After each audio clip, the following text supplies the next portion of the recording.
Chapter 33. It was dark that day, and I was discovered by a woman. She was wearing a long trench coat and had long black hair. She had a long knife in her hand, and then, Thea listened with a strange expression on her face. Was he talking about Miss Shiva? Dad, you're really good at bullshitting. She gave Malcolm a thumbs up when Tommy wasn't looking, implying that he was really good. Malcolm couldn't say anything now, so he could only hold on. He was afraid that they would ask more embarrassing questions, so he used the excuse of dizziness to send them away. Since he didn't want to tell the truth, they could only let him be. Thea said goodbye to Tommy and contacted several media outlets. The matter went smoothly. Thea and Tommy's family background played a key role, and the media outlets that received the invitation all said that they would participate in this great event. 3 days later, the Star City Police Station and Quinn Group officially held a signing ceremony. At this time, the main character of the meeting was naturally not Thea. After all, the CEO was still Moira. She had only briefly told her mother about the police fund, and neither of them paid much attention to it because the money was really not much, and compared to the good reputation they would gain, it was a drop in the bucket. Watching her mother on the stage talking about the various contributions and sacrifices that the police station had made to Star City, and looking forward to the beautiful scenery of the future, one had to admit that Moira was really talented in politics. Her words were like a spring breeze, and people were unconsciously influenced by her. She believed that if she were to enter politics in the future, what she had done today would be a good start. In order not to steal her mother's limelight, Sia was dressed very casually today. She threw away the damn business suit and changed into a t-shirt, jeans, and canvas shoes. She was dressed like a girl next door, and her long hair was tied into a beautiful ponytail. Felicity sat next to Thea. She was disgusted by this kind of political show, but because she was bored, she also came to join in the fun. The two whispered a few words from time to time. From afar, it looked like the two girls were talking about some private matters. It was a very warm and gentle scene, but if you listened carefully to their whispers, your jaw would break. Haven't you solved the problem of the missile? Without a weapon, it's useless no matter how fast it flies.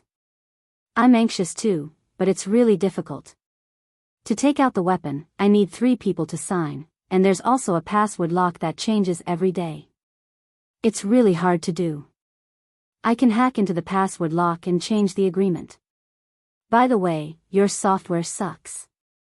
Don't stare at me, I'm telling the truth. Only you can solve the problem of signing the agreement. How about this?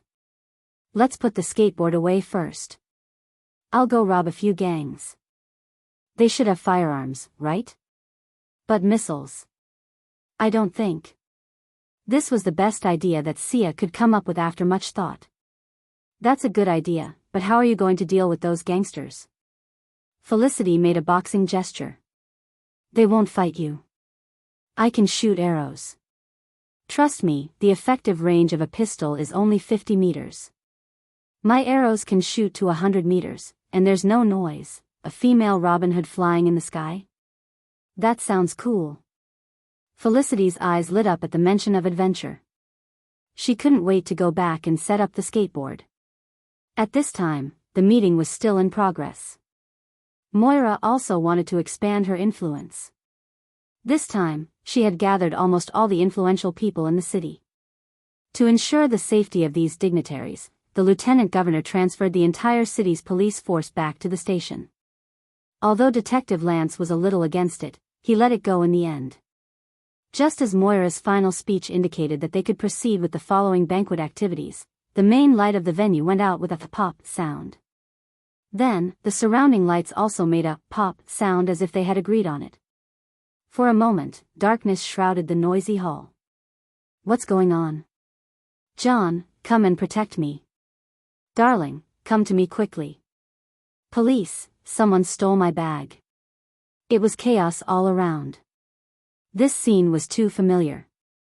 It had happened countless times in the movies and TV series. This was definitely done by someone. However, Thea didn't expect that someone would be so bold as to commit a crime under the watch of 1,500 police officers. She and Felicity had been sitting in the corner, so no one would do anything to her. She told her to be careful, closed her eyes, and sensed Moira's location. Then, she quickly ran over. "Come with me." Thea pulled her mother to the back without hesitation. However, Moira was in the middle of the crowd. It was dark and chaotic. It wasn't easy to get out. After struggling for a long time, she couldn't move more than 2 meters.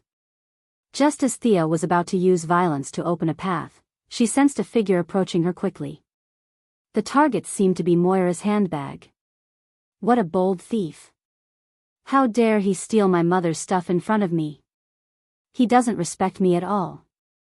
She pushed Moira behind her with her left hand. "Stay back. Be careful." Moira didn't dare to call her daughter's name because she was afraid of being retaliated by the bandits. She had to admit that she was a person who had been through a lot. Her tone was very calm. Due to the chaos, Thea couldn't tell how many enemies there were. Thus, she decided to end the battle quickly and rushed toward the figure. When she got closer, she realized that although the surroundings were dark, there were 2 faint red lights flashing on the person's face. If she didn't look carefully, she wouldn't have noticed it. Huh? Thea was stunned and immediately understood. This person was wearing infrared equipment. No wonder he could find the target so quickly. He wasn't an ordinary thief, but a high-tech thief. She hated this person for ruining her plans for several days. She threw a punch at the person's chest. Although the person was wearing infrared equipment, she couldn't tell who was who. She just felt that the person in front of her didn't have the same figure as the woman she saw at the time. She didn't care and just grabbed Thea's fist and pushed it to the left. However, she didn't expect Thea's move to be a feint. She took advantage of the force and kicked sideways. Huh? She didn't expect that there would be a guy with good skills among a group of officials and dignitaries. However, she didn't take Thea seriously after so many years. She wanted to use her fast footsteps to let Thea pass and snatch the target woman's belongings first. But how was this possible? After a few days of training with Lady Shiva, it was hard to say how much she had improved in actual combat, but Sia was already very familiar with the use of her own senses. She automatically blocked out the chaotic crowd around her and focused on this black figure. The crowd around her made it impossible for her to use her legs. She could only use her close combat skills and various boxing skills. She didn't want to kill the enemy, but she wanted to distract the enemy. When the lights turned on, there would be 1,500 angry police officers waiting for her. The person also understood this and saw Thea's intention. He knew that his plan today would not be successful, but he still wanted to try his best. He didn't hold back anymore and was ready to go all out to get rid of this hindrance. Chapter 34. As the intruder aimed at Thea, the pressure on Thea suddenly increased. However, with her senses fully activated, she could clearly see every movement of the intruder. There was no problem of blindness, and she could also use all her skills to the best of her ability. At this moment, Detective Lance's voice came from afar. Connect the backup power. Team 1 and 2, go get the heavy weapons. The rest of you, follow me. When the intruder heard the police officer's footsteps, he was extremely irritated. No matter how good he was at fighting, he couldn't withstand the gunfire of more than 1,000 people. Even the Terminator couldn't withstand it. He had thought that this was just a simple mission for him to relax and have some fun, but he didn't expect to be held back here. He couldn't even take half a step out, and he couldn't even run away. The enemy opposite him was thin and he couldn't tell who it was. Logically speaking, he should have seen or heard of someone with such skills. Sia was also very unhappy. Although the current situation was that the police officers had lost a lot of face, the event that she had painstakingly organized was also completely ruined. How could she not be angry? Although the person opposite her was not weak, he was only about the same as her. As long as the lights came on, it would be useless no matter how good he was at fighting. The two of them gradually became more and more aggressive. Both of them were agile fighters, and they fought with speed. The situation was in a stalemate for a while. The lights on the side slowly came on. Thea stopped in time half a second before the lights came on. She stood in the crowd, trying to be a graceful spectator. She didn't want to expose her skills.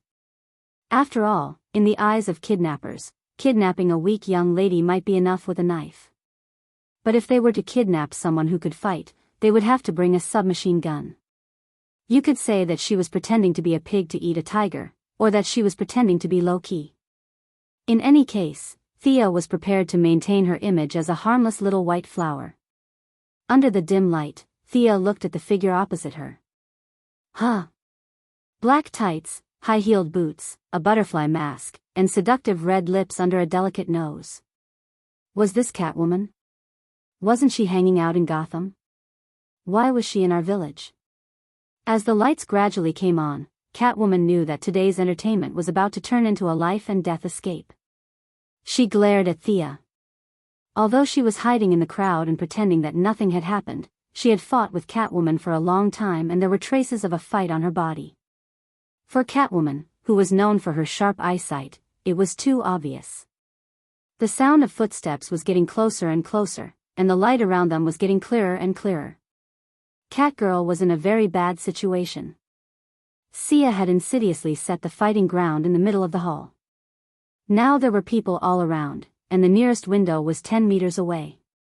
Although the police officers weren't as good at fighting as the heroes, they weren't useless either. A few of the nimble and clear-headed ones had already run towards Catwoman, drawing their guns as they ran. It couldn't be helped. Catwoman's outfit was too obvious in the crowd of people in suits. Anyone who didn't have cerebral palsy would know that there was something wrong with her. Just as Thea was whistling and waiting to see how Catwoman would fight her way out, a cylinder was thrown in through the window. With a bang, it hit the ground, and thick white smoke enveloped the hall. A smoke bomb? The originally stable situation became chaotic again. Fortunately, Detective Lance was experienced and shouted to maintain order. He instructed his subordinates to open the windows and turn on the high-powered blowers. When they gradually regained their vision, Catwoman, who had been surrounded by the crowd, was nowhere to be seen. If I let you swagger away like this, it would be too embarrassing for me. Seeing a few bodyguards come to her mother's side, Sia went to find Felicity and whispered, "Pull up the city surveillance and see where she ran to. I'll go and catch her." One street up ahead, about 600 meters away. Felicity operated quickly and soon found Catwoman in the camera. How did she manage to run so far in such a short amount of time? Thea put on a headset. "Help me find a path she has to take. I'll block her." She didn't go through the front door, but opened the window and quickly chased after Catwoman. It was already 9:00 in the evening, and it was dark all around. Thea wasn't afraid of being discovered by passers-by. As for the cameras along the way, Felicity could hack them at any time. Turn left. Go around 100 meters ahead. Turn right under the billboard. This was the first time Thea and Felicity worked together, and it had to be said that their cooperation was perfect. After running at full speed for 3 minutes, Thea finally blocked Catwoman's path. "Hey, you're Catwoman, right? Why did you come to Star City?" She was a tourist and a simple citizen of Gotham. If she wanted to set up a branch in Star City, she had to ask first. At the same time, she wanted to buy time, so she was a little out of breath after running at full speed. Catwoman's face was indescribably ugly when she saw her jump out again. She carefully compared the girl in front of her with her memory and confirmed the identity of the girl in front of her. "Thea Quinn. I didn't expect a rich girl to be so skilled. I really don't understand the minds of rich people like you." There was a hint of resentment in her words. Was she talking about her? Why didn't it feel like it? Thea was a little confused. Although Catwoman wasn't a hero, she wasn't a villain either. Her facial features did look a little like Anne Hathaway's, and her original desire for revenge faded a little. Looks were really important. It was rare to meet someone who was as skilled as her, and it was a good opportunity to spar.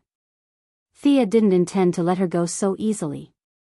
Seeing that she didn't answer her question, Thea continued to ask, "What's your purpose in coming to Star City?" Catwoman said lightly, "I'm just passing by. Little girl, you're too nervous. It was pitch black just now. Although she could use her perception to observe, the crowd was too chaotic and it seriously affected her performance. Thea didn't feel good fighting just now. Since you don't want to tell the truth, then let's continue fighting. Catwoman also felt that she had been in the underworld for many years. Today, her reputation was ruined by a little girl, and she was very unhappy in her heart. Seeing that Thea rushed over, she also expressed that she wanted to teach her a lesson and let her know the power of a senior and that she should be careful in the underworld in the future. The two fought again after 3 minutes. Thea had completely recovered her vision, and there was no noise around to disturb her, so she could exert 100% of her strength. Catwoman felt that she had run far away, and the people in the police station couldn't catch up with her for a while. She also didn't have the sense of urgency just now. In the face of Thea's fierce attacks, she cautiously responded with her years of fighting experience. For a while, the two were evenly matched. Thea had a strong perception, while Catwoman had a rich experience in street fighting. She could always use some roadblocks, trees, and the like to resist the attacks. For a while, neither of them could do anything to the other. As the physical strength of the two was severely exhausted, Thea gradually gained the upper hand. This was mainly because Catwoman was still wearing high-heeled boots when fighting. This person's sense of balance was really strong, and she could do all kinds of high kicks, side flips, and other movements in high heels.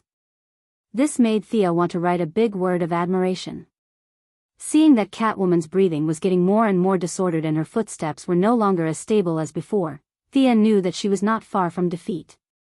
After all, she was still an Earthling. If she could defeat her in high heels, she would have lived in vain. She would be too sorry for the teaching of old Ma and Shiva.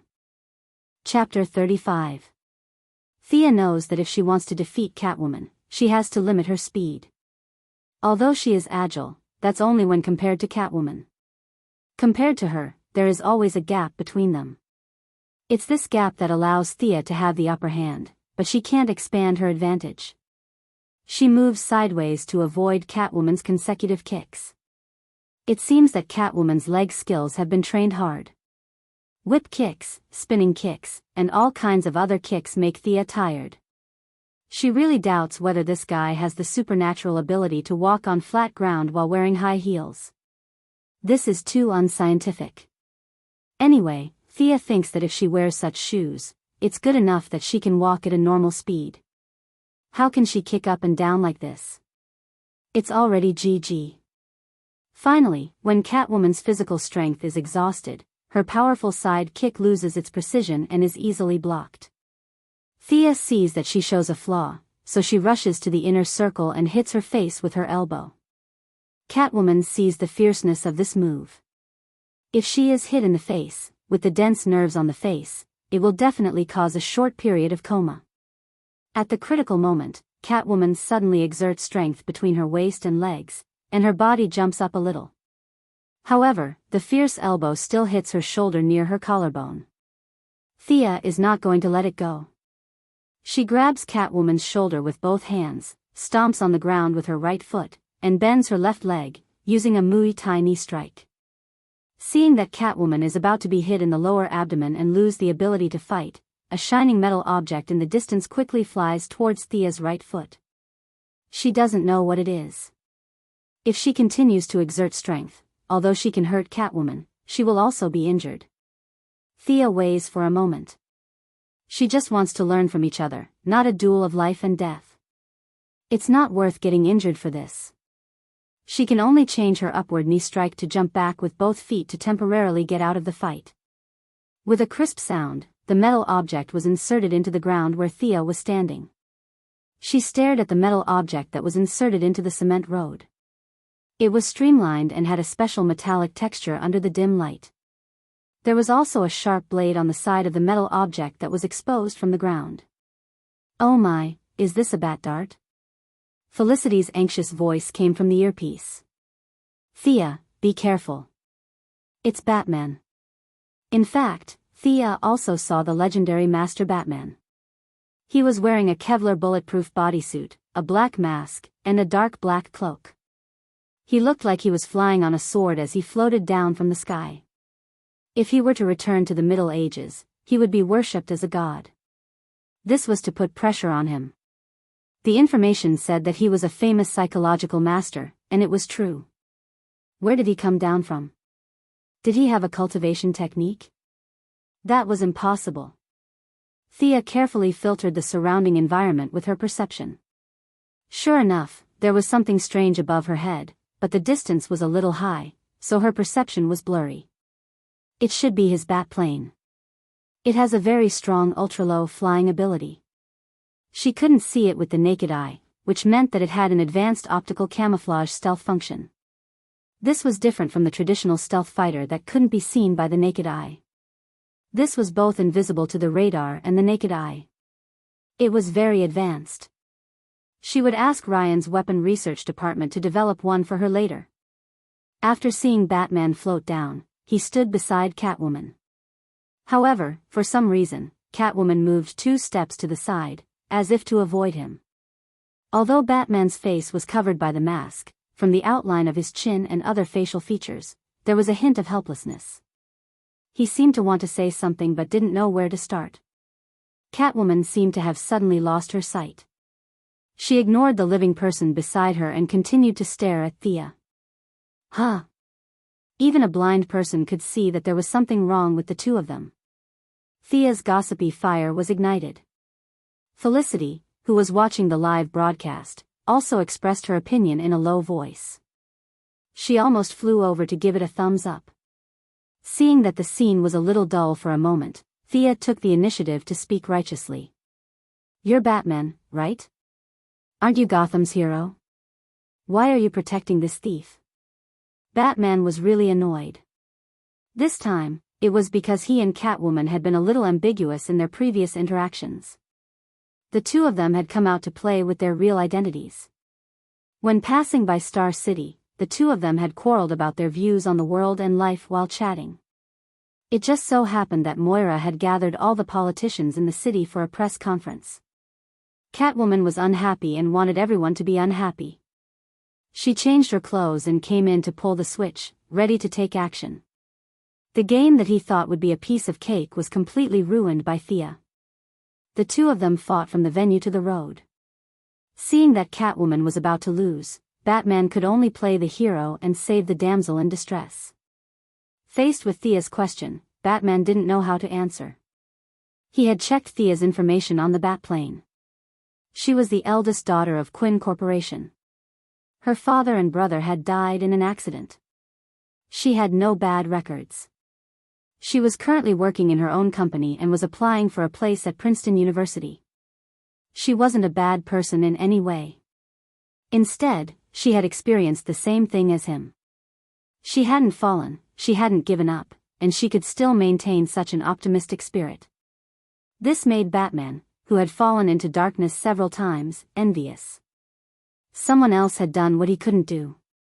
Naturally, he admired them. So, Batman could only pretend that he didn't hear her question and be a quiet, handsome man. Seeing Batman playing dead, Catwoman was agitated again and again tonight. She couldn't maintain her usual elegance and calmness. She shouted, "Come and catch me if you can." Thea would be stupid to go over. The two of them were clearly in a team. With her small arms and legs, she could forget about it. Moreover, she didn't intend to fall out with Batman. After all, he was a big shot in the Justice League. She would still be in the hero's circle in the future. It would be unwise to offend him. As long as she didn't have superpowers, she would automatically be in Batman's camp. Yes, there were also factions among superheroes. Similar to the conflict between Marvel's Team America and Iron Man, the DC was mainly reflected in Biyao and Batman. Batman was hostile to all abnormal humans. In his eyes, no matter good or bad, all alien mutants should be eliminated. The only difference was that aliens were all hostile, while mutants were selective. With his wealth and wide circle of friends, it might be difficult for him to get some superpowers.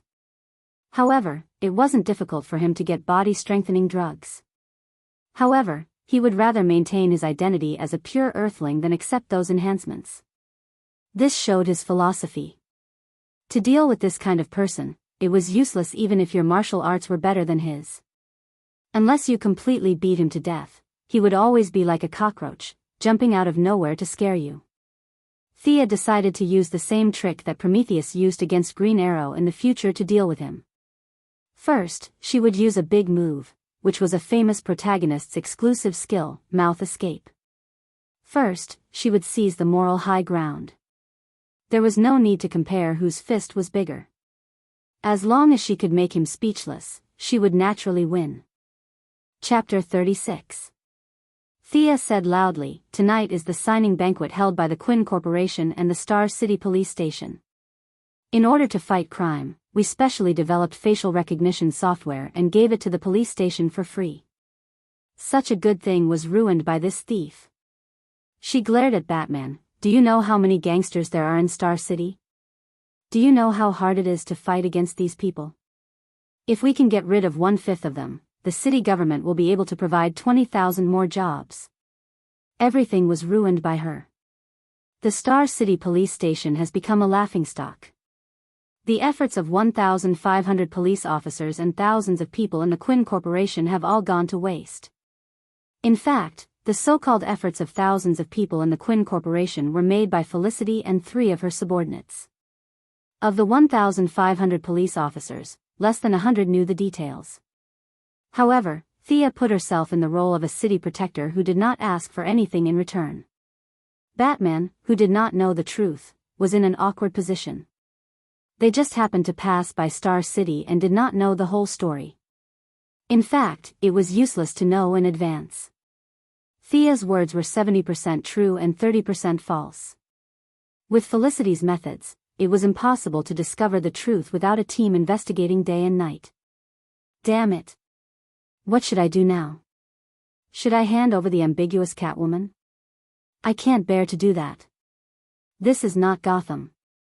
I'm not familiar with this place. I don't know who to ask for help. Moreover, Catwoman almost wiped out the Star City Police Station and the city government. She made them lose face in their own home. They would definitely not let her go easily. If someone came to Gotham to cause trouble, I'll beat the shit out of them. After thinking about it, if I can't hand her over, I'll just change my identity to compensate Star City. If they didn't hand her over, they could only kill their way out. However, Master Bruce had never done such a shameful thing in his entire life. He felt extremely guilty and didn't want to waste any more words. He gave the feline girl a look, indicating that they shouldn't embarrass themselves and should leave as soon as possible. Catwoman saw Batman standing there like a block of wood. He did not speak or move. He only gave her a subtle look. She knew that she was in trouble today. Although she was greedy, she always knew her limits. Every time, she would find a target in advance and make a plan before taking action. Today, they were purely in a bad mood and had done this with the mentality of playing a game. Now that the owner had come to find them, they were also in the wrong. Looking at Sia's t-shirt, jeans, and canvas shoes, she looked like the embodiment of justice. Compared to the two of them, who were as black as crows, they looked like bad guys no matter how they looked at it. Seeing the two of them exchange glances, Sia knew that they were going to run. Although she did not want to catch them, it would be too fake to just let them leave. She had to at least put on a show. "Don't run." She rushed over. Of course, she was going for Catwoman. The two had fought twice and knew each other well. Compared to Batman, who was 1.9 meters tall with bulging muscles and wearing defensive armor, Catwoman was the easier target. Batman also knew that it was impossible for him to leave Star City. However, when he saw Thea rushing towards Catwoman, he did not know if he should help or watch from the side. Looking at the two women fighting in full swing, with his martial arts skills, he could tell that the two were evenly matched. If they continued fighting like this, they could fight until the next day. "Young lady, I'm sorry." By the time the sun came up, it would be too late. Batman could only join the battle and fight against Thea. With his participation, Thea immediately felt heavy pressure. Batman claimed to know 127 types of fighting techniques. She did not know who calculated this, but his martial arts skills were really exquisite. Muay Thai, Judo, Sambo, all kinds of martial arts were at his fingertips. In addition, his strength, speed, endurance, and other attributes completely suppressed Thea. He was also known as Batman, so his perception was not weak. Thea's perception in the past was also offset by his strong perception. Catwoman seemed to be very dissatisfied with her old lover's help. Her movements unconsciously slowed down. Batman also did not want to hurt this little girl with a sense of justice. The two of them held back a little for different purposes, so Thea could barely resist. Just when Thea felt that she could not hold on anymore and was wondering if she should pretend to faint or let them hit her twice and then fall to the ground, a high-pitched voice sounded from the side of the road. I've been watching for a long time, and I can't help it. Today, I must have a good fight. The only person who liked to fight so much and was still a woman in Star City was none other than Miss Shiva. She was still wearing her usual black windbreaker and red singlet, and her long hair danced with the evening breeze. Miss Shiva. Batman was a little depressed at this time. He knew Shiva. The two of them had fought many times, and he had never won. As the mother of the future third-generation Batgirl, the two of them were not familiar with each other, but they definitely knew each other. Otherwise, why would she not entrust her daughter to someone else, but to Batman? Seeing Ms. Shiva walk straight to Thea, the two beauties, one cold and the other beautiful, stood side by side and looked at the two of them. Batman and Catwoman looked at each other, and they both knew that things were going to be bad. Both of them knew Shiva's personality, and today's matter would not be resolved in a short time. Thea also knew that her helper was here, so she had to continue fighting. The more she fought today, the more proficient she became. Sure enough, actual combat was the best teacher. She ordered Felicity to disable the surrounding surveillance cameras. They had been fighting for a long time, and it would be too disappointing if a group of police officers jumped out. She looked at Shiva and pointed at Catwoman, meaning that she was mine. Miss Shiva was also not interested in Catwoman. She smiled and rushed to Batman. Batman, our fifth fight has begun. She knew Bruce's identity, but she did not say it out loud because of Thea's presence. Not to mention Batman, who had a mental breakdown, this was the fourth time today that Thea and Catwoman had fought. The two had fought 3 times before, and it could only be said that Catwoman had lost slightly. In fact, the gap between them was not big. If it was a life-and-death battle, it would be hard to say. Thea naturally did not have such thoughts. She only had the mentality of learning from each other. Catwoman was now not as angry as she was at first, and her mentality was slowly adjusted. The two of them were not in a hurry to practice. In fact, they both knew that the winner was not on their side, but on the other two's duel. Batman's previous judgment was very accurate. The two of them had repeatedly used the same moves several times. In the end, the one with the better stamina would win. In the end, the two of them were too lazy to continue fighting because there was really no winner. After fighting on and off for so long, they were very tired. They simply stopped and focused on the duel between Batman and Shiva. Chapter 37. Batman looked down on women, but his years of education made him maintain a kind of respect for women. It was a mixture of the European chivalry and the ancient chivalrous swordsmen who did not hit women. His view of women was to ignore them. Talia had given birth to a son for him and then stabbed him in the back. This was not an adjective, but a stab from a metal object. What he did was to endure it. Catwoman betrayed him, and he also expressed his forgiveness for his old lover, as if he did not know. Even the half-crazy clown girl mainly criticized and educated him, which was a sharp contrast to the way he beat the clown to death.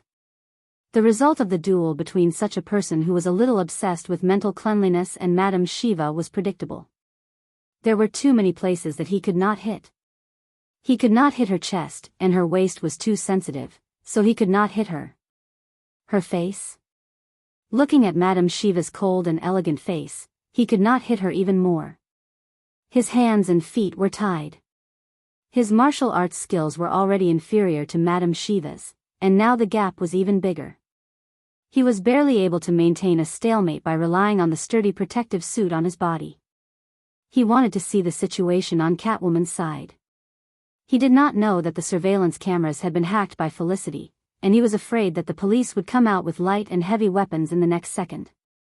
He was uneasy and took 2 punches from Shiva. He turned his head to look at Catwoman and was about to shout for help, but he almost bit his tongue when he saw her.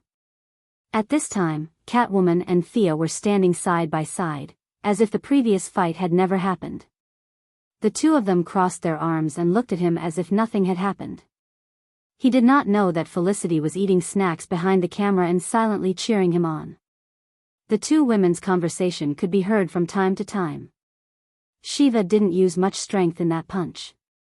Did she not eat? No, there's something wrong with your perspective.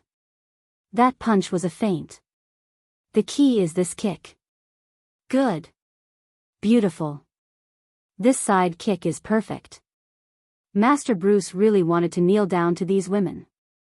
Who am I working so hard for? Do I have nothing better to do than to fight for you? She was even more certain that she would never fight with a woman again. He wanted to call for a ceasefire, but Madame Shiva was having a good time and didn't give him a chance. Thea concentrated on watching their movements, footwork, and moves. They were real martial artists. At best, she was just a martial arts user, not even a fan. Thea, let's retreat. The police will be here in a minute, Felicity said hurriedly. The police are coming. They were all fellow martial artists. Thea felt that it was inappropriate to abandon them and run alone, so she shouted at the battlefield. To be honest, the people present were not heroes.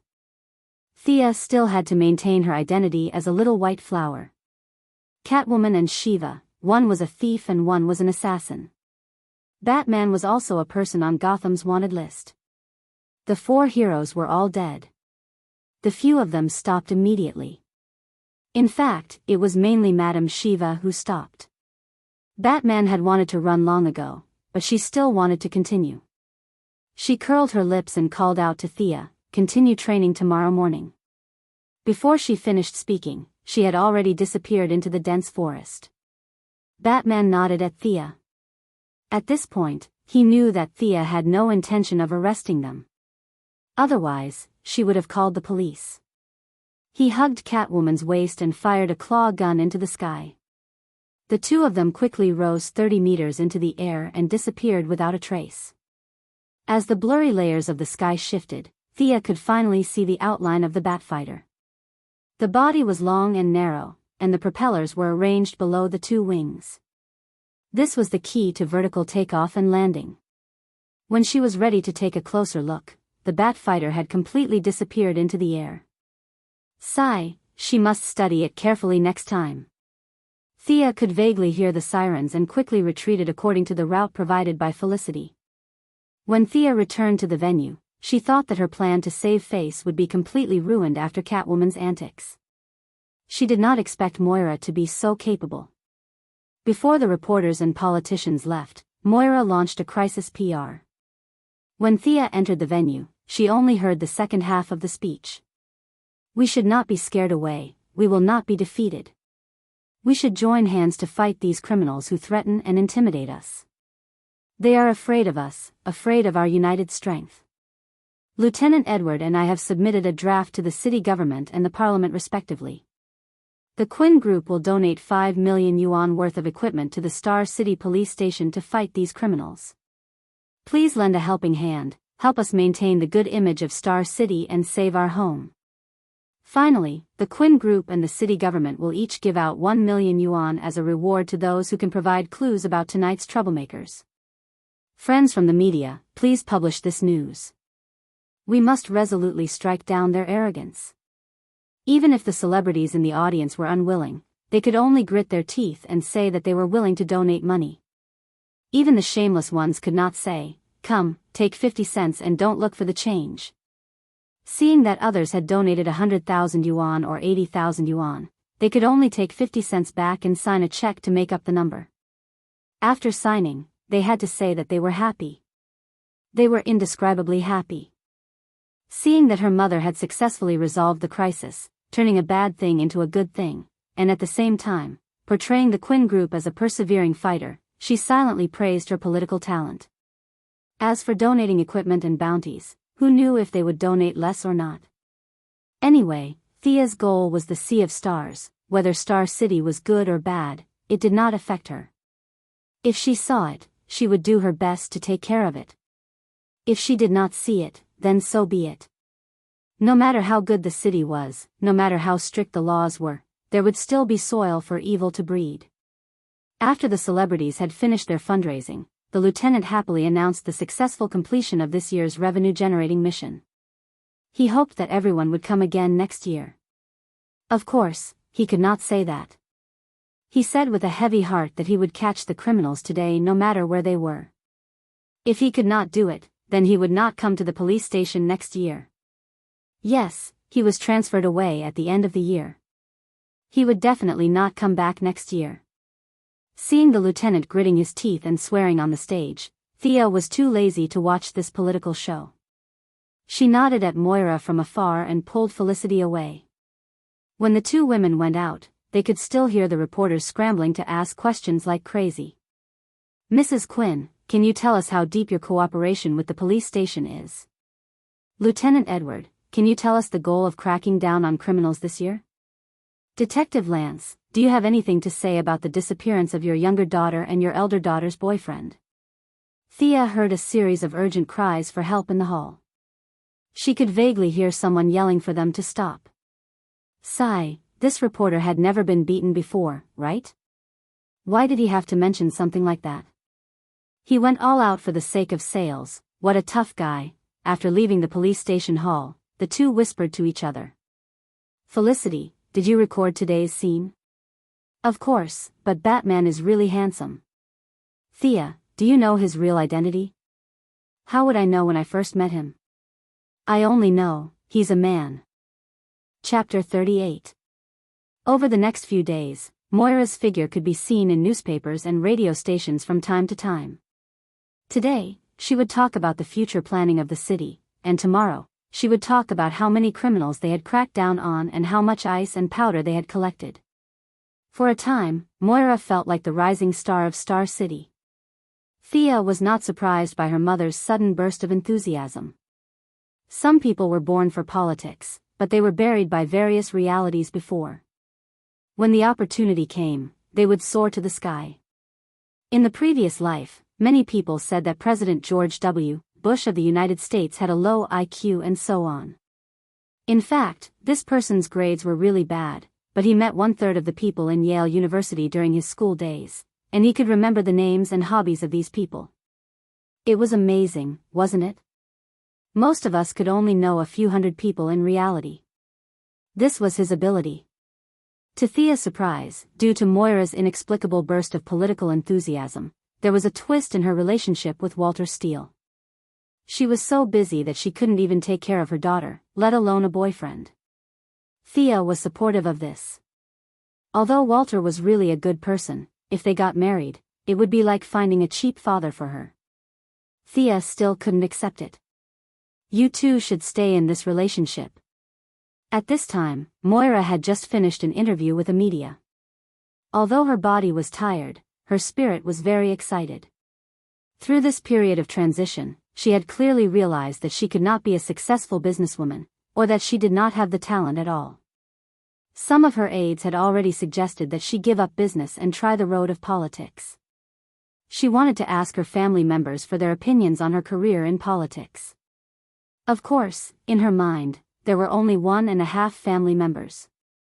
Thea was one, and Walter was half. Thea, you've been planning for a long time. Mom stole your limelight. You won't blame me, right? The mother and daughter were lying on the bed, and Moira whispered. Young people were always happy to be in the limelight. At least, this was encouraged by European and American values. Why would I? If I were on the stage, would have screwed up. Mom, you take at least 90% of the credit for today's situation. Indeed, Thea had only made a few phone calls and chatted with a few people. If there was any credit, it was Felicity's. The mother and daughter hugged each other. Moira looked at her eyes carefully and found that there was no grudge. She breathed a sigh of relief. At first, she thought it was just a regular meeting. She did not expect that there would be such a big change in the follow-up. If her relationship with her daughter was destroyed because of this, it was not worth it in her opinion. What do you think of me going into politics? I've been really comfortable and happy these days. It's a completely different feeling from when I was in the group. Moira looked at Thea eagerly after saying that. Great, I've finally led you to this path. Thea wished she could punch the wall and shout. Her mother was a shrewd person. Moreover, the two of them met each other every day. She was even harder to fool than Malcolm. Thea had put in a lot of effort and luck, and she had finally managed to get her mother onto the path of politics ahead of time. She thought so in her heart, but she could not honestly say it out loud. Go ahead, I can't wait to be the mayor's daughter. Thea could only smile and say in a flat tone, it doesn't matter. If you think politics suits you, then go ahead and try. Maybe I can be awe-inspiring when you become a high-ranking official. By the way, if you leave the group, your relationship with Walter. If an Asian mother and daughter were to talk about stepfathers while hiding in bed, the scene would be very awkward. However, it was a very common thing here. Moira had also thought about this issue before. Although none of the political figures were clean, they all maintained a clean appearance. Now that her husband and son had passed away, it was a good time to play the sympathy card. If news of her remarriage suddenly broke out, her reputation would not be completely ruined, but it would not be much better. After hesitating for a while, she said, let's maintain the status quo first. Thea understood instantly. This was the beautiful version of using the sword of wisdom to cut off the threads of love. This woman was really decisive. She probably had the same mentality when she sent her husband and son to sea. In her heart, she mourned for the gentle black Uncle Walter for a second. Her stepfather crisis was finally resolved.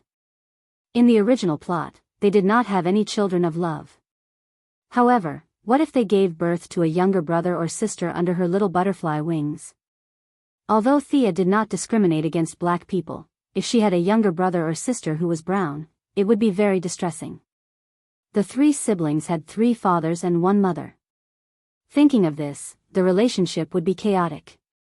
It was best to nip such a melodramatic plot in the bud. Her mother went into politics and her stepfather ran away. Both goals had been achieved. She had a marriage. Thea kissed her mother's cheek heavily. You child. Moira was not annoyed by her sudden outburst. Instead, she patted her affectionately. In the next few days, Moira began to gradually hand over the affairs of the group to Walter. Although the marriage between the two was a bit uncertain at this stage, they still trusted each other enough to let him take over the position of the president of the group.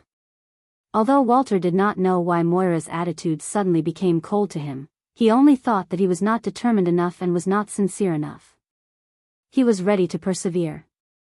At this time, Thea was also handing over the work in her hands because her Princeton admission letter had arrived. Unlike the Chinese Empire, where there were opening ceremonies and leader speeches, she could go and leave at any time. As long as she had enough credits, she could graduate. She handed over the work of the software department to Felicity and reported to the group to let her take over her position. When Felicity heard that she had to write the facial recognition software from 1.0 to 6.0, she completely went berserk. She didn't want to do such a boring job. Since the Quinn family had money, she probably didn't care about spending a few more. On the first day she took office, she recruited 30 employees for the software department. The original 3 subordinates were all promoted, and each of them took 10 people. She could slowly write them down. Thea's skateboard debugging had entered the final stage. She was ready to finish this work before leaving Star City and do a lot of work. She had no choice. She was so poor that this technological weapon cost too much money. She had already spent all her pocket money. If it were not for Felicity, who saw that she was so poor and often gave her meals, she would have starved to death. Thea, why do you call it the Red Arrow skateboard? What do you think of the Green Arrow skateboard? The two women finally argued about the color of the skateboard. Red is good. It's warm, sunny, and cheerful. Isn't red all the time? Thea felt that green was better left to her brother. Felicity frowned and said vaguely with a pen in her mouth, "Isn't red the color of violent blood?" "How do you understand that?" "I think green means decay and old." Chapter 39. In the end, they decided to adopt Thea's red plan. After all, she was the one who had risked her life, so Felicity felt regretful that she had not dyed it green. Just as Thea thought that they were about to enter the actual test phase, a serious problem appeared in front of them. "Felicity, use a little more strength. This dress is too tight." "Thea, exhale. Expel all the air from your chest. Follow my command. Inhale, exhale." Thea Quinn had made a mistake that was neither too big nor too small. She believed in the doctrine of copying everything and did not have the spirit of seeking truth from facts. This anti-charge suit was originally designed for pilots. The principle was to inflate the airbags of the suit with an anti-charge regulator. When the airbags expanded, they would tighten the surface of the suit, exerting pressure on the body to protect the blood circulation. In theory, it could increase the pilot's positive overload endurance. It was more than enough for Thea's skateboard, which was moving at less than 400 kilometers per hour. However, a problem that she had been neglecting appeared. This suit, along with the ones in the company's warehouse, were all developed for male pilots. Unlike traditional anti-charge suits, they were all tight-fitting. This led to the problem that Thea could not wear. She did not know if it was because she was in puberty again, or if it was because she had eaten too much from practicing martial arts every day, or if it was because of the medicine that Madame Shiva had concocted for her. In short, the original B class was moving towards C class at an astonishing speed. The two girls finally put on the suit with great effort. Thea found that the suit could barely be fastened on the back, but due to some well-known bulges in the front, the suit was a little short. Her beautiful lower abdomen was exposed to the air. If it was a fashion show or a banquet, it would definitely be beautiful. However, it was not a good thing to expose one's lower abdomen while flying at 400 kilometers per hour on a skateboard. Thea felt that after flying for about 20 kilometers per hour, she would have to go to the toilet. "Felicity, this suit is too tight. Think of a way." "I can't breathe." Thea was now standing straight, not daring to sit down. In the past, she did not understand what chest tightness was, but today, she finally understood. Felicity took out a small pair of scissors and pointed at Thea's chest mischievously. "I'll help you cut 2 holes. Get some fresh air." What kind of shameful play was this? Felicity used to be so pure and kind, how did she become like this? "Hurry up and give her back." He sternly rejected her suggestion. Seeing how happy she was, he guessed that she might have some strange ideas in her mind. Thea took off the shameful antiviral clothing and sat beside the computer table in only her underwear. What was there to be afraid of? She was a woman after all. Although the person beside her was a perverted woman. Thea couldn't stand the heat anymore. The clothing was airtight. Thea called a few people in the Weapons Research and Development Department and lied that she had a friend who was a female pilot. She asked them to speed up the production of a female pilot's antiviral suit according to the original specifications and specifically requested that the suit be more breathable. The staff member on the other end of the phone was so bored that he was counting ants. When he heard that it was an order from the eldest daughter of the corporation, he immediately said that he would do his best and would get the clothes in 3 days. After putting down the phone, Thea pondered over how to repay the debt as she dragged Felicity out of the secret base. "Hey, Thea." Thea turned around and saw Laurel, who was in a business suit, calling her. Why was she looking for her? Her relationship with Laurel was very ordinary. They had nothing to do with each other. Why was she looking for her? "Hey, long time no see. Why are you looking for me?" Laurel did not answer directly. Instead, she looked around. "You guys talk. I'm going to check on the newcomers in the software department." Felicity was a joker in private, but she still knew how to be polite.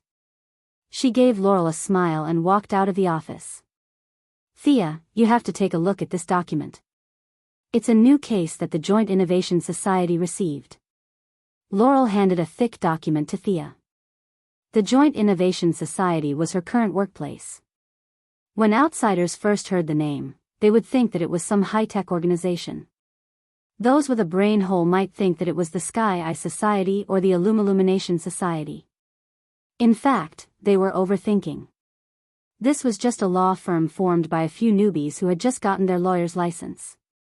Other than the name of the organization that scared aliens, it could be said that they had no connections and no ability. If Tommy did not organize activities and donate money from time to time, they would have gone bankrupt long ago. Thea was now thinking about the antivirus suit. If it were someone else who came to her, she would definitely not pay attention. She had too many things to do. She did not have the intention to punish evil and uphold justice. Strictly speaking, she was a neutral person who was on the side of justice.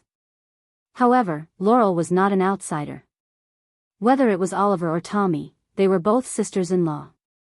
Thea had to give face to her. She took the document and read it quickly. The client's name was Derek Reston. In the photo was a middle-aged man with gray hair. He did not have any scars or tattoos. He seemed to be just an ordinary person with a normal family with 2 children. The family of 4 lived in a rented house. She did not see any problems and continued to turn to the second page. Huh? Thea looked at it attentively. She looked at it for a full 10 minutes and finally sighed. She finally knew why Laurel came to her. This guy named Derek Reston turned out to be an employee of the Quinn Group. Coincidentally, the place where he worked before was Thea's current headquarters. Derek had worked in the Quinn steel factory before the software department for 15 years and had always been the foreman. However, due to the environment of Star City, the Quinn Group closed the steel factory in 2007 and 1,500 employees led by Derek became unemployed. Originally, this was not a big deal. Unemployment happened every minute of every day, and even Superman could not manage it. However, things went wrong because for some unknown purpose, Quinn Group found a loophole in the guild contract and did not give the workers a single cent of severance pay and pension. This was too wicked. This was the deep-rooted bad habit of capitalists. Did the corporation really care about this little bit of money? No wonder Oliver thought that the Quinn Group was part of the evil and watched the destruction of the Quinn Group. Thea rubbed her head and looked at the severance date. It seemed to be signed by old Robert before he went to sea. Sigh. She did not want to take the blame, but could she escape? She nodded to express her gratitude to Laurel. Thea understood that Laurel didn't ask her to look at the document because she didn't want to talk about it. Laurel was like many female protagonists of superheroes. She didn't care about the sand in her eyes. All of them relied on their powerful boyfriends to court death. One could say that they were childish and naive, but they all had a strong sense of justice. She definitely didn't tell him about this matter in advance because she wanted him to bury the plaintiff in the cement pillar. Instead, she wanted him to quickly deal with this matter and give the workers an explanation. If this matter was exposed, it would have a great impact on the Quinn Group's image and her mother's career in politics. Although her mother would make this guy disappear from the face of the earth, her conscience would not do such a thing. Chapter 40. Thea thanked her future sister-in-law, Laurel, for informing her in advance. She then hurried to the address to find the client, Derek. She didn't even dare to call Felicity. Although the girl was a spare tire, she was still one of the heroines with a strong sense of justice. It was better for her not to know. Following the address provided on the document, she found Derek's house after a few turns. The house didn't look big, and there were a few scattered families living around it. When Thea arrived, she saw a group of people gathered in front of the door, talking to a few people inside the house. The people outside the door had tattoos on their arms, and they all looked unfriendly. The leader was a young man in a suit. He said with a fake smile, "Mr. Derek, if you can't pay the mortgage on time, we'll have to resort to coercive measures. I'm sure you don't want to see that happen." The few people in the house didn't say anything. They were just silent protesters. Under the lead of Derek, they formed a human wall to prevent the group of people from entering their houses. At the same time, a few of the neighbors opened their doors to show their support. "Mr. Derek, we support you. Keep it up. We'll find a job." The young man smiled contemptuously and pointed at Derek. "I'll give you 3 more days. If you don't vacate the house by then, Mr. Frank Botner will be very angry." He glanced around, and a few neighbors who looked at him lowered their heads. "Humph," the young man left with a few strong men. Frank Botner, on the surface, was a businessman who specialized in construction, but he was secretly the boss of the city's mafia. He was also one of the top families in Italy. Later, he killed his daughter's fiancée. His daughter wanted to kill him like a madwoman. That woman seemed to have had sex with Oliver. What was her name again? She couldn't remember. She only remembered that she was quite good-looking. She didn't know if that happened. She had to ask Felicity to check it out. Seeing the crowd gradually disperse, Thea walked to the door. "Mr. Derek Reston, can I have a word with you?" The middle-aged man, Derek, was wondering where he could get the money. When he saw the girl who suddenly walked in front of him, his first reaction was that the debt collector had come again. However, he immediately knew that was not the case. He said in a deep voice, "What's the matter?" Thea had specially worn a business dress today. In order to make herself look older, she even wore a pair of sunglasses. She was too lazy to shake hands with the man and handed him a business card. "Thea Quinn? Quinn Group? Why are you looking for me?" Derek's tone changed from the initial doubt to ferocious. "Do you want me to talk here, or find a place to talk slowly?" Thea said as she pointed at the surrounding environment. A few neighbors saw that things were not over yet and stuck their heads out again. It seemed that they did not care about nationality. Derek looked at the expressions of the people around him. He knew his own business. It seemed that they knew that he was going to sue the Quinn Group. The young lady of the group had come personally to negotiate. There were many conditions that could not be mentioned in public. "Come with me." He led Thea to an open-air cafe. They sat down under an umbrella. "Miss Quinn, if you have something to say, just say it. I've read the annual report of the group. The group's handling of some things was really excessive. I apologize here." Thea certainly could not reveal Laurel. Whether he believed it or not, this was what she said. "The group will rearrange your work in 3 days. If you still want to be a foreman, you can also rearrange it. But you will have to go to another city. You know, there are almost no factories in Star City now." Thea could not wait to arrange this live bomb as far away as possible.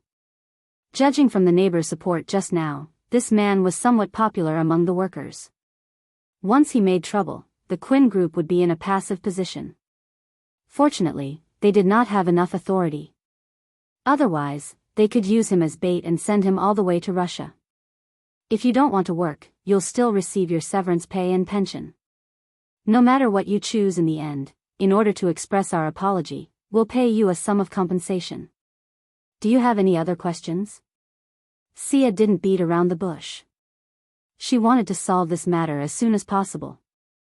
Derek lowered his head and pondered.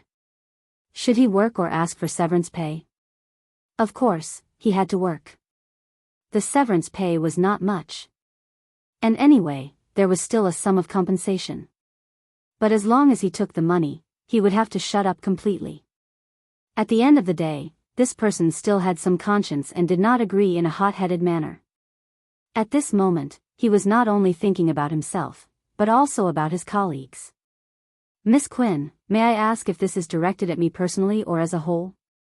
Seeing that his attitude was obviously different when he heard that there was hope to resume work, Thea secretly laughed. This man was really realistic.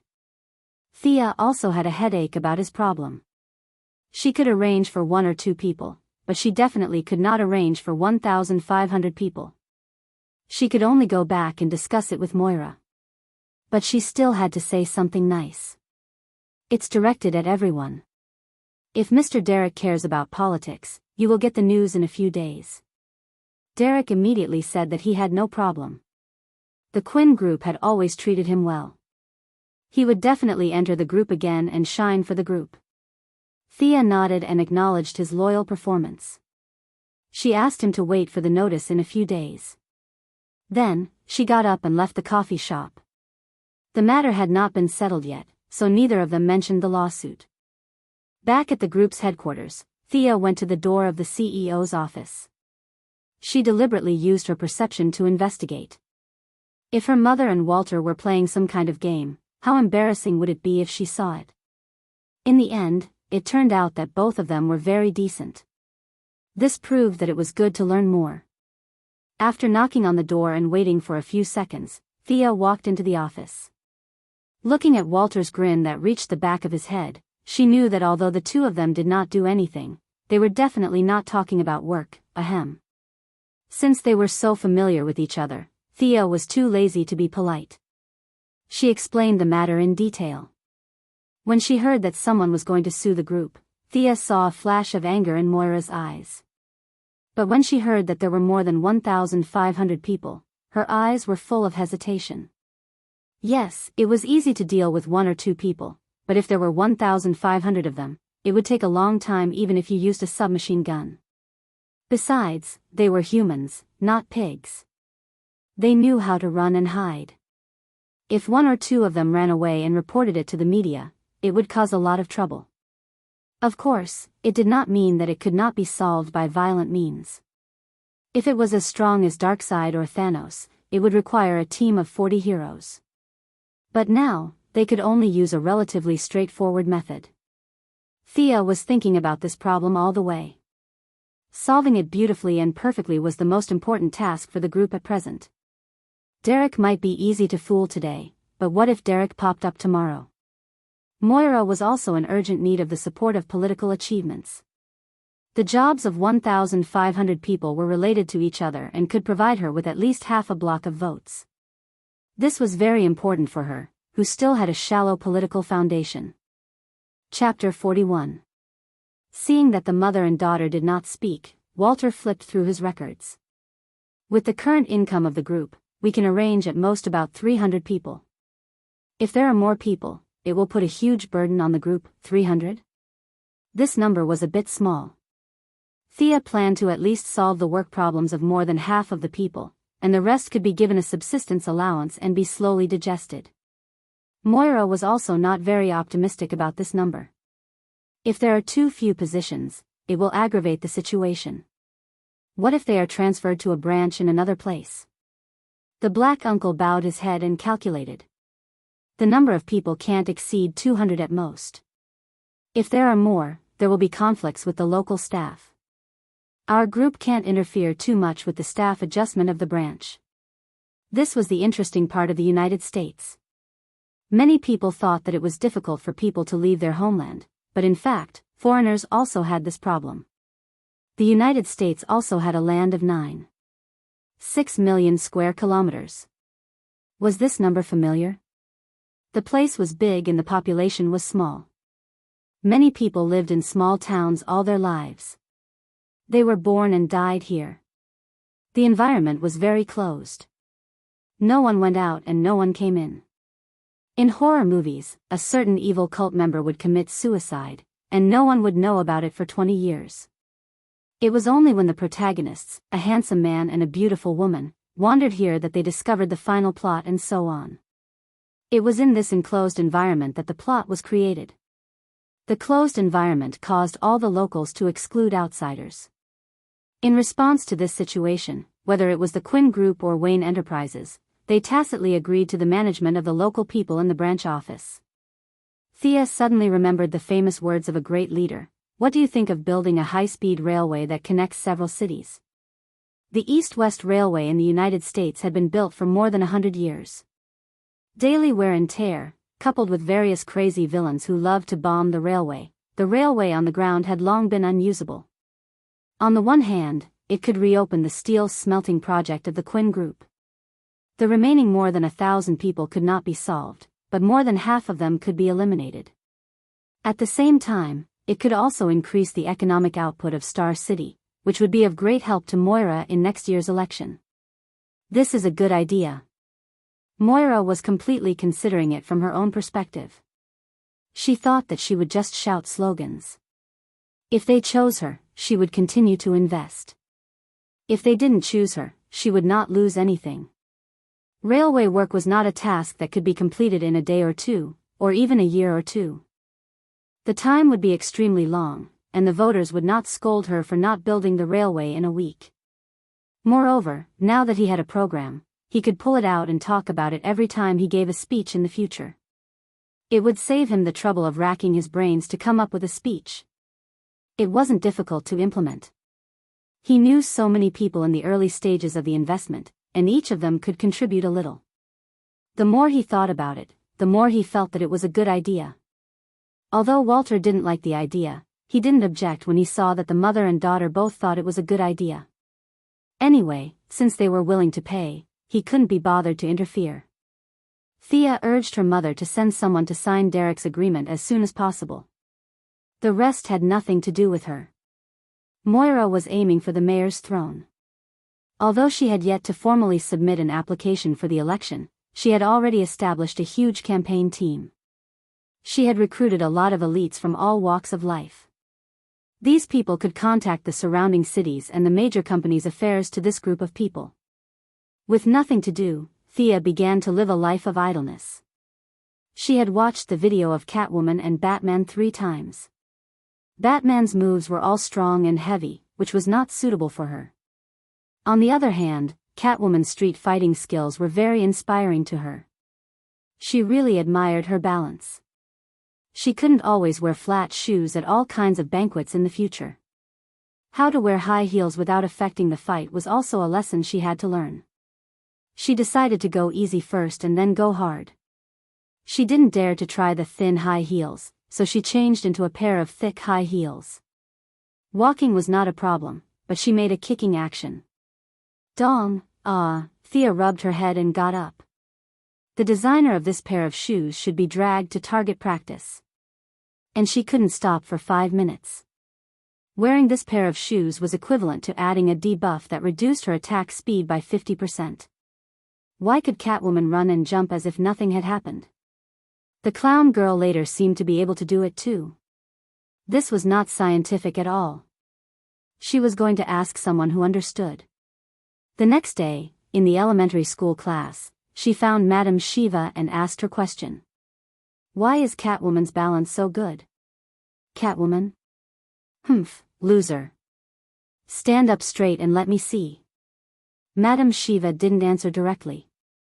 Instead, she asked her to stand up straight and walked in a circle to examine her. Thea was a little nervous because not only did she walk in a circle, but she also patted and pinched her body from time to time. Just now, she touched the area below her neck and above her lower abdomen for a long time, and she almost screamed. Just as she was letting her imagination run wild, Shiva suddenly slapped her butt. Ouch! This time, Thea couldn't hold it in anymore. She looked at her with a red face. If you don't give me an explanation, I'll fight you to the death even if I can't beat you. Actually, your sense of balance isn't bad. It's just that your muscles are not used properly, or should I say, unscientific. The strength of your whole body isn't completely twisted into a rope. As she spoke, she patted Thea's butt again. For example, here. This is the source of the whole body's strength. The movement of the legs and the strength of the upper body all have to go through here. You don't seem to have systematically learned the technique of strength exertion before. Yes, I can't do that if you touch me randomly. It's true that in ancient times, it's reasonable for a male master to teach a male disciple and a female master to teach a female disciple. Madame Shiva continued to speak seriously, and Thea also became serious. Of course, it was best to ignore her blushing face. Back to the original question, how to exert strength like Catwoman, you just have to do this. As she spoke, she pointed at a few parts of her buttocks and legs. As long as you can use these few muscles flexibly, you can even fight on stilts, let alone high heels. But you can only fight for a short period of time. If you fight for a long time, it will cause damage to your calf muscles and Achilles tendon. Let me show you. Madame Shiva took off her coat as she spoke, and let Thea put her hand on her leg to feel the movement of her muscles. It's so cold. This was the first feeling Thea had when she touched her thigh. Maybe she was really Asian. Her skin was very delicate and smooth. Coupled with years of exercise, there was a rhythmic beat on her skin. This was a rare opportunity. She abandoned the distracting thoughts in her heart and concentrated on feeling this unique charm. Thea herself tried to do it a few times and found that it was difficult to say, but easy to do. Without guidance, she might not understand it in a lifetime. With guidance, it was a matter of a layer of window paper. However, she also understood that this kind of abnormal muscle movement consumed a lot of physical and mental energy. No wonder Catwoman's stamina was exhausted after fighting with her twice. At that time, she wondered why Catwoman's stamina was not as good as her, a half otaku, even though she was like a big Western horse. So this was the problem. Chapter 42. Then the two began their daily teaching. Now Thea had entered the fourth stage of perceptual learning, which was the last stage that Ms. Shiva named Earth Listening. This stage was very vague. She needed to feel the movement track of the insects in the soil, which made Thea feel really difficult. Some insects were not even as big as sesame seeds, so what could they feel? Ms. Shiva did not have any good ideas. According to her, she could barely do it, but it was difficult for her to teach others. Her method was to find a cliff, grab a rock with one hand, and hang her whole body in the air, disregarding life and death, and abandon all distracting thoughts. Thea felt that such a crazy method was not worth listening to. She planned to live for a few more years. In addition, she remembered that there were a lot of people on social media who took selfies of themselves hanging in the air on cliffs and skyscrapers. They were all inspired by you. You are the originator of the Foreigner series. Thea decided that she still needed to use the health science method to train. The activity of the heartbeat was not suitable for her. Sitting on the ground was good enough. If one day was not enough, then 10 days. I am still young. I am not in a hurry. Moira acted quickly. Only a day after Thea talked with her, a fresh announcement was sent to the desk of major media and radio stations. She had contacted the city governments of Central City and Midway City, revealing the plan to build a high-speed railway between the cities. She also vaguely said that she had contacted some enthusiastic businessmen to donate generously, and the two governments only needed to nominally support a small part of it. Such a good thing, the two governments had no reason to oppose, and they also expressed their support for Moira's high sense of social responsibility. The implication was that as long as she could pull in dollars, they would support her campaign. It was unknown whether this was Moira's own idea or the strategy of her think tank. Anyway, the bundled election was a reflection of political wisdom. The signal to the voters was, if you choose me, I will have a job. If you don't, then goodbye. You can go find whoever you choose.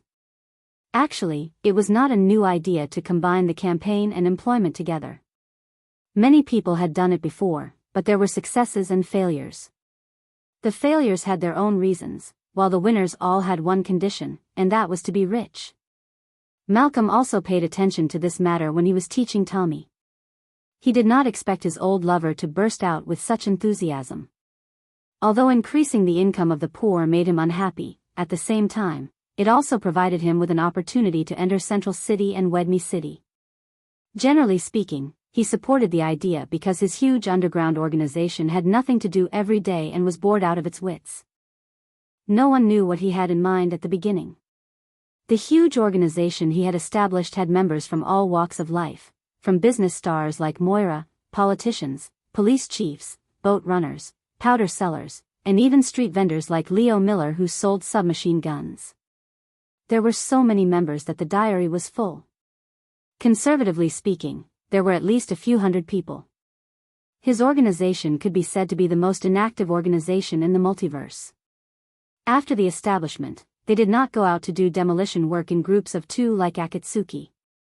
His reason was that they would take action when Unidac Industries' seismic device was developed.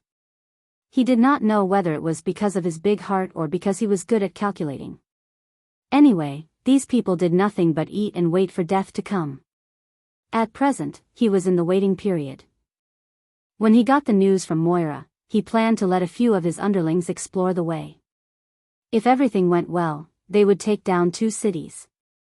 If not, they could also solve the instability of his underlings. With Moira's strong candidacy and Malcolm's secret help, in less than 4 hours after her announcement, one of the 3 candidates had announced his withdrawal and called for supporters to fully support Miss Quinn. Thea was watching TV at Felicity's house, watching her mother on the stage talking about the dangers of various means of transportation except for high-speed rail. Planes? There are so many hijackers crashing into buildings, and supermodels flying by from time to time. It's so dangerous, and you still dare to take it? Ships.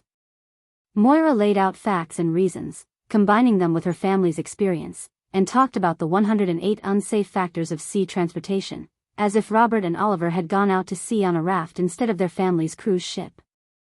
All in all, vote for me if you want to be safe and want to work. Several people in the audience, who were not sure if they were hired by Moira or not, immediately applauded fiercely after Moira finished her speech, as if they had heard some wonderful words.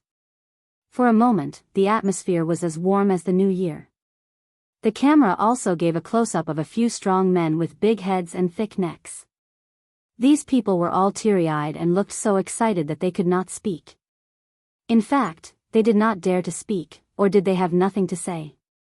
Thea looked at these people who looked like they were collecting protection money. One of them with a fierce face was particularly familiar. Was he the owner of the bar she often went to? Felicity had never liked Moira. Seeing her speaking on the stage, she slanted her eyes and curled her lips in disdain. Thea also did not understand. These two should not have any interactions, so why did they seem so incompatible? In the original plot, Felicity was already Oliver's girlfriend, and she even sneered at him at Moira's funeral, not giving her boyfriend any face at all. Perhaps it could only be attributed to the incompatibility of the two. Your antivirus suit is here. Felicity put down the phone and said lazily. Oh God. It finally arrived. It turned out that the Europeans and Americans were also full of nonsense. They said that it would be done in 3 days, but it took her 10 days. They really did not take her seriously. Thea silently recorded these people in her little black book. When she was in power, she would throw these people into the coal mines of Siberia to experience life. Although these guys were not good people, their craftsmanship was still good. In order to increase ventilation, it was changed to have an inner layer and an outer layer. The inner layer was divided into upper and lower parts, and there was a joint in the middle. The outer layer maintained the previous integral way of wearing, but it was much looser. It was not like the previous tights, where the breasts and buttocks were clearly visible at a glance. It could confuse the gender to a certain extent, which was good. The brainwave collection device was completely unrecognizable. The 2 girls felt that the previous round helmet was too stupid and ugly, so they changed it into the current one. It looked a bit like the headband of the elf Queen Galadriel in Lord of the Rings. At most, it was the magical version, but this was the sci-fi version. People used a mithril chain to wear 5 gems, but they used polymer to wear several mobile modules. They were all shiny and looked similar from a distance. Felicity had spent a lot of energy on these modules. She had used up 2 keyboards just to write the code, and she had lost 3 kilograms of weight. The mobile module mainly collected Thea's brainwaves and sent out instructions through the white matter in the brain cells to achieve the purpose of controlling the entire hoverboard. However, the connectivity and conductivity of human brain cells were slower than the transmission of the system, which put the pressure on Sia. This gave her a headache for 2 days. It was a real headache. She felt as if there was a piece of wood stuck in her head, and it took her 2 days to recover from it. The 2 tried many methods and finally came to the conclusion that the machine was indeed smarter than humans. Thea 2.0 could not handle it. They could only artificially reduce the output frequency of the system to the same level as the human brain. The downside of the down frequency was that the speed of the entire hoverboard's control was slowed down. The original design of the hoverboard only required a thought to complete various dodging and high-level movements, but now it required manual and machine adjustments. Although Felicity added a fuzzy algorithm module, the overall performance inevitably dropped by 30%. If the original Marvel's Green Goblin hoverboard was the 1.0 official version, Thea's hoverboard could only be considered the 0.7 beta version. Fortunately, she only used it as practice and did not plan to use it to practice flying. The current performance was more than enough to rob a few gangs or give to the poor. Chapter 43. The original main body of the skateboard had undergone 3 major modifications and was completely different from the original one. Dr. Hoffman probably wouldn't be able to tell that he was the one who developed this thing. The main body had changed from the original flat shape to a V shape, with a large front and a small back. The operator was in the front. When the skateboard entered flight mode, a fixed frame would pop out from the body and fix the pilot's legs and waist. In theory, it would be no problem for the skateboard to perform a few flying tricks. Green Goblin was an agility-enhanced person, so he mainly relied on his own agility to operate the skateboard. He might have been forced to do so by Spider-Man at first, but later, he got used to it and it became instinctive. From time to time, he would show off the separation of man and machine. In Thea's eyes, this was too dangerous. It was purely suicidal. It was like bungee jumping. She might get dizzy and fall to her death if she didn't find the right landing spot. As an ordinary person, Thea still cherished her life very much. She had specially customized this fixed device and was prepared to stay on the skateboard obediently. Although it affected the movement of the lower body, safety came first. The base of the skateboard was arranged with chromium magnets. As long as the main control was turned on, it would send down a repulsive force that was opposite to the geomagnetic field, causing the whole body to float. As the repulsive force increased, it could rise to a height of more than 1,000 meters. By adjusting the direction of the eruption of the repulsive force, long-distance flight could be carried out. The whole process was safe and pollution-free, and the energy consumption was extremely low. Of course, if the Earth didn't have a magnetic field one day, Thea would definitely fall from the sky. At that time, she would have to admit that she was unlucky. As for the weapon system, Thea said that her recurve bow could fly at a speed of 300 feet per second, which was 91 meters per second. The effective range could be maintained at about 150 meters, and it could shoot up to 30 arrows per minute. High-tech weapons were definitely necessary, but now that the two of them were so poor, it was better to continue using the bow. It was low-carbon and environmentally friendly, so the bow was still good for them. Late that night, the two of them went outside. Thea put on the antiviral suit and settled herself in the driver's seat. She suppressed her excitement and silently said, "Start," in her heart under Felicity's expectant gaze. The whole skateboard floated smoothly in the silent environment. Yay! Thea waved her fist at Felicity, who was beside her. Thea, the monitor shows that your blood pressure and pulse haven't changed much, but your heart rate is a little fast. You must be too excited. Now that the preliminary test is done, let's check other data. Felicity held the tablet in her hands, which showed the user's data at all times. The two of them first tested the height of the skateboard. Because they didn't know how many radar stations there were in the city, the skateboard could be coated with a layer of invisible paint. However, Thea, a living person, had nowhere to hide. Theoretically, the skateboard could rise to a height of 1,000 meters, but they were afraid that it would cause trouble, so they stopped at a height of 100 meters. In fact, a height of 100 meters was enough. One floor was only 3 meters high, which was equivalent to the height of a 33-story building. It was more than enough to fight crime in the city. Next, the two of them tested the maximum speed of the skateboard. Speed up, Thea. 80 kilometers per hour, no obvious discomfort. Accelerate again, 150 kilometers per hour, good situation. 220 miles per hour. Blood flow is faster. Heart rate is stable, 300, Thea, stop. Don't speed up anymore, your body is close to the danger line. Since Thea had reached the limit, there was no need to risk her life.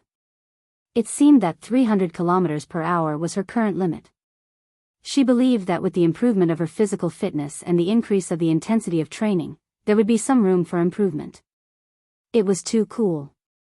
He enjoyed the speed of the sprint in the breeze. He didn't have to think about anything. He didn't have to calculate or worry. No wonder so many people liked to race. It was really a great enjoyment.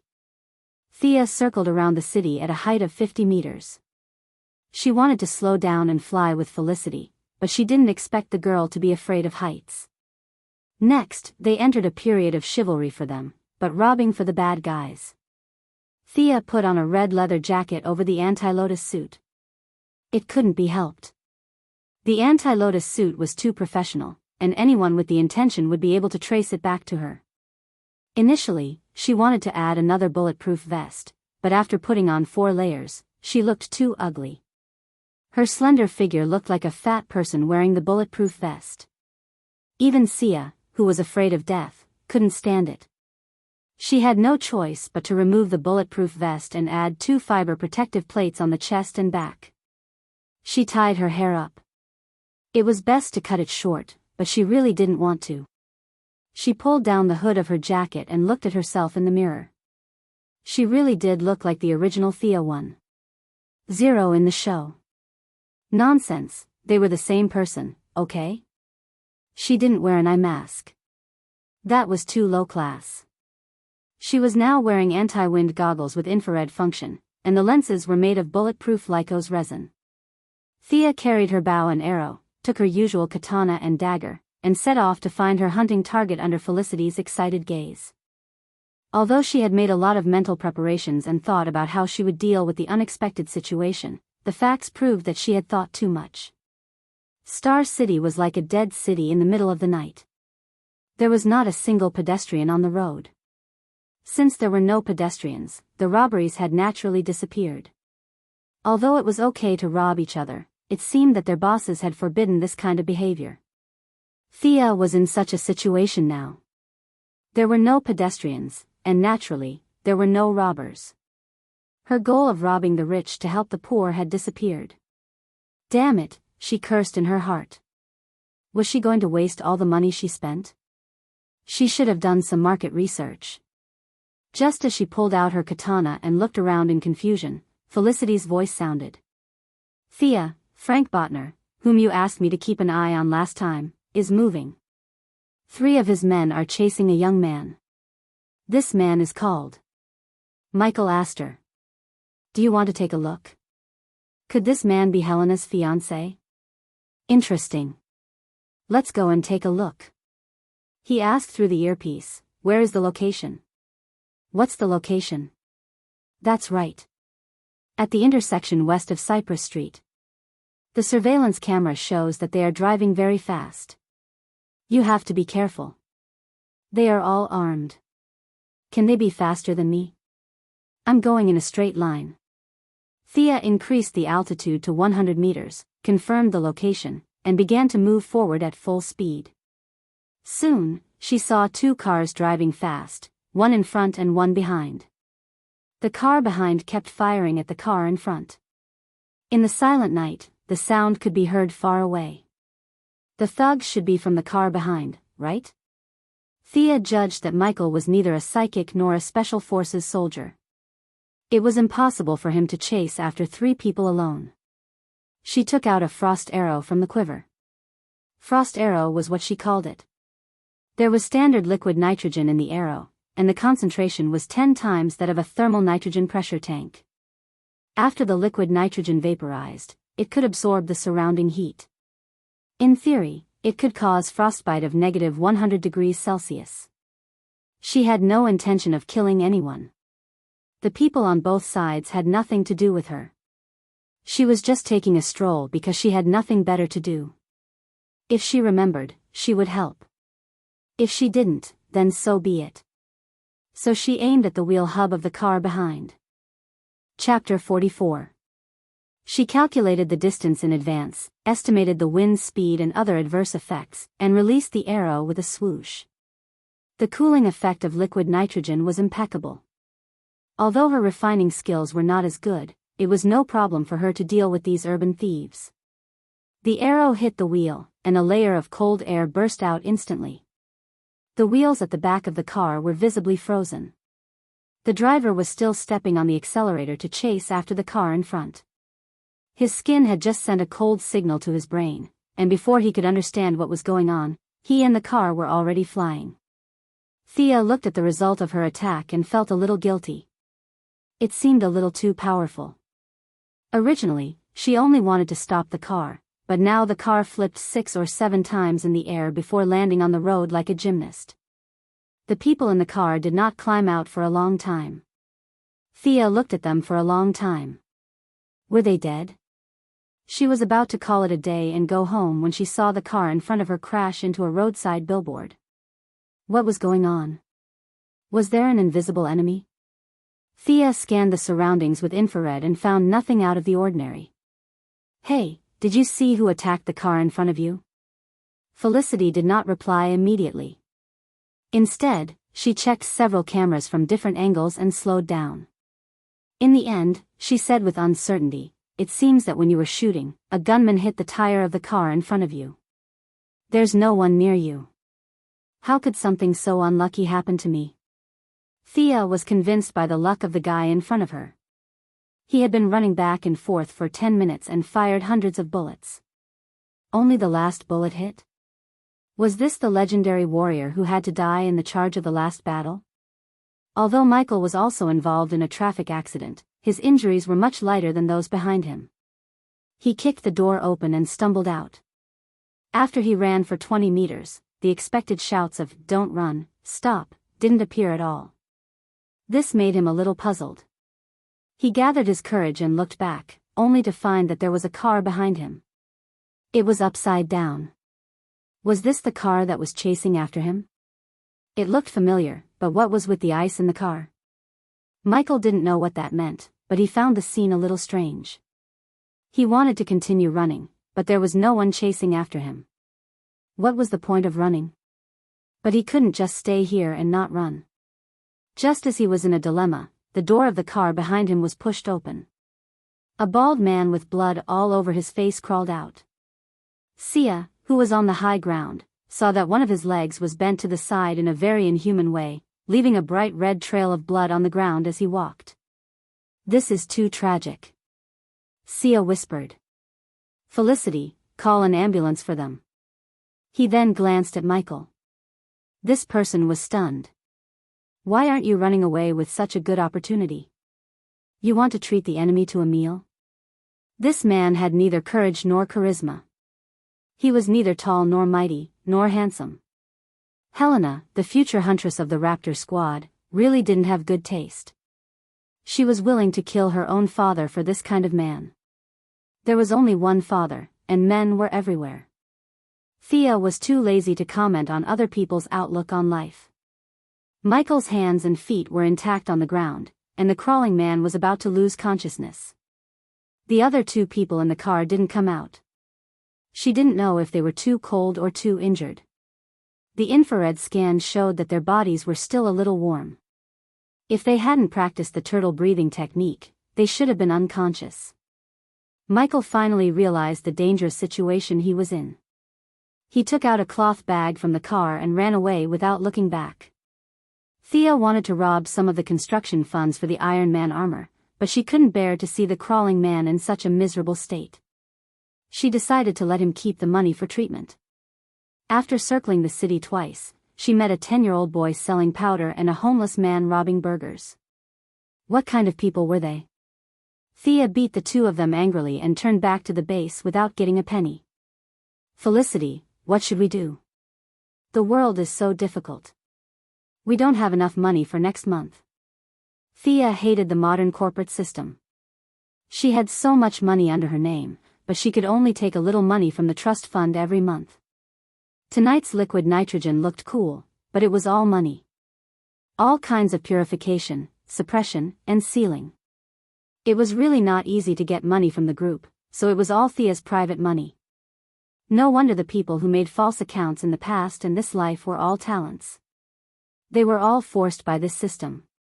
Tony Stark announced that he was Iron Man in public. It was not without the huge consumption of the Iron Man armor and the unknown flow of funds. The board of directors had to confess because they couldn't fool them. Justin Hammer's Iron Man armor had a wholesale price of more than 100 million, and as an Iron Man armor that was 8 streets better than him, it could only be more expensive. Felicity was an otaku, so there was no good way. The two could only continue to patrol tomorrow and try their luck. In the next few days, Thea went out every night to try her luck. She didn't catch any big fish, but she caught a lot of small fish and shrimps.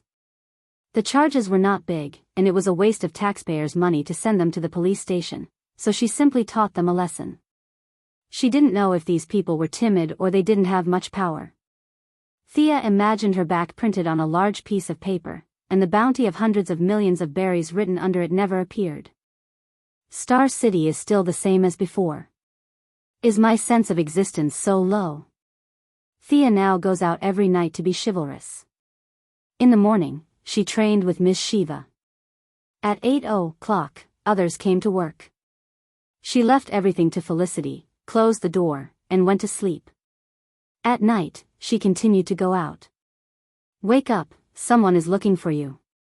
In a daze, Thea saw Felicity leading a tall girl into the room. Who is this? She looks familiar, but I shouldn't have seen her before.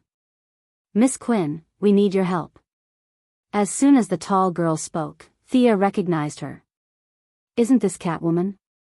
She didn't wear the iconic leather jacket and eye mask, but changed into a short skirt. Humph, I can recognize you even if you take off your pants, but her calves are really long. Carefully looking at Catwoman's appearance, she is very similar to Anne Hathaway in her previous life. If Ms. Shiva's temperament is cold, her temperament is elegant. Catwoman, you can call me Catwoman. Thea Quinn, you can call me Red Arrow. The two women also became friends after fighting, and they shook hands to show their recognition of each other. Thea saw that Catwoman didn't talk about business, and only looked at Felicity on the side. Does she mean to ask her to leave? How is this possible? Thea immediately said that she is not an outsider, she is her teammate. Well, I'll get straight to business. Batman is in trouble, I need your help now. Chapter 45. Thea looked at her calmly and gestured for her to continue. It was normal for something to happen to Master Batman. It would be weird if he was fine. He was the American version of Tang Sanzang. He had chosen the path of death and was determined to go through 81 difficulties. As an ordinary person without any enhancements, he relied on his muscles to provoke all kinds of people. Other than a few permanent aliens, he had provoked almost all the good guys and bad guys. Therefore, Thea was not surprised to hear that something had happened to him. He looked at the feline girl expressionlessly, implying that she shouldn't stop and should continue. He was captured by someone called Bane, and we don't know if he's still alive. Currently, Bane has half of Gotham under his control. He has opened both Arkham Asylum and Black Gate Prison. Now, the city is filled with criminals, and we desperately need your help. Catwoman looked at Thea earnestly. Was this the plot of the movie Batman the Third? She remembered that she had tricked Bruce in the movie. However, this was different from the movie. The two of them had known each other since they were young and had gone through many hardships together. Although there were ups and downs in their relationship, it was not something that could be stopped by a few threats. Realizing that she could not completely copy the plot of the movie, Thea asked carefully, "Who is this Bane?" "I don't know. I only know that he is very strong. He seems to have superhuman strength. I heard from one of his subordinates that he has 2 tons of strength. I don't know if it's true or not, but he defeated Batman with his bare hands. I saw Bane break his spine with my own eyes." Catwoman looked a little depressed. 2 tons? Thea was shocked when she heard the weight unit. Didn't they use kilograms as a unit to measure strength? Where did this ton come from? At the same time, she realized that this was definitely not the Bane from the movie. This guy must have been injected with a biochemical injection or something. Otherwise, a human would not be so strong. Facing Catwoman's earnest gaze, she wanted to say no. However, when she saw Felicity's sparkling eyes looking at her through her glasses, there was encouragement and excitement in her eyes. She could only smile stiffly. The Joker hasn't been released, right? No, he's being held in special custody. But, other than him, everyone else has escaped. Catwoman wanted to say that the people here were simple and honest. The criminals were all obedient and could not be chased away. However, she knew that no one would believe her, so she could only tell the truth. Thea breathed a sigh of relief when she heard that the Joker did not escape. In the DC world, there were 3 types of people: heroes, villains, and clowns. This person's combat power was average, but his brain was probably overflowing with dopamine. He did not have any emotions like fear. Even if the god of the DC world descended to Earth, he would still stab him. This person's thoughts were wild and unrestrained. No one knew what he was thinking. In the parallel universe, he once caused Superman to misunderstand and kill his girlfriend, causing Superman to become evil. He then kidnapped Lex Luthor, a great villain with level 9 intelligence. Finally, he used a nuclear bomb to flatten the metropolis. This directly led to the division of the Justice League. His initial goal was to fool around with nothing better to do. Thea did not dare to provoke such a dangerous person. If he found out about her identity, her family would be in big trouble. She breathed a sigh of relief when she heard that he was still being held captive. She silently thought about the few main villains in Gotham. It seemed that other than Bane, who was a ferocious guy, the rest were all normal people. Or rather, normal people who were mentally unstable. She could not crush them with her equipment, but it should not be dangerous. Okay, we'll go with you. Thea thought that they probably would not pay her, but she could not go for free. Should she find a few rich and heartless people to do the job? You guys? Catwoman stared at Felicity, who was beside her. Was this person a hero too? Felicity's IQ immediately understood what she meant. She angrily said that her hacking skills were superb and demonstrated the most advanced facial recognition and positioning technology. Catwoman, who did not go to school since she was young and only knew how to pick locks, was impressed. She immediately approved of her joining. Since you're not afraid of death, then come. We'll organize a group of friends to sing you a Gotham welcomes you. Who's your teammate now? Did you invite anyone else?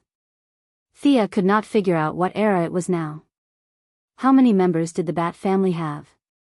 There was strength in numbers. If you invited a few strong heroes from elsewhere, you could happily do whatever you wanted. Catwoman did not know what she was thinking. She answered honestly, on our side, it's me, Batwoman, and Robin. I also asked Madame Shiva to look for Batman. She has a lot of connections in the underworld. I believe there will be good news. The 3 of them plus the 2 on her side, there were exactly 5 of them. Was this the rhythm of forming a team to fight a dungeon? It was a pity that Catwoman, Batwoman, Robin, and herself did not have any resistance. They were all agility-based heroes. Felicity could only do logistics. She would cheer everyone up and act cute as a mascot. They were done for this dungeon. In fact, it would be great if Madame Shiva was here. She could temporarily take on the role of damage absorber. Unfortunately, she was sent out to look for someone. You sent the best fighter out to look for someone. I really have to hand it to you. She wanted to say that she would look for someone and let Shiva deal damage. However, that would be a bit of a boost to the morale of others. She resisted the urge to say it. Besides, she really did not know where Batman was locked up. In the movie, it was a deep cave. Master Bruce even did a leap of faith. However, in this real world, who knew where that place was? She could only hope that Shiva would find him quickly and let him come back to clean up the mess. She asked Catwoman how she got here. The answer she got was that the armory had been discovered by Bane. All kinds of high-tech equipment had been taken away. Without Batman by her side to give her ideas, she did not dare to do anything. She had hitched a ride all the way here. That was why it was said that heroines could not rely too much on others. They had to be independent. Thea asked the company to prepare a helicopter for her. Knowing that Catwoman knew how to pilot it, she heaved a sigh of relief. After all, Gotham was not a tourist city. After hearing Catwoman describe the rain of bullets, she was still thinking of how to make up a lie to fool the pilot. The two of them did not hide it from Catwoman. They folded the skateboard a few times and put it in their backpacks. It weighed less than 20 kilograms. It was indeed a good weapon for home travel, murder, and arson. This was the good thing about being a superhero. They did not ask about other people's abilities or background. If you were willing to tell them, just say it. If you were not, then forget it. Catwoman watched the two of them pack up their equipment and naturally stood at a distance. Not knowing how the battle would be, Thea brought all of her arrows. Yes, she was prepared to be a long-range attacker. Although she was better at close combat, she still felt that it would be safer to leave such an important position to someone else. Felicity was still immersed in her fantasy of being a hero. Thea reminded her a few times before she realized that she also needed to prepare.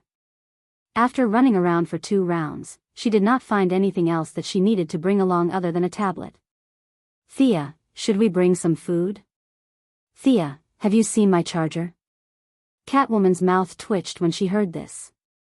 We are so big in Gotham. Do you think we lack food for you? Thea also felt a little embarrassed. She had lowered the standards of Star City's heroines. Didn't you see that her peers in Gotham were laughing at her? She quickly pulled her in and asked her to change. After all, the situation in Gotham was unclear. It was impossible for her to be like before, sitting in front of a monitor with fries and Coke while watching a live broadcast. Chapter 46. Felicity had no choice but to change out of her usual short skirt and high heels. She rummaged through her closet for a set of sportswear and changed into a pair of hiking shoes. However, no matter how Thea looked at the clothes, they were filled with traces of time. The clothes were really old-fashioned, definitely from 10 years ago. She wanted to ask her to change into another set of clothes to bring honor to Star City, but when she saw Catwoman looking at the time from time to time, she had no choice but to give up. She hoped that the people of Gotham were in deep trouble and did not have the time to care about the fashion of their sister city. The three of them rushed to the Quinn family's private helipad with big and small bags. Most of them were Thea's equipment. She brought hundreds of arrows, hundreds of different types of arrowheads, and a large number of long knives, daggers, and throwing knives. Felicity and Sia each took one of the 2 pistols they had seized a few days ago. Although Sia didn't specifically practice her marksmanship, with the bonus of a long-range weapon like a bow and arrow, her marksmanship wasn't inferior to that of an ordinary police officer. As for Felicity, she only asked her to protect herself and not shoot her own people. Thea, where are you going? Moira heard that she had hurriedly enlisted a helicopter and did not know what she was going to do. She was not used to her daughter's way of life and hurriedly rushed over from the office. We are going to Malibu Beach. Thea said and hugged Felicity and Catwoman's waists with a bright smile. Felicity and Thea had hugged each other more than once, so there was nothing unusual about it. However, this was the first time Catwoman was hugged by someone of the same sex. Her waist was a little sensitive, so she could not help but shiver. However, she forced herself to suppress it and forced an ugly smile. Moira knew Felicity. Although they had not spoken, she knew that she was an employee of the company and was her daughter's good friend. However, this was the first time she had seen Catwoman, who appeared out of nowhere. She felt that although this woman was beautiful and had a good figure, there was a hint of wildness in her eyes.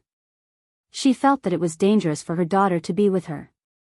However, when he saw the 3 of them standing together intimately, he didn't say anything. He only said that they would call him when they arrived and tell him that they were safe. As an experienced person, even if she had never eaten pork, she had seen pigs walk.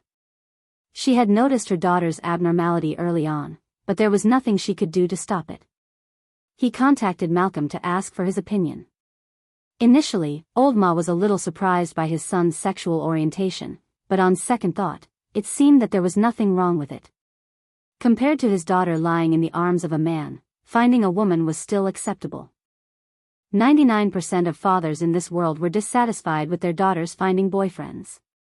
They always felt sad that their daughters had run into another man's arms, as if their cabbage had been eaten by a pig. At most, some people were more dissatisfied, while others were weaker. However, they were all unhappy and unhappy. Joe West, the father-in-law of the Flash Barry Allen, cared about how far the two of them had progressed and whether they had done anything. This was only because Barry had been raised by him since he was a child. It was a kind of mindset of keeping the goodies within the family. He was not a real father-in-law of the nation.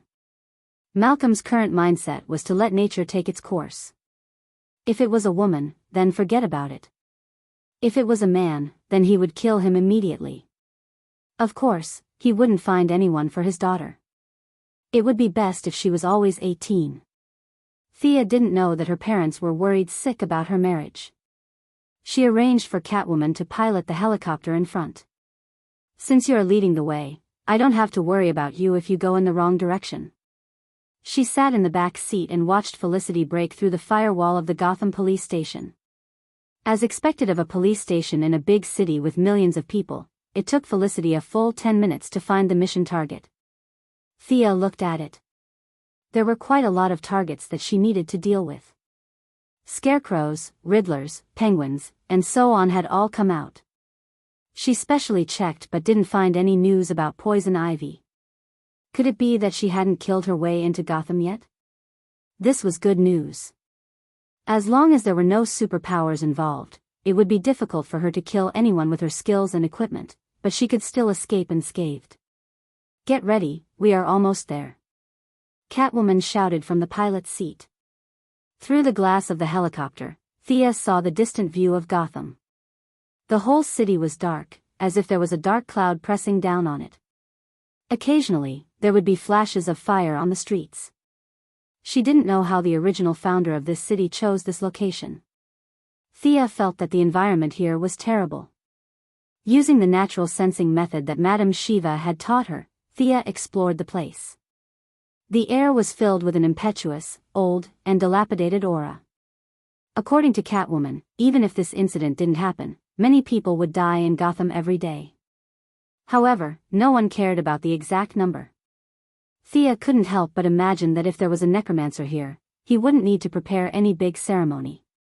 Could he summon millions of skeleton soldiers with a few simple commands? Or maybe a few hundred death knights? If Star City was a sickly old man, then Gotham was a strong man on the verge of death. It was hard to say which city was worse. As the helicopter approached, Thea could already see the chaos on the streets and between the buildings. She could see robberies and murders everywhere. The screams of women and the cries of children lingered in the air above the city for a long time. From time to time, an old man would be pushed to the ground, just to take a few dollars from him. This city was slowly approaching the brink of collapse. She was sad that Batman's years of hard work had gone down the drain. Now that she had some power, why not help these poor people? She didn't know if this was the resolution of a hero. She only knew that she had to do something. If she had only wanted to make a fool of herself in the beginning, she had now decided to punish these thugs. Dreams were beautiful, but reality was cruel. Just as she was about to go down and kill 7 people, she realized that the helicopter had been circling in the sky. She sternly asked Catwoman, "Why aren't you landing? How many people will die if you delay for a minute? You're really not worried at all." Catwoman was even more depressed than her. "How can I not be worried? I'm so worried that I have blisters on my mouth. Tell me where to land, it's too messy here." Before she could finish her sentence, some idiot on the ground fired a magazine of bullets at the helicopter in the sky. How could they hit it from such a high distance? Even if they hit it, it wouldn't be able to move. It was obvious that the bullets were wasted. Thea looked around. It was indeed quite messy. The weather today wasn't good either. In fact, Gotham's weather had never been good. She didn't know what kind of weather this place had, but it was always cloudy for 300 days in a year. Just as she was about to carefully look for a flat ground to land, she saw a bald man with a common face rushing out with a rocket launcher. Thea was shocked. "Io, pull it up, hurry." Catwoman's reaction was also very fast. In addition, the helicopter's performance was good. In the nick of time, the rocket launcher flew past the bottom of the helicopter. Phew. The three of them let out a sigh of relief. Chapter 47. The duo from Star City was not used to people who would start shooting at the slightest disagreement. The citizens here were much more ferocious than those in Star City. Thea had patrolled her house for 3 nights, but she had never seen anything as ferocious as a rocket. She quickly asked Catwoman to increase the altitude and turned to Felicity. "Look for Gotham's police station and government buildings to see if we can land. Maybe a few rich people's private residences." Felicity fired the first shot of the invasion of Gotham amidst the whirring of the propellers. "Oh. I don't think we can go to the government building. Look at what I found. This guy doesn't look like a government worker." She turned the tablet around to show Thea. On the screen was a 2-meter-tall bald man with a metal-breathing mask on his face. His upper body was bare, and his muscles were bulging. One of his arms was as thick as Thea's waist. Thea shook her head. "This guy doesn't look like a friend of justice. Which government would hire someone like this? It's only a matter of time before they all resign. This brother general should be Bane, right? Comparing the strength of the two of them, he should be the final boss, right?" Maybe. Why did she use maybe? Because Thea gathered all the information and clues provided by Catwoman. She did not know if it was good or bad news. The actual situation here was the same as the beginning of the movie. It started with Bane defeating Batman, but the plot took a turn for the worse. Bane had also hacked the TV station and brought a few henchmen to broadcast a nuclear reactor live, trying to create a large-scale panic. However, after waiting for 2 days, he found that the city was quiet. People continued to eat, drink, and dance in the square. The scene of the citizens hiding under the table and shouting for the Buddha did not appear at all. He asked his henchmen to check the network signal and found that there was no problem. The live broadcast must have been released, but why did no one pay attention to it? What was going on? Unwilling to give up, Ben found an old man who was passing by to understand the situation. He explained to the old man how awesome he was and how many bad things he had done, bragging about his deeds. "You should be scared now, right?" The old man calmly said, "Young man, you're an honest person. It's not easy for such an honest person to survive in Gotham. You can't just focus on the surface of things, you have to look at what's inside. Look at me, I'm 76 years old this year, and I've received my citizen certificate for more than 60 years. Actually, I have a dirty bomb hidden in the basement of my house. There are 2 bottles of sarin gas in the fridge. Look at the basket I'm carrying now. I just bought 2 kilograms of radioactive material this morning. Seeing that you're living so miserably, why don't I sell it to you at a cheaper price?" Bane, whose face was filled with disbelief, randomly found a few enthusiastic citizens to conduct a survey. The result was that none of the citizens of Gotham were afraid. What he thought was terrifying was nothing out of the ordinary here. "Do you think I'm scared?" This sentence was in the category of threatening words elsewhere, but the sentence itself was a question. However, in Gotham, this sentence was the truth. They were indeed scared since they were young. This sentence was often used in Truth or Dare, and it was a statement. The citizens of Gotham had been tested for a long time. Every one of them had strong nerves and a strong will. In other cities, casting a fear spell on a crowd would cause chaos. However, in Gotham, you would only see a screen filled with the word immune. According to the game's terminology, if you chose Gotham as your starting location, your innate resistance to dark magic would increase by 50%. When he realized that his 3 axes were completely ineffective, Bane could only seek help from his partner this time, Talia al Ghul, the daughter of a ninja master. She was one of Batman's lovers, and also the mother of Batman's son, Damian. Talia was indeed a ninja master who had nurtured her for many years. She was very cultured. She taught Bane an idiom, which was a strategy from ancient China. It was called using the people of Gotham to scare the people of Gotham. Bane opened the door of Blackgate Prison with a nervous heart. He was afraid that there would not be enough chaos, and the hundreds of patients in the mental hospital would be chased onto the road. Reality proved that this strategy was vicious. It was nonsense to say that they were all Gotham people, and that the people of Gotham would not attack their own people. The more they attacked their own people, the more vicious they would be. In a short period of time, there were corpses everywhere, and blood flowed like a river. Although the results were gratifying, Bane soon realized that he had nothing to do. He had dismantled the nuclear reactor himself. Previously, no one had paid attention to it for a few days. After he understood the mentality of the people of Gotham, he was scared that some lunatic would come over and borrow a fire. Although he could fight, he could not withstand a nuclear bomb. Now, he was completely free.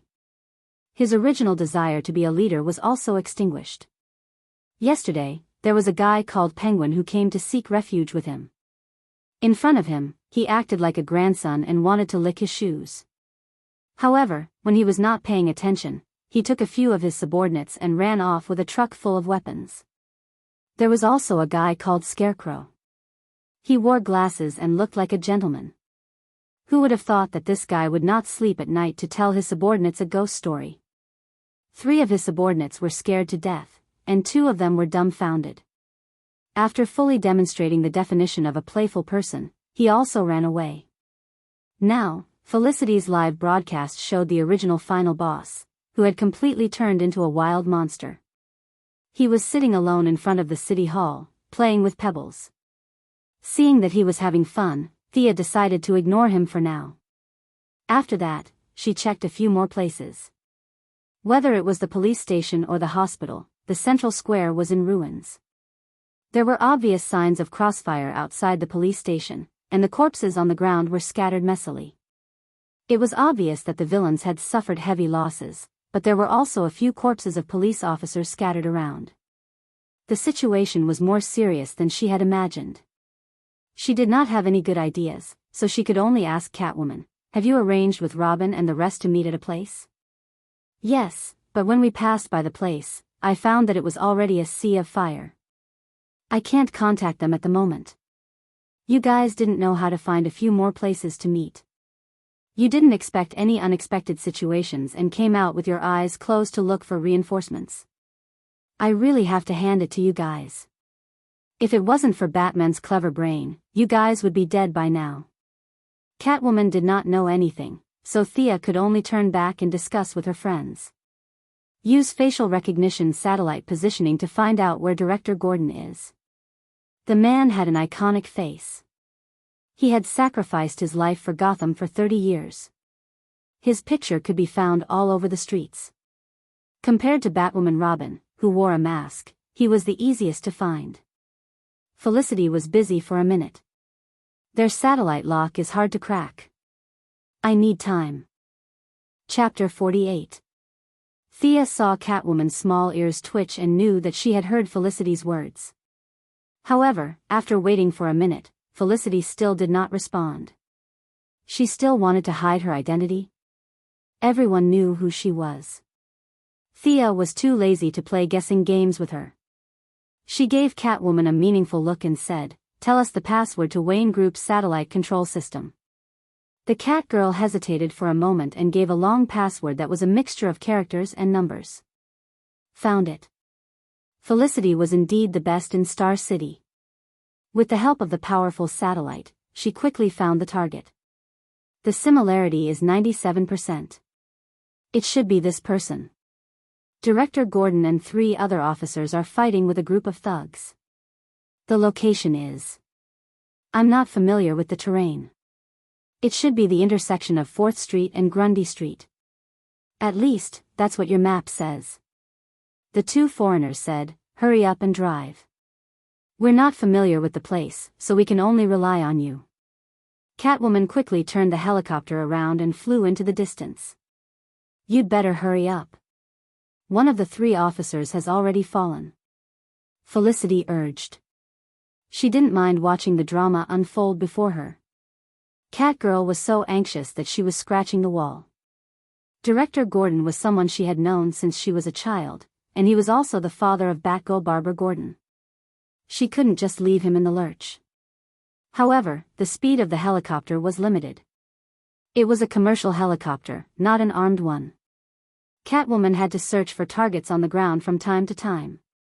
She could only maintain 150 kilometers per hour because of her skillful skills and quick reflexes. Another officer is injured. They're surrounded in a house. Felicity was not nervous at all. She calmly reported the situation as if she was a live commentator. Thea saw that the helicopter could no longer speed up. It seemed that she could only rely on herself to break out of Director Gordon's predicament. Gordon was too important to Gotham. He was fair, selfless, and righteous. All the praises one could think of could be used on him. If he could pass through the mountain pass, he would be able to instantly become a holy knight. If he died here today, he would be able to rewrite Gotham's fate. This guy with luck was always looking for trouble, but every time he was in danger, Batman would jump out from the bushes to save him. But this time, if Master Bruce did not know how to teleport, he would not be able to make it in time. She sighed inwardly. The only person who could save his life now was her, a bystander. Without another word, Thea began to take off her clothes, because she needed to change her outfit. Catwoman doesn't know what happened to her and why she took off her clothes without saying anything. Although she is very concerned about the situation at the front line, she can't help but turn her head to take a look. What are you looking at?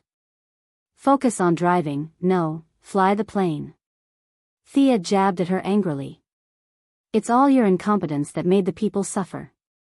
After changing into all the equipment, he controlled the skateboard to float out of the cabin first and was at the same level as the helicopter. He carried a quiver of arrows on his back. There were only 7 enemies before, so 20 arrows should be enough. After putting on the hood and goggles, Thea ordered the 2 of them to follow quickly. Then, she jumped onto the skateboard. Under the control of her mind, the skateboard flew across the sky like a bolt of lightning. So cool, how did you do it? Catwoman didn't expect them to have such a weapon of mass destruction hidden in their backpacks. She only felt that the skateboard was really fast. Even though the situation was tense, she couldn't help but think about her career plans. If she had such a skateboard, who would be able to catch her in the future? If Old Master could come back alive, should he ask him to do something for him? Catwoman laughed. Felicity was involved in the construction of the skateboard from the beginning to the end. Although she was a little disappointed that she couldn't drive it herself due to her fear of heights, she was still very satisfied with her results. Usually, she couldn't find anyone to share her sense of achievement with. Today, it was rare for someone to be interested in talking about something that didn't involve the core technology. In fact, Catwoman didn't understand the core technology she was talking about. Although Catwoman was influenced by Master Bruce and learned a lot, she was determined to expand her business from stealing jewelry to all kinds of elegant art. Unfortunately, her foundation was too weak. She didn't even finish primary school, so she could only say that the algorithm and formula Felicity mentioned were very good and powerful. Felicity, who was happily chatting, inadvertently glanced at the surveillance camera and was shocked. Thea, you're flying too far. Hurry up and fly back. At this time, Thea didn't know that her little friend was bragging too much and didn't pay attention to the road situation on her side.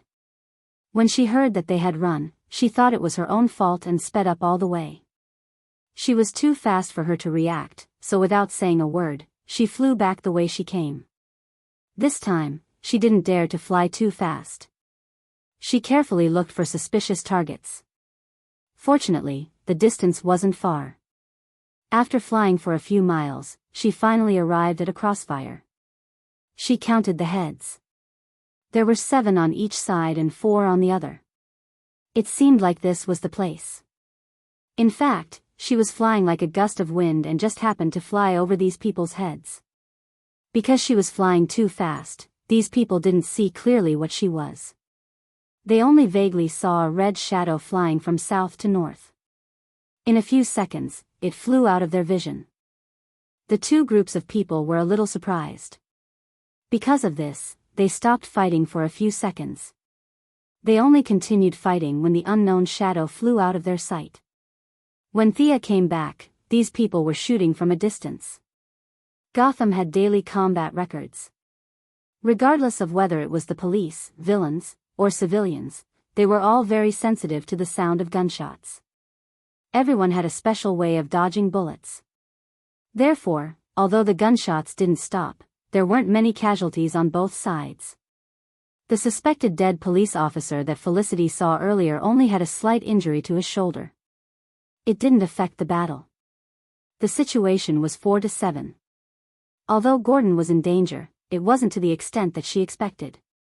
Most likely, he had successfully escaped in the original plot. But now that she was here, it wasn't appropriate for her to watch the show. She had to at least do something. Just as she was thinking about whether she should kill them one by one or kill them one by one, a strong man below saw her floating in the air. Perhaps he had lived in Batman's shadow for many years, so he wasn't afraid of such high-tech equipment. Bang! He raised his rifle and fired at the sky. He didn't hide his actions from Thea. Moreover, with such a big body, it was impossible to hide. Thea had long seen this guy who jumped out to seek death. She judged the trajectory of the bullet. The x-axis was off by 10 meters, and the y-axis was off by 25 meters. Unless the bullet could bend, it wouldn't hit her. She used infrared glasses to look at this guy who was in a hurry to reincarnate. Under the lens, this guy's skin was obviously darker than a normal person's. A normal person would only be a light red, but this guy was dark red. If he wasn't a fire ability user, then he had too much heat in his body. Thea judged that he had consumed too many calories. Looking at his body size, she knew that he was a regular at the Coke and hot dog shop. She wanted to use a frost arrow to cool him down, but she was afraid that he would be too greasy and dirty her arrow. She had to be careful with every penny she spent, so she had to recycle her arrows if she could. She silently calculated everyone's position, rose up, and took out a special arrow from her quiver. Magnetic arrow, go! A dark blue arrow shot 10 meters in front of the villain. Chapter 49. The two groups of people on the ground didn't know why she was being so high-profile. They stared at the arrows stuck in the ground. No matter which side they belonged to, they couldn't help but think to themselves, "Isn't your archery a little too bad?" Thea ignored their stares. She was wearing a pair of goggles, and her face was completely covered. None of them would know who she was. Under the confused gazes of the police and bandits, she pressed a switch on the bow. Vroom. A low hum sounded. Even Thea found it a little jarring. Not to mention the people on the ground.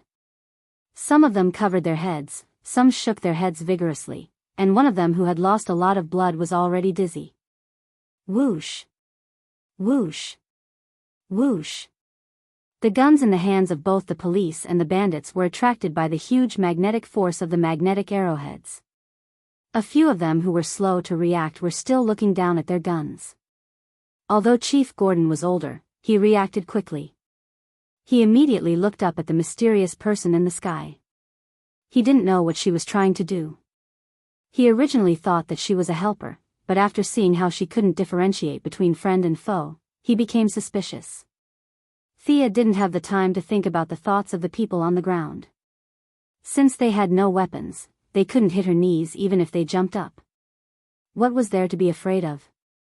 Felicity, the power of our magnetic arrowhead seems to have increased a little. I saw it. It's a little bigger. The original design was to have a radius of 20 meters, but now it's 50 meters. I think it's because of the excessive amount of neodymium magnets.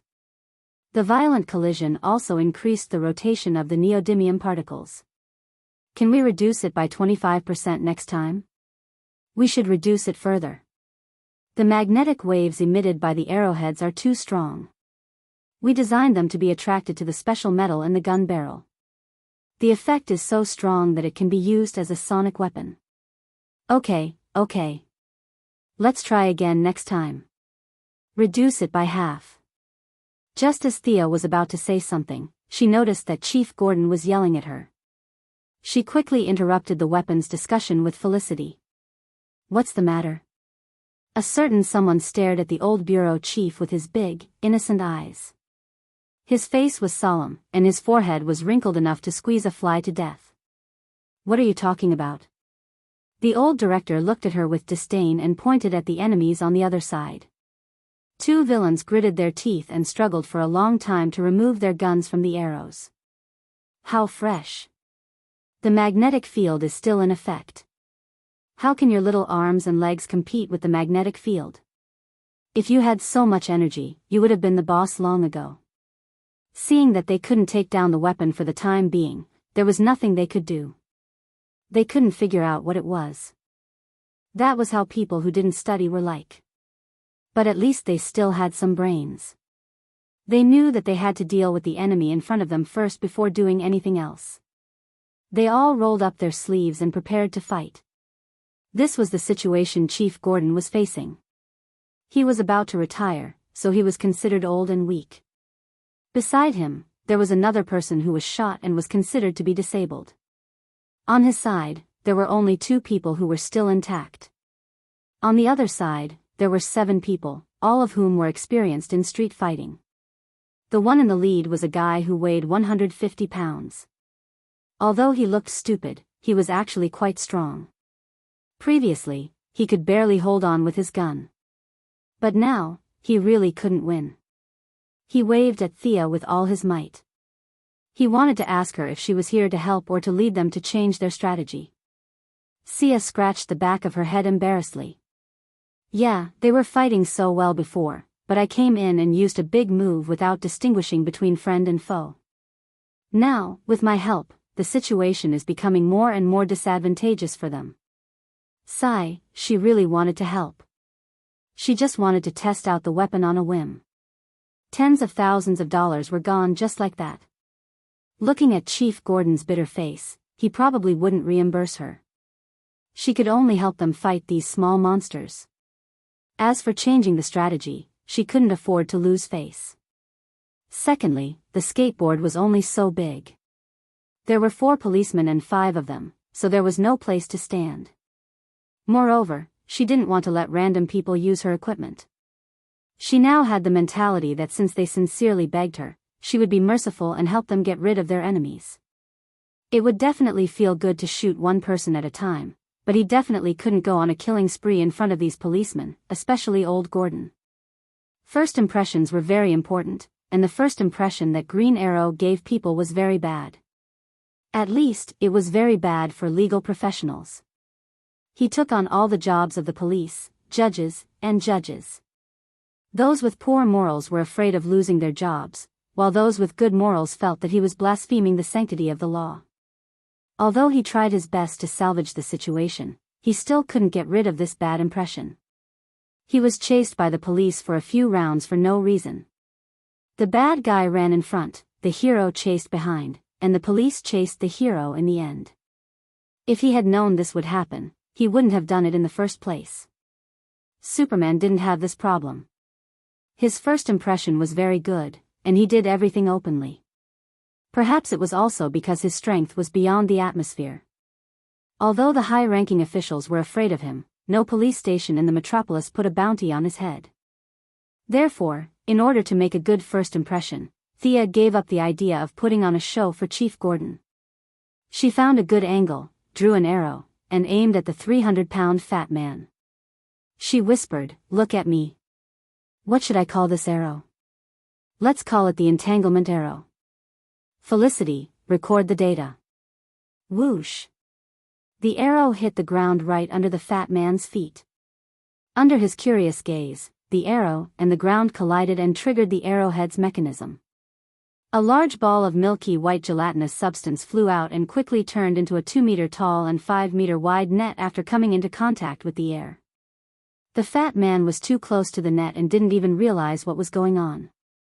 The rest of the people who were charging were also caught off guard and bumped into the net one after another. Thea's entanglement arrow was designed based on Spider-Man spider silk. She didn't know what the original spider silk was made of, but she used a compound carbon-acetylene molecule product developed by the Quinn Corporation. The original author, Dr. Hoffman, had good intentions. He used it to deal with people who jumped off the building. A small ball of it was launched into a large net, and it was so tough that it could catch an elephant falling from the building. This invention had been shelved for a long time. It was accidentally discovered by Thea and she felt that it was quite valuable. She secretly took it out and modified it with Felicity, and it became what it was today. In the end, she named it Spider Silk for convenience. As for whether the spiders would strongly protest against the name of something that did not have any acidic properties, Sia did not care. Of course, the villains didn't want to be stuck on the net for people to see. They were struggling with all their might, especially the fat man who was struggling the most. Sia had made a small modification back then. She had increased the carbon content of the molecular material, reduced some of its hardness, and increased its toughness. Now, the spider web was wobbling under their attacks, as if it would break free in the next second. In fact, the design was a little immoral. It was the same as saying that she could kill him because he liked her. It was an illusion. Even an elephant couldn't break free from the entanglement for a while, let alone a human. She shrugged at Chief Gordon, indicating that she had taken care of everything. The rest was up to him. Chapter 50.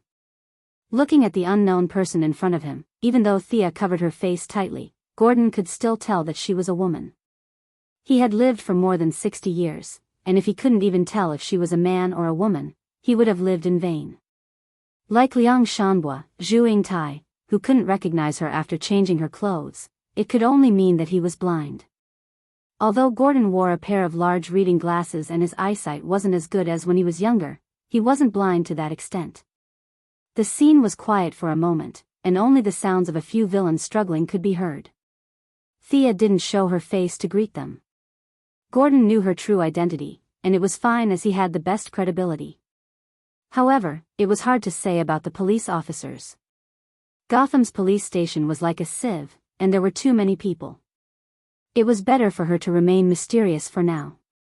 Just as Gordon was wondering when there was a new heroine in his district, Catwoman's helicopter finally arrived. Catwoman and Gordon had known each other for many years, and the two of them exchanged information in a low voice. The police officers also showed an expression of seeing the old Chinese doctor being saved.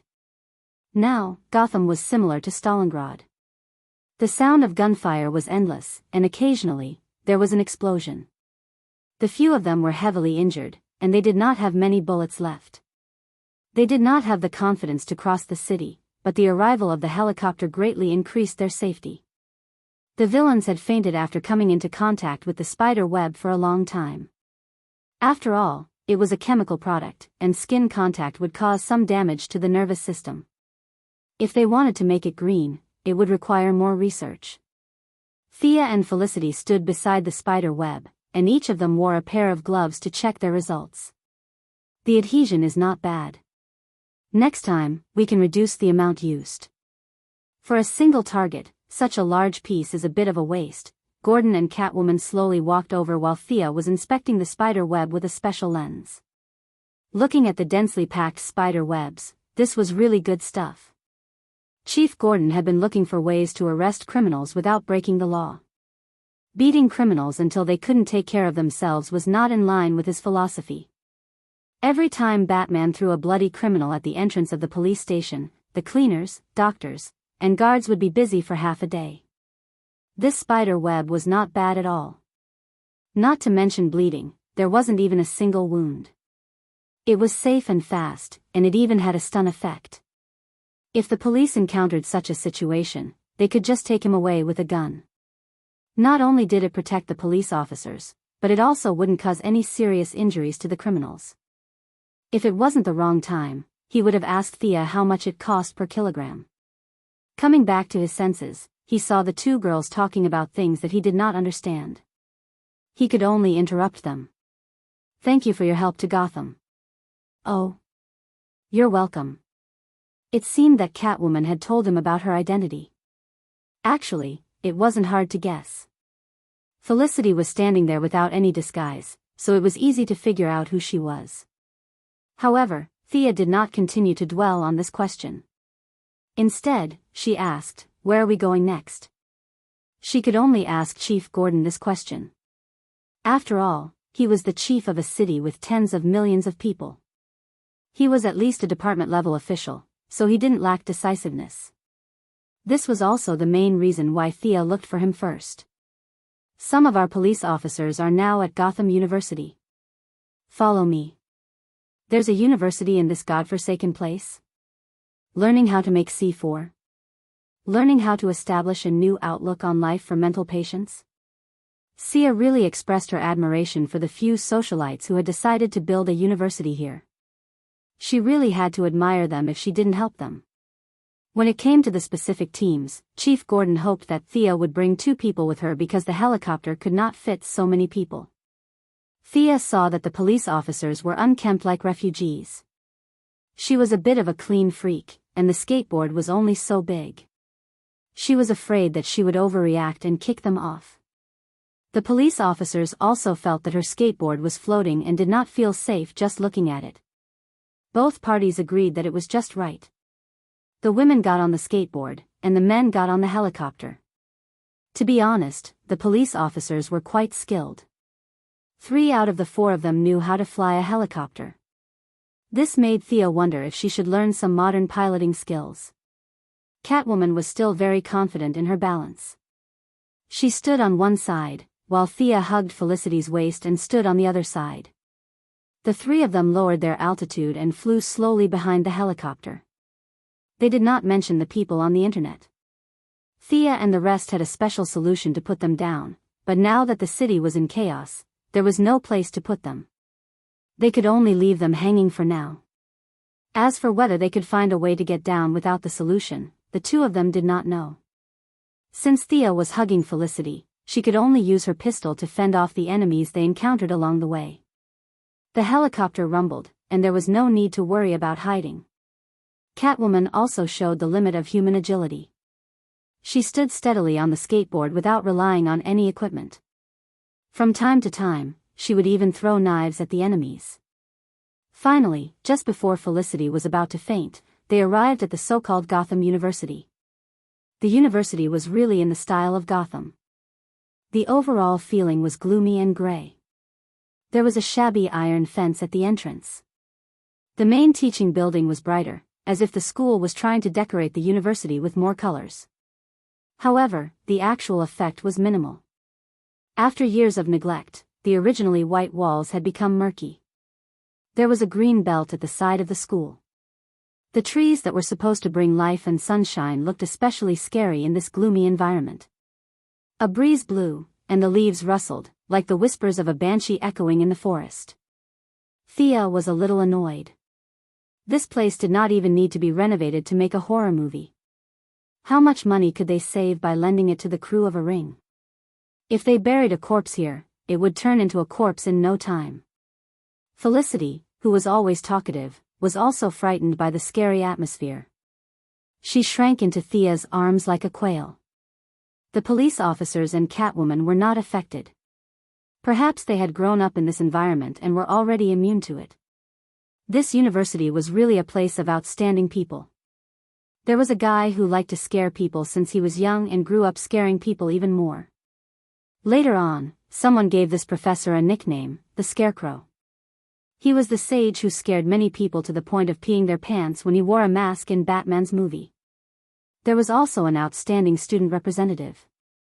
She was a young girl who won the gymnastics championship for the school. It was said that she almost participated in the Olympic Games. After graduation, she focused on the most advanced research in psychology and became an existence that countless juniors looked up to. This girl was called the Clown Girl. Of course, the school was innocent in nurturing so many elites. You couldn't say that the school was bad just because Voldemort graduated from Hogwarts. A school was a place to learn. Did the 2 above learn anything? If they did, it meant that it had nothing to do with the school. In the future, Batman even sent his son to this school for further studies. This meant that Master Bruce recognized the school's teaching ability. Chapter 51. Everyone parked the flying vehicle in the open space of the campus. The police officer who acted as the temporary pilot touched the control stick reluctantly. Looking at his expression, he wished he could live on the plane so that he could make strategic changes at any time. However, he had to obey the chief's orders. He could only keep up with the rest of the team. Sia jumped off the skateboard with Felicity. Just as she was about to ask Felicity where the other two teammates were, Felicity stopped. "Dad, you're finally back. Are you okay?" A fashionably dressed red-haired girl hugged Gordon's neck and refused to let go. Behind her was a skinny black-haired young man. "I'm fine, Barbara." The old chief was not used to hugging in public. The two hugged reluctantly and then let go. It seemed that the girl was Batgirl and the man was Nightwing, who would become Robin later. Thea did not go up to greet them. Firstly, it was not worth it. Secondly, she was just a backup. It was not good for her to steal the limelight. They could not swarm at the door and talk, so Gordon gestured for everyone to go inside. They were very quiet along the way. Only Barbara kept asking questions, such as if Batman had been found, and if the state government had sent troops. Halfway through, Gordon interrupted her to introduce Thea and Felicity. However, she just nodded indifferently and continued talking to her father. Sure enough, the people in this city were a little crazy. "Why are you so arrogant? There will be a time when you will beg me." Thea observed along the way and found that the woman was really not shrewd. She only talked to her father and Robin next to her. She did not even ask about the police officers who had gone through fire and water with her father. She did not know how smart this person was, but her EQ was obviously not high. No wonder she was severely injured and paralyzed by the Joker in the future. She had to sit in a wheelchair for 3 years before she came to her senses. She remembered that after she was injured, she was taught by Richard Dragon and learned the long-lost Linghu hero's unique skill of becoming the best in the world in a wheelchair. She relied on the wheelchair to make a name for herself. She imagined that scene and felt a chill in her heart. When the time came, she would definitely come and see. She was a noble person. She would definitely not come to mock her. She would definitely come to learn from her. Yes, that was it. As she walked, she suddenly realized that there was something wrong with the number of people in the team. Huh? Where's Catwoman? Thea looked around and found that Catwoman was silently walking at the back of the team. There was an indescribable feeling in her expression. What was the meaning of this? Could it be that these two women didn't get along? In fact, she had guessed correctly. Barbara was usually very arrogant. She had always looked down on the feline girls who did things sneakily, thinking that it was a blasphemy to the so-called righteous cause. Moreover, Robin was very obedient to her, and did whatever she said. Out of sight and out of mind, the feline girls went to look for reinforcements. If it wasn't for the fact that she wanted to find Batman, she would have run away a long time ago. Whether or not Gotham was dead had nothing to do with her. "Hey, do you guys have a place to let me change?" Thea stood there for a while, waiting for Catwoman to walk up to her. She asked softly. It wasn't easy to put on this set of clothes, and it took a lot of effort to take it off. At this moment, she was very envious of Catwoman's lightning-like speed in changing clothes. "Follow me." The two of them greeted the rest of the team, and Catwoman led Thea to the side.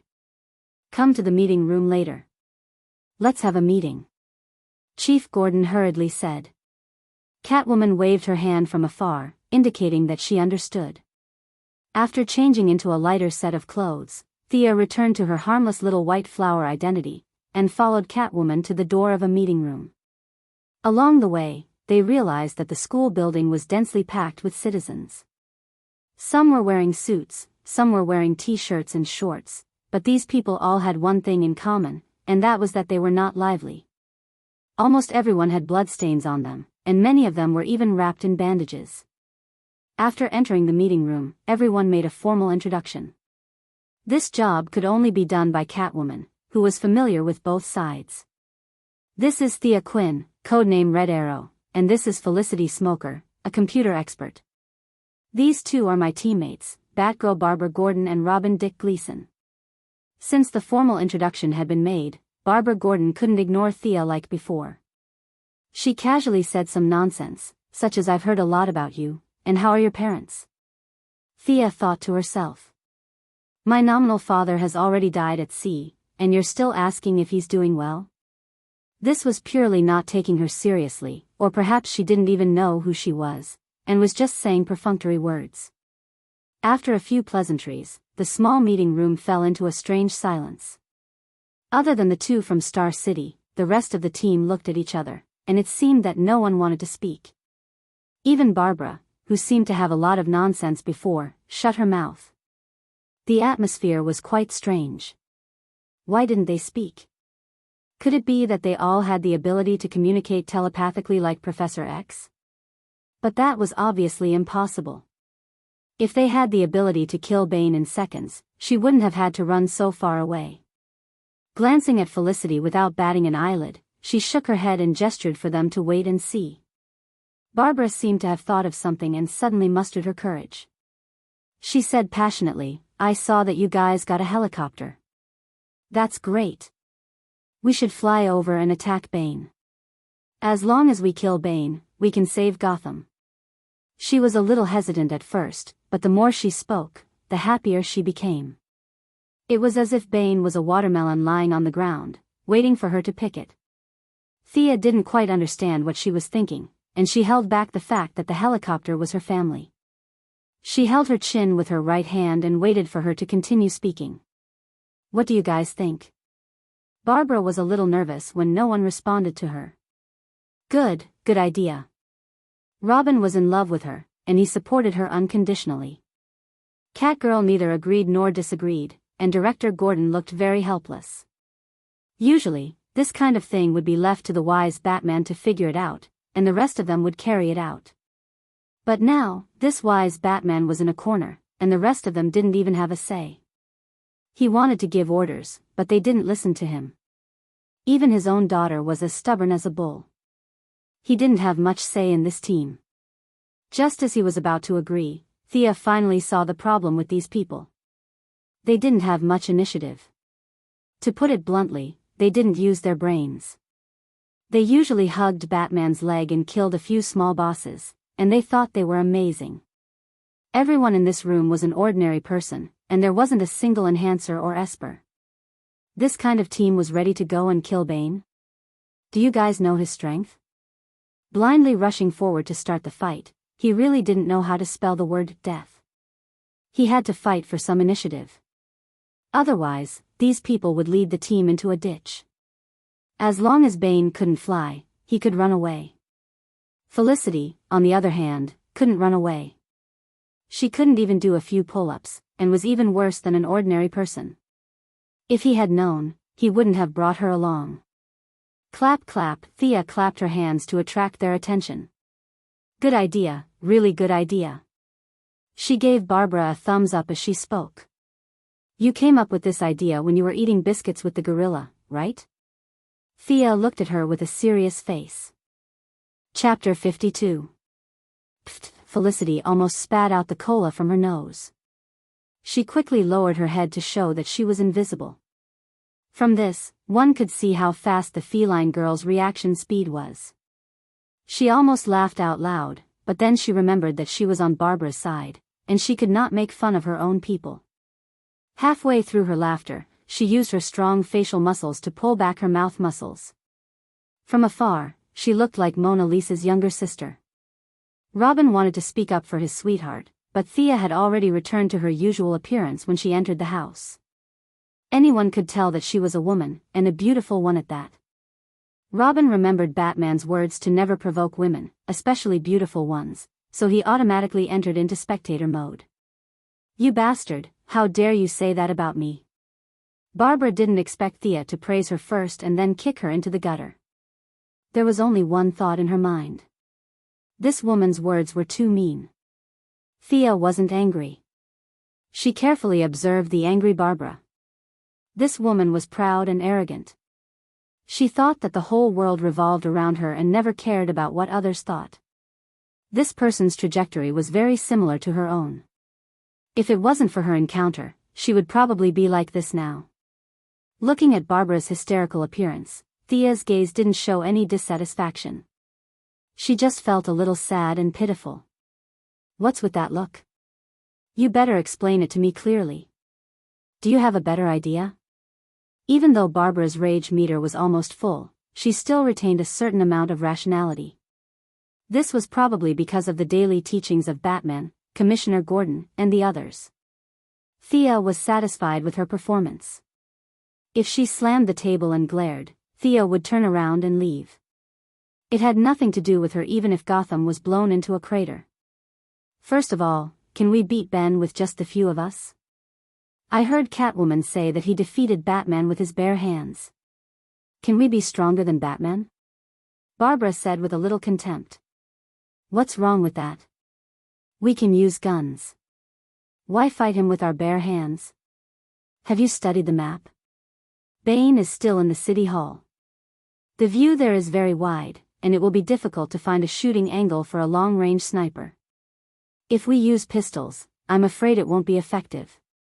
Barbara pondered for a moment. We can always use missiles. The Wayne family still has a few hidden launchers. Please, do you have the word investigation in your dictionary? Thea was on the verge of breaking down. She wondered if Batman would lower his IQ by bringing these guys around every day. He told Felicity to send the data to the monitor in the room and showed a photo to the hostages. This is what we saw through the cameras in the city hall. These people are hostages, right? Although I don't know them, I compared them. This bald man is your mayor, right? Is this black woman a prosecutor or a judge? Are you going to blow these people up with a missile? Thea looked at her with a teasing expression. Before Barbara could reply, Director Gordon, who had been pretending to be invisible, hurriedly said, "No, we can't do that. We have to save the hostages first. If the government officials were all killed by a superhero with a missile, it would definitely be in the headlines tomorrow. Batman wouldn't have to come back. These guys were all his underlings. As the boss, it was better to run away quickly." Barbara was also a little depressed, but she still said stubbornly, "Then what do you think we should do?" "What do I say? Do you listen to me?" Thea looked at them with a smile. The group of friends and relatives looked at each other and didn't say anything. Catwoman broke the silence because of their previous friendship. "Tell us your idea first. If it makes sense, we will definitely listen." There was no sincerity in her words at all. Thea had no intention of leading these people. Anyway, Batman would be back in a few days. They were just passers-by to her. "I don't know your personal abilities. I'll just give you my personal opinion. My opinion is that this guy is not a threat at the moment and can be dealt with last." Thea pointed at Ben, who was in a daze, and said to everyone. Yes, Ben was not a threat at the moment. He wanted to go out and kill people, but he was afraid that the hostages would run away. If he didn't go out, he would have nothing to do. The only thing left was to untie the hostages and play cards. Seeing that the group, especially Barbara, was still a little unwilling, Thea could only add fuel to the fire. "I don't think you guys understand what the most important thing now is. Is it this Ben on the screen? I know you guys aren't afraid of sacrifice, but is it meaningful to use your precious lives to save these officials? Even if you kill him and save a few high-ranking government officials, will it solve the city's problem?" Thea said and looked at Director Gordon. "Those guys definitely won't make it." Gordon knew those guys too well. In front of an outsider like Sia, he couldn't directly say that they were corrupt by nature and had no practical ability at all. He was already being very kind by not using the missiles to bomb them, and the old director would never agree to let his precious daughter take the risk to rescue those scumbags even if he was beaten to death. Seeing the director's clear stance, Thea knew that she finally had some authority. "Since they aren't in danger, instead of using our precious time to save these guys, why don't we organize everyone to save the civilians in the city? My partner has come up with a plan. I'd like to share it with you guys." Thea said and signaled for Felicity to continue. Felicity was confident that she would be able to become the CEO of Palmer Corporation in the future. She pulled out a map of Gotham confidently. "This is Gotham University where we are now. My plan is to build a quarantine zone between Harris Square and Adams Street. We'll use this area as our actual control zone and call the citizens to come to us. At the same time, We'll continue to gather the scattered police officers and expand our control zone until the crisis is resolved. That's all I have to say. Felicity's speech was impassioned at first, but when she realized that there was no response, her voice became softer. Barbara and Robin were a little dazed. Catwoman seemed to have understood something. She said nervously, "Are you trying to start a war? Building fortifications and quarantine zones? Oh God, am I back to the war era? Selina, I don't know what to say, but I hope you can see the reality. Isn't this a war? At least 1,500 criminals escaped from Blackgate Prison. Adding in the hundreds from the asylum, the city is full of bad guys. Are we going to catch them one by one? How many citizens are going to die in this period of time?" Catwoman's thinking represented the thinking of a large number of superheroes. No matter what happened, they would take the blame. To put it nicely, they were willing to take responsibility. To put it bluntly, they were too self-centered. They felt that the world would stop spinning without them. Sia could guess that if she had not been involved in this incident, they would have killed Bane as quickly as possible, and then spent a lot of time looking for fugitives all over the city. The previous criminals and lunatics were the results of 10 years of catching them. This time, they all had criminal records, so it should be simpler. However, it would take at least 5 years to catch them. This was a good thing for the manga artists. They were secretly happy that all the characters could be used again, but it was not a good thing for the people in the real world. Chapter 53. Catwoman wasn't wrong when she said that she wanted to turn Gotham into a war, and that was exactly what Thea was planning. She had nothing to do with Gotham, and it was already good enough that she volunteered to help. Was she going to use her morals to tie her down and work for them for 5 years? What a joke. Batman's group of friends and family members was a classic example of someone who had been poisoned by the idea of a hero. They felt that the citizens were so weak that they could be blown away by a gust of wind, and they would rush to the front whenever something big or small happened. The truth was that the citizens weren't that weak, and the bad guys weren't that strong. As long as they could start a war with the people, they would definitely win in a place like Gotham, where the level of combat power wasn't high. Heroes were brave enough to take responsibility, and their guiding philosophy was, "With great power comes great responsibility." This approach wasn't bad, but you had to look at the timing. Now that the city was full of bad guys, it wasn't realistic to plan to act as a unit and try to kill them one by one. The most important thing now was to restore order and unite the citizens. After all, there were only a few bad guys, and the majority of the citizens wanted to live a peaceful life. I have a suggestion. We should choose a leader. After all, Batman isn't here. Thea saw that they still didn't speak, so she had no choice but to give them a strong push. "Heh, that's your real goal, isn't it?" Barbara mocked her with an expression that said, "You've finally revealed your foxtail." Thea truly felt that she and Barbara were at odds. The two of them didn't have any grudges, but Thea just didn't feel comfortable looking at her, and she believed that she felt the same way too. Perhaps it was a natural mismatch. Actually, thinking about it carefully, the two women that she didn't like were Batgirl Barbara and Black Canary Laurel. Both of them were from the Raptor Squad, so they were naturally at odds with each other. He had talked to Laurel twice. Theoretically, the relationship between them should be harmonious. After all, regardless of whether Laurel chose Tommy or Oliver, she was still Thea's relative. However, both conversations could only be described as dull. The two talked about jewelry. Laurel said that her father was living alone with her and her sister, so their family wasn't rich. When they talked about the law, Thea felt that if she took the path of a hero, she wouldn't be able to abide by the various laws. The end result of the conversation could only be described in diplomatic terms. The atmosphere was very harmonious, and they exchanged opinions with each other. As the saying goes, each has his own say, and no conclusion was reached. Sia felt that this kind of heroine who didn't have much ability but was full of righteousness was really incompatible with her. She didn't directly answer Barbara's question and looked at the others, wanting to know if they had any different opinions. Robin was as silent as ever. Although Catwoman wanted to support Thea, she was worried about the unity of her team, so she didn't say anything. Director Gordon was invisible. He had always been a non-voting participant in such meetings and had never spoken. It wasn't that the Bat Squad didn't value the old director, but it was a habit that had been accumulated over the years. The heroes would fight the villains, and the police would clean up the battlefield. Director Gordon considered all aspects and tacitly agreed to this method of cooperation. Sure enough, this was the daily state of Batman's team. The subordinates would do whatever the boss said. Thea looked at their half-dead expressions and took it as tacit agreement. Well, I propose that Director Gordon take charge of the overall situation.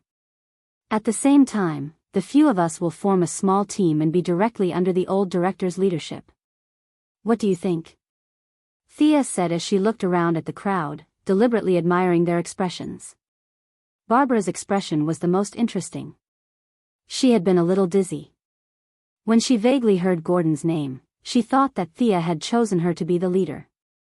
However, when she went through the whole sentence in her mind, she realized that there was a director in front of it. She didn't know whether to agree or disagree with accepting her father's leadership. Robin, who had been silent all this time, reacted quickly this time. He immediately expressed his support for his future father-in-law and hurriedly nodded. Miss Thea is right. It's a good idea for Director Gordon to lead everyone. He even gave his father-in-law a fawning smile. Catwoman had no reason to object. She had known Gordon, who had just become a police officer, since she was a teenager. Although the two of them weren't related by blood, Gordon took care of her like half a father.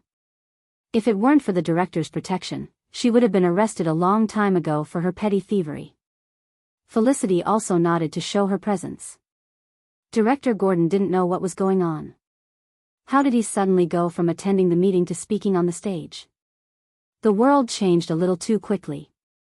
However, seeing that the others, especially the members of the Bat team, didn't object, he happily accepted this reality. With his age, no one had any objections to him leading these young people in front of him. In fact, he could also lead Batman. When Bruce was young, he was the one who ordered him around.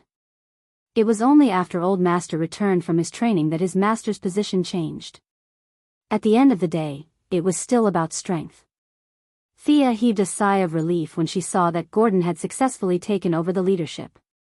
She wouldn't even know how she died if she listened to the orders of those people. If she took over the leadership, the others would definitely not agree. Even if she forcefully took over the team, the result would definitely be a split. Besides, she was just a bystander. There was no need for her to take the lead. Now that there was a senior who was willing to take over this hot potato, it couldn't be better.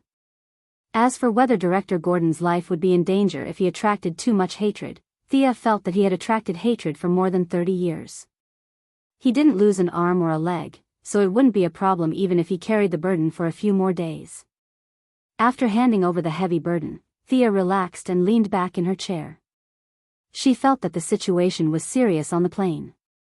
When she saw the situation in Gotham, she felt that she had to add an update to her previous sentence. This was equivalent to being pulled into a group of friends and family right after reaching the max level. After joining the group, she found out that the leader and main tank had been kidnapped. The remaining damage dealers ignored everything and went to explore the new dungeon. How could she tolerate this? The original plan was to choose one of the current members to be the leader. However, after seeing the performance of these people, she could only give up. She had no choice but to pull one of the substitutes to be the leader. This person was Director Gordon. Compared to Batman's golden thigh, this person could only be considered a golden thigh. However, he was still able to provide support. To be honest, Director Gordon agreed with Thea's previous idea. If they relied on those heroes to support them every time they faced a crisis, why would they still need the police? His life's work would be wasted. However, seeing that his daughter didn't get along well with her, he didn't express his support. Although Thea didn't say anything harsh, at his age, he could tell that Thea wasn't satisfied with the way the Bat team was doing things. In fact, Director Gordon also didn't agree with Batman's method of using fear to deal with evil. He went from incomprehension to anger, to numbness to compromise in the end. It was actually a psychological struggle. Now that he saw that the daughter of Star City seemed to have a different way of doing things. She was more sunny and rational. The flame of hope that he had given up on was reignited. Perhaps she would bring a new way of choosing to Gotham. Chapter 54. At the end of the meeting, Felicity showed off her presence again. While they were chatting, she stole 2 drones. Although they were commercial drones and didn't carry any weapons, it still shocked the brainless Gordon. Barbara, who always boasted of being a computer expert, also showed an expression of wonder. Gordon immediately pulled Felicity away to set up the defense line, and at the same time, indicated that the rest of the team could rest. Yes, the heroes didn't need to be involved in some trivial matters. This was also one of Thea's goals, to change from a forward to a second-string bench. It was indeed inconvenient for the heroes to do many things. For example, evacuating the civilians from the war zone, the police could knock on the door and say, "Fellow countrymen, open the door and check the water meter." When the people inside saw that it was the police, they left without a word. In this war, they didn't even care about the water meter, let alone their belongings. The heroes couldn't do it. If you hid your head and showed your tail, who would dare to follow you? What if a bad guy tricked you to some place and did something to you? In this era, people were too liberated. In the past, only women were in danger, but now, both men and women were in danger. Barbara insisted on playing her role and using her real identity to help her father. Robin had no choice but to change his identity and follow her. Catwoman stood there in a daze. She wanted to help, but to be honest, she didn't feel comfortable being with dozens of policemen. She was afraid that the policeman would suddenly raise his badge and gun and shout, "Hands up, I'm GCPD, Gotham Police." This scene had appeared countless times in her childhood dreams. Although she had turned over a new leaf, this scene would occasionally appear in her mind. Seeing that she was in a daze, Thea didn't say anything and pulled her out. It was rare for her to come here, and it would be a waste if she didn't take a stroll. Catwoman also found an excuse for herself. She said that they should go help, but she quickly ran out of the school with Thea. Gotham was an international metropolis. Although the people had been in an abyss of suffering for a long time, there were many temptations. For example, the delicious food in front of her. Due to the influence of British cuisine, there were only a few American recipes. Hamburgers, steak, and pizza made Thea's stomach churn. She and Catwoman strolled around a few relatively peaceful streets nearby and accidentally found a China-style restaurant. This made her very happy. Although Catwoman said that the restaurant had the backing of the Triads, the city was full of bad people, and the Triads could be classified as good people. If the rich lady wasn't afraid to see her, the cat girl would be even more fearless. She had grown up in a place filled with people from all walks of life. Returning to such a chaotic place was like returning to her own home. It would be an exaggeration to say that she was like a fish in water, but it was indeed much more comfortable than staying in a high-end neighborhood. This was probably where she and Barbara had their differences. Barbara's mother left the family when she was 10 years old. Before she left several large properties in Gotham to her daughter. Therefore, although Gordon was as clean as noodles, the father and daughter didn't live in poverty. When Barbara was young, she was definitely not poor. She was at least above the middle class. The conflict between Catwoman and her had been going on for a long time. Catwoman thought that she was elegant, so why did she say that she was vulgar? Barbara thought that she was cultured, so why did she say that she was arrogant? In addition, Catwoman had spent a long time with Bruce. She had always compared Bruce to Barbara. In fact, it was because of Bruce's chivalry. However, in Catwoman's eyes, the Wayne family was the representative of the upper class. Compared to Barbara, who was a petty bourgeois, she had a feeling that the Wayne family was so rich, but they were humble and polite. What was the big deal about Barbara's family? The conflict grew, and the misunderstandings grew. In fact, both of them had some small flaws, but under the premise that they didn't like each other, they were infinitely magnified by each other. Although Batman, who had self-studied psychology, and Gordon, who had lived for more than 60 years, had both seen the conflict between them and tried to reconcile the differences between the two, the effect was really not great. Batman had lived his entire life in hatred and had never had a girlfriend. Gordon's marriage had only lasted for a short period of time, which was equivalent to being a bachelor for half his life. Neither of them understood women's psychology. The conflict between the two women was actually just some daily trifles, but they didn't know about it. They just explained the facts to the criminals and reasoned with them. The rift that might have been able to be mended was completely shattered in the process of chattering about the future and life. Now, when the two met in a good mood, they would greet each other, "The weather is good today," or "Have you eaten?" When they were in a bad mood, they would pretend not to know each other. In the end, the reputation between the two was permanently fixed at neutral. Now, Catwoman met Thea, who was also rich but careless. The two unexpectedly got along well. Although they weren't sworn friends, they could already be considered friends. This time, when she went to ask for help, Thea came to help without hesitation. This confirmed her point of view, which was that the richer you were, the more polite you were. The two of them entered the restaurant and ordered a few dishes. The dishes here were actually the American version of Chinese food. It was unknown what the foreign gourmet was thinking. Perhaps they had received money from McDonald's and KFC, but they kept advocating the benefits of fried food to the body. They actually came up with the argument that fried food was the healthiest and boiled ingredients lost too much of their nutrients. The entire Chinese restaurant was hit hard, not to mention the Japanese raw food. Some Japanese restaurants continued to maintain the tradition of eating raw food, while the more flexible Chinese restaurants could only do as the Romans do. If you like deep-fried food, then we'll deep-fry it. We'll add all kinds of oil and salt. For fried meatballs and fried fish, no matter what the ingredients were, we'll deep-fry them. Sia looked for a long time to find something with a lighter flavor, but she couldn't find it. She could only order a few dishes and a fish, and ate with the cat girl. Catwoman didn't know if it was because of her name or her personal preference, but after the dishes were served, she stared at the fish and ate happily. For a foreigner to be able to use chopsticks as well as Thea, her hands were really good. Seeing her eating the fish, Thea also picked up 2 chopsticks. It was indeed delicious, and it was braised. "What's the relationship between you and Bruce?" Thea had been holding back this gossip for a long time. The two of them had known each other since childhood, and it was really rare that they hadn't confirmed their relationship until now. "Didn't you see Talia's actions when she needed to?" She pulled Batman, a mighty and majestic man, and did indescribable things with him. Now, Batman's child was already able to do whatever he wanted. He went from being the third party to being the first wife. As a childhood sweetheart, you're doing too badly. Catwoman didn't know what to do. Their relationship should have been natural. First, they exchanged hardware and software. In addition, they were both martial arts masters, and they had unlocked many positions. They had done what they should and shouldn't do.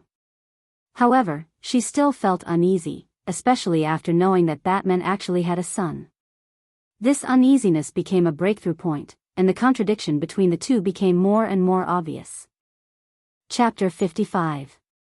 Catwoman had probably been in the dark side of Gotham for a long time and had seen too many bad people, so she had a sense of alienation towards people, especially men. Furthermore, she and Batman had known each other since they were young, so they felt like family. Perhaps it was because they were too familiar with each other that it was difficult to make a move on them. It required a lot of psychological preparation to turn this kind of relationship into a romantic one. However, Bruce's parents died when he was 8 years old, and he was raised by the old butler, Alfred. When the old butler was young, he naturally couldn't talk about relationships with an 8-year-old. By the time Bruce was old enough to talk about it, the old butler had already buried his neck in the ground. It was a cruel thing to talk about women with an old man whose body had completely deteriorated. Bruce definitely couldn't do that. In fact, if you looked closely at Batman, he was really slow when it came to relationships between men and women.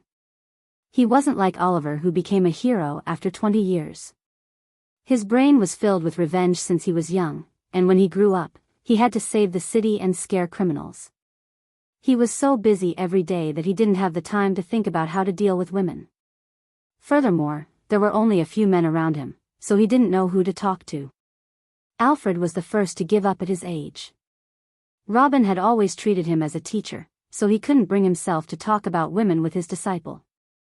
Chief Gordon was married, but his wife had some problems.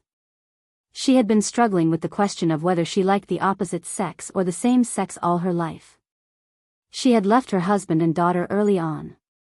To be honest, Chief Gordon had been single for half his life, so he could not give any guidance. Therefore, Batman's feelings for Catwoman were just dragging on. Catwoman didn't know about his feelings, so she waited like an ostrich. The two of them just waited like that. If there were no accidents, they would still be together in the end. It didn't matter who they were together with, so they would be able to survive until there was only one man left. However, Talia's sudden interference broke the tacit understanding between the two. Nandarbat had a subtropical climate, so Talia was very passionate. She didn't care about Catwoman's declaration of sovereignty and dragged Batman into a friendly match. Ninja Master had trained Batman before, so he was very happy to have him as his son-in-law. He kept saying, "You're really my son-in-law." In order to help his daughter tie down Batman, the Master used his profound alchemy knowledge to concoct a long-lost palace drug. 10 months later, Damian Wayne fell to the ground. It could be said that this was a classic case of knowledge changing one's fate. After Batman found out the truth, he couldn't find anyone to vent his anger on. The Master really had good intentions. He taught him martial arts without asking for anything in return, and even gave his daughter a betrothal gift without asking for a single cent. He even personally concocted the secret medicine. One had to know that many of the herbs were already extinct, and the more they were used, the less they would be used. In order to continue the Wayne family's ancestral line, the Master really went all out. With this pioneering deed, he could easily become the nation's best father-in-law. On the other hand, Talia couldn't blame her either. She gave birth to her own child, not old Wang's. Batman thought about it, and could only run. On a dark and windy night, without riding the white dragon horse or bringing his third disciple, Mr. Bruce ran away. He wandered outside for a few years, waiting for the news to die down before returning to Gotham. After that, Talia angrily chased after her husband. Today's situation in Gotham was 99% caused by his actions. Catwoman now felt wronged, sad, and a little worried. She didn't know what to do. On one hand, she didn't want to give up Gotham. This was her home. On the other hand, she didn't want to fight. She brought her child to look for her husband. Although breaking her husband's spine was a little extreme, it was also a way to express domestic violence. Maybe they liked this when they were together? What right did she have to get involved? No matter how she looked at it, she was just a lover. It was rare to meet Thea who had nothing to do and liked to listen to her ramble. Thinking that she wasn't familiar with her team, and that they would go back home in 2 days, she didn't have anything to worry about. Thus, she started to talk about her troubles. After hearing a few sentences, Thea understood the gist of it. She sighed in her heart. Actually, it was a very easy problem to solve, but these few people had created such a big problem. Batman had self-taught so many psychology books. He was a giant in theory, but a dwarf in life. No wonder he only knew how to scare the bad guys for 30 years without wavering. Translator, Lonely Tree Editor, Millman 97. As the saying went, one should apply what one learned. He had probably learned a lot, and it was not enough to describe him as a scholar. But as for how much he had learned, it was obvious from Gutan's reaction. As for Catwoman's current situation, although Thea didn't learn any great books, she could tell that her subconscious wanted to fight, whether it was a fight with the bad guys or a fight with Talia. However, Batman's hesitation made her feel a little awkward. She lacked a way to get out of the awkward situation. If she was Batman, she would be able to settle it with a few words. However, she wasn't, so she could only use a roundabout way to talk to her. That was to compare who was more miserable. When someone complained to you in real life, this method was very useful. For example, you said that your father ran away when you were 12, and you relied on your mother since you were young. Look at me, my grandfather was killed by the Japanese from the Foot Basin country when I was 9. Aren't I still alive and well? The most important thing to be a person is to be happy, right? When the other party heard this, they felt that it made sense. When they compared their own experiences, there was no such thing as the worst, only worse. They immediately completed their psychological construction and revived on the spot. This was what Thea was doing now. She artistically embellished her own painful experiences. Of course, Malcolm kept it a secret. He only talked about how he missed his father and brother, how his mother wanted to remarry, and his various misfortunes. The listeners were shocked and moved to tears. Catwoman was indeed shocked by Malcolm's painful experiences. When she compared her own past, although she lived a hard life, she didn't have so many bad things. Her childhood and youth were still pretty good. When she thought about it and compared it, she immediately felt that there were 4 words floating in the sky: that's not a problem. Then, Thea complained about the difficult lives of rich people. She talked about the snooping of shareholders, the framing of peers, the kidnapping and extortion of bad people. In short, she said, is it easy for me to live for so long? Catwoman automatically thought of the scene when Bruce's parents were killed when he was young. Then, she thought of the F*King shareholders of Wayne Enterprises. Batman had used 20 years to completely take back the control of the company. Every one of them was greedy for money like a competition. He couldn't stop them at all. These people risked their lives to make money and weren't afraid of death.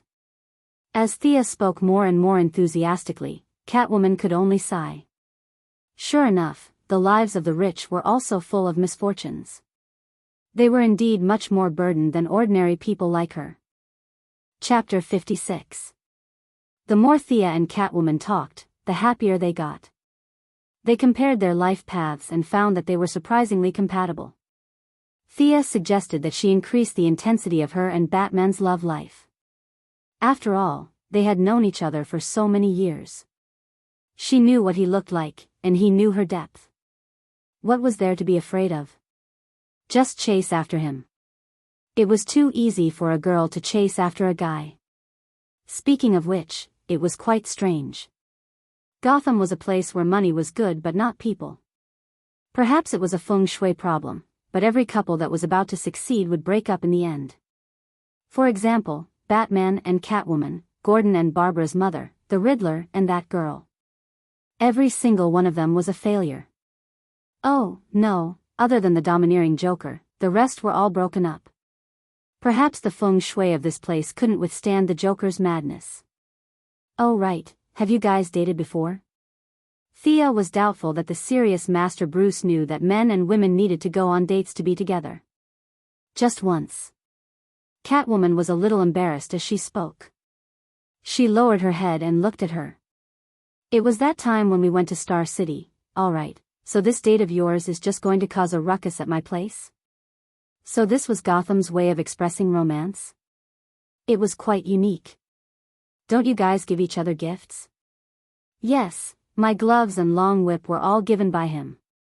Catwoman's blissful expression made Thea shiver. Oh my, I was wrong to say that Batman was slow. You're not that strong. Just as Thea was about to give her a good lesson on the 108 things to pay attention to in a relationship between a man and a woman. Hurry up, everyone hurry up. A young man dressed as a restaurant worker led a few burly men with pistols to the back of the kitchen. Thea looked at Catwoman. What was going on?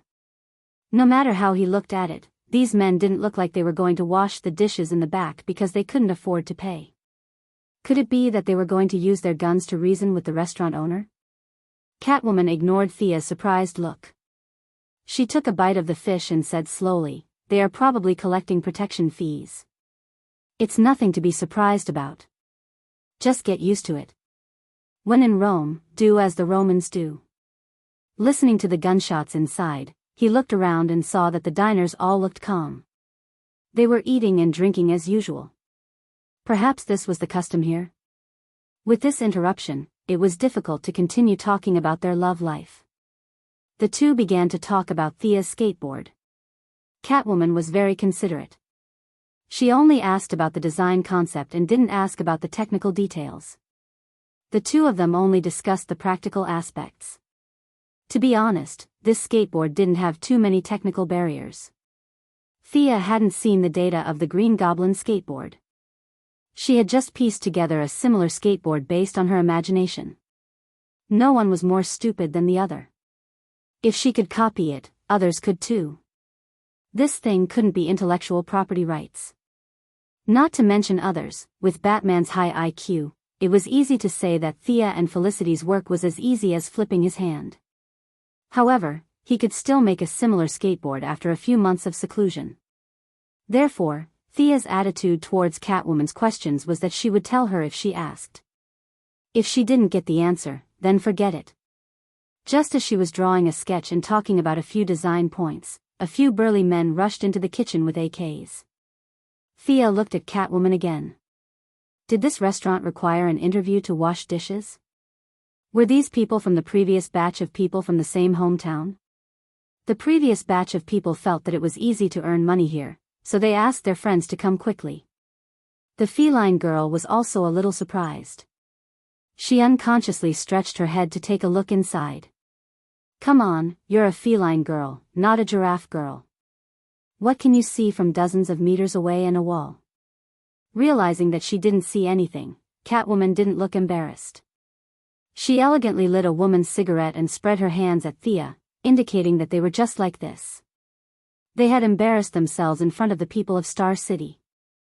Thea also expressed her admiration for the vibrant lifestyle of the people of Gotham. They couldn't continue the topic of weapons. They could only switch to the topic that Thea was currently most concerned about: how to fight in a high-heeled battle. Catwoman almost laughed out loud when she heard this question. This was exactly what she was proud of. In her previous love life, she was always at the stage of the audience when it came to skateboard equipment. She was the one who received the knowledge and guidance. Now, she could finally hold her head high. Thea, even a little girl like you doesn't know how to do it. Let me teach you a lesson. It's time for me to attack. She then explained her experience in detail. It was similar to what Shiva said, but it was more about how she felt in actual combat. Catwoman didn't know if she was traumatized when she was young, or if she was a Gotham citizen. She was more or less mentally ill. She seemed to have a sensory disorder. Her self-awareness was completely focused on height. She was full of confidence when she wore high-heeled shoes, but when she changed into flat shoes, her aura plummeted. She was 1.7 tall, but she still wore high-heeled shoes every day. From afar, she looked 1.8 tall. This height made many suitors flinch. Her appearance could be said to be the prettiest girl Thea had ever met. Her figure was even more so. When she was young, she fed the stray cats every day and stole milk from them. Her figure made Thea, who was of the same gender, feel moved just by looking at her. While she was listening attentively to Catwoman's experience in actual combat, footsteps were heard. 3 gang members carrying machine guns and 1 carrying a rocket launcher passed by Thea's table aggressively. This time, without Thea asking with her eyes, Catwoman could tell that something was wrong. In just a short while, 3 groups of people had charged in. The last few were carrying rocket launchers. Judging from their posture, this wasn't an ordinary gang dispute. The 2 girls had a feeling that today's meal would not be paid for. Women always had a sixth sense. With a loud bang, the entire restaurant quieted down. However, the silence didn't last for more than a few seconds. Screams came from the kitchen. Run, run. The few people who went in earlier ran out with their faces covered in blood. A few of them ran while throwing their weapons. Among them, a bald man stood out. He didn't leave through the door. Instead, he covered his head with his clothes and found a weak spot in the wall. With a loud bang, he broke through the wall and rushed out. Thea was stunned. The successor of the Ironhead art? What a tough guy. But what's going on? The 2 girls looked at each other. Looking at the few people running away as if they wished they had more legs, Catwoman knew that something was wrong. Thea could understand Chinese, but the few people's accents were Americanized. They were neither Chinese nor foreign, so all she could hear was the word run. I hate situations like this. Thea didn't bring any equipment with her. She thought that nothing would happen in the police's area, but it was too late for regrets now. Catwoman was also dressed casually.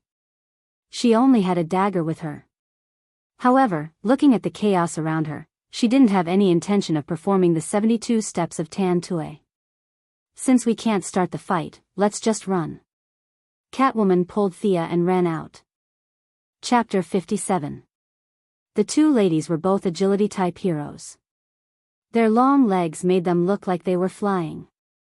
They did not need to run faster than the Flash, as long as they could run faster than the customers in the restaurant. The two ladies gave the crowd a live performance of Run, Sisters.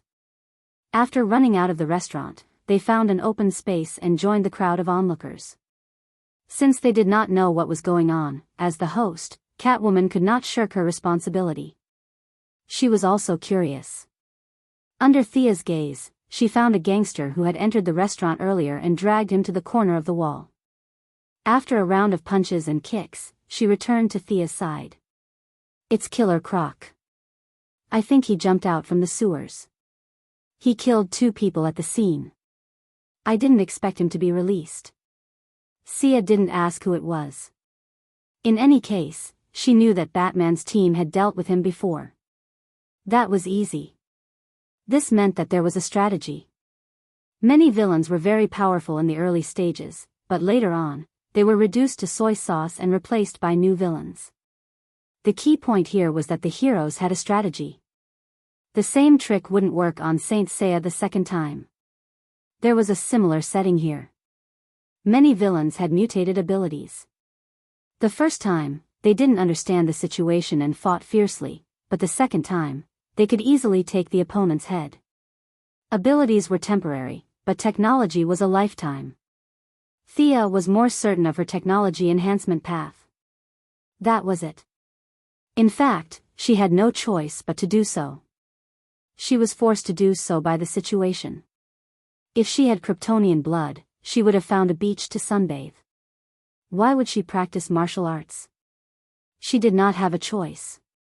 Just as she was about to ask Catwoman to explain the strategy, the load-bearing wall of the Chinese restaurant not far away suddenly shattered. The entire building slowly collapsed and finally turned into a pile of rubble under everyone's gaze. What a pity. The fish in this restaurant is really good.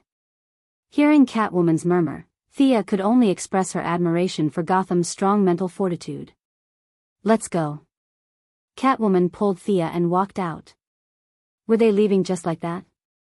What happened to the Friends of Justice, the defenders of the city?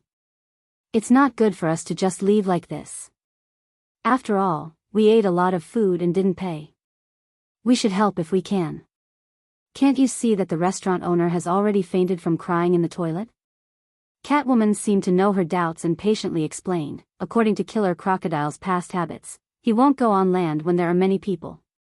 He often moves in places with water such as sewers. Let's go back to change clothes and get equipment. He won't go too far. There is a small artificial lake not far from here. He will most likely go there.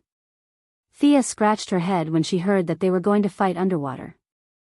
Her equipment would be completely useless if she went underwater. She had never tested it underwater, and she had never heard of the hero who could shoot arrows underwater. Besides, she was also very resistant to getting wet. If they all wanted to go underwater, she could only support them mentally. Just as the two of them were rushing back, Thea's phone rang. Felicity's voice came from the phone.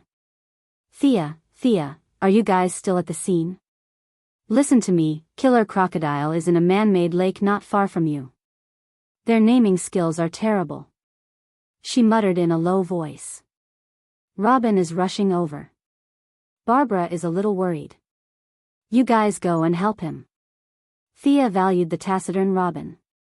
After all, he was Batman's first disciple. If Batman didn't have a daughter, he would definitely be his son-in-law. Although Felicity didn't say that the situation was serious, it was still dangerous. There's no time to get equipment. Let's just go there. Sia hung up the phone and turned to ask for Feline Girl's opinion. Feline Girl was even more concerned about her teammates. Not to mention Robin, she would not even leave Barbara, who she did not get along with, in the lurch. She immediately led the way, and the two ran towards the artificial lake. The more they walked, the more remote the area became. There were more trees around, and the traces of pedestrians gradually decreased. After walking through a sandy area, Sia finally saw the so-called artificial lake. It seemed to be a large amusement park, but it had been completely abandoned due to lack of maintenance. The dilapidated wooden horses and the broken Ferris wheel added a touch of gloominess to this place that used to bring laughter in the past. The artificial lake was located in the north of the amusement park. When the two of them got closer, they saw that Robin was already fighting the killer crocodile with a short stick. This guy is really ugly. That was Thea's first impression. She could only tell from its appearance that it was a humanoid monster that walked upright. Its upper body was naked, and its body was covered in dense dark gray scales. Its head was huge, and its mouth was filled with sharp teeth. The guy was at least 2 meters tall. Judging by its thick arms and legs, it weighed more than 250 pounds. Thea shook her head. How much did it eat in a day? How did this guy become like this? Was it a malignant experiment or a biochemical modification? Thea saw that Robin was fighting with the big guy without showing any signs of losing. She wasn't too worried. She turned her head to ask Catwoman. She wanted to know more about it, but in fact, it was just to satisfy her curiosity. This guy that we'll call human for the time being looked too weird. Look at his sharp teeth and big claws. With such a look, Gotham was able to let him live happily until today without dissecting or slicing him up. Your torch of love relay was pretty good. Catwoman pondered for a moment. Bruce collected his cells. From the current clues, he hasn't undergone any experiments or modifications. He's just a normal human with a little bit of atavism. Looking at the killer crocodile that was punching and kicking Robin in the distance, and still nimbly biting Robin with its big mouth, this was, a little bit? This guy looks so bad that even his own mother wouldn't be able to recognize him, and you're telling me that this is a normal human? Are you kidding me? If this guy is a normal human, I'm Superman's 7th grandaunt. The cat girl glanced at Sia from the corner of her eyes and saw that she was frowning and raising her eyebrows. She knew that Sia didn't believe her, so she decided not to take the blame. This conclusion was made by Bruce. If you have any questions, you can ask him when he comes back. After that, the two of them focused on the fight between Robin and the killer crocodile. It didn't take long for Thea to understand that the killer crocodile had not undergone any training. He didn't know any punches or kicks. He only knew how to punch and kick. From this point of view, it wasn't too much for Batman to say that he was a normal human. After paying attention to Robin's combat strength, Thea's impression of Barbara's suitor was that he was a man of few words. However, she didn't expect his fighting style to be of the hot-blooded type. His long black hair danced in the wind, and from time to time, she could hear the sound of his short stick hitting the killer crocodile's body. His strength was really good. He didn't waste Batman's years of training. Thea was conceited that if she didn't use her technological equipment, she should be stronger than him. However, there was also a bit of luck involved. It wasn't a sure win, and if she made a big mistake, she might be defeated. The current situation was very much like a martial artist fighting a normal human with great strength. Although every punch and kick of the normal human was fatal, it was meaningless if the powerful force couldn't hit the opponent. Robin was sure to win. Chapter 58. Robin naturally saw that the two women had already come to his side. As the successor of Batman, who was a bit of a clean freak, he also had a very chivalrous demeanor. He shouted loudly, "Don't go, I can deal with him." Hearing him say that, Thea was a lot more relieved. In fact, she didn't have the slightest intention of going up to help. This killer crocodile came out of nowhere, and the scales on his body had a particularly disgusting mucus. Just looking at it made her feel uncomfortable. Catwoman grew up in the slums, so she could maintain a certain degree of tolerance for mucus. But just now, the wind changed slightly, blowing a rotten smell from the place where the two were fighting. Catwoman, who was caught off guard, hurriedly hid to the side. It was too smelly. She was known as Catwoman. Although she wasn't at the level of a cat, her sense of sight and smell had reached an extremely strong level. This sudden smell made her almost vomit out her lunch. The two women tacitly exchanged glances with each other. They were surprised to find that the two of them didn't have the intention to rush up. They were secretly relieved. Both of them thought in their hearts, I'm not afraid of being dirty, smelly, I'm just protecting Robin's dignity as a man. If you don't want to, then don't go up. As if it was yesterday, the two women were watching the battle between Batman and Shiva. They crossed their arms and watched from the side, and from time to time, they would make some comments. Robin didn't know the trajectory of the two's hearts. His mouth said that he didn't want to, but in his heart, he was thinking that they should hurry up and fight together. He didn't have rhinitis, so after smelling the stench for 10 minutes, his nose was almost numb. He thought that after he shouted, the two heroes would rush up to help regardless of anything. He never thought that the two women would stand aside and watch. What's going on? Robin was a bit puzzled. Catwoman had always been warm-hearted, so she shouldn't leave him in the lurch. Was the problem with this girl from Star City? Is the crime rate in Star City so low because you guys are so honest? You don't want it and you don't want it? Previously, Robin had always thought that the people of Gotham were two-faced and two-faced. This made him, who was an upright person, extremely uncomfortable with it. However, the actions of the people of Star City today had really surprised him. He unexpectedly missed the cunning style of Gotham. Indeed, a house of gold and silver was not as good as one's own dog house. We, the people of Gotham, also had our redeeming qualities.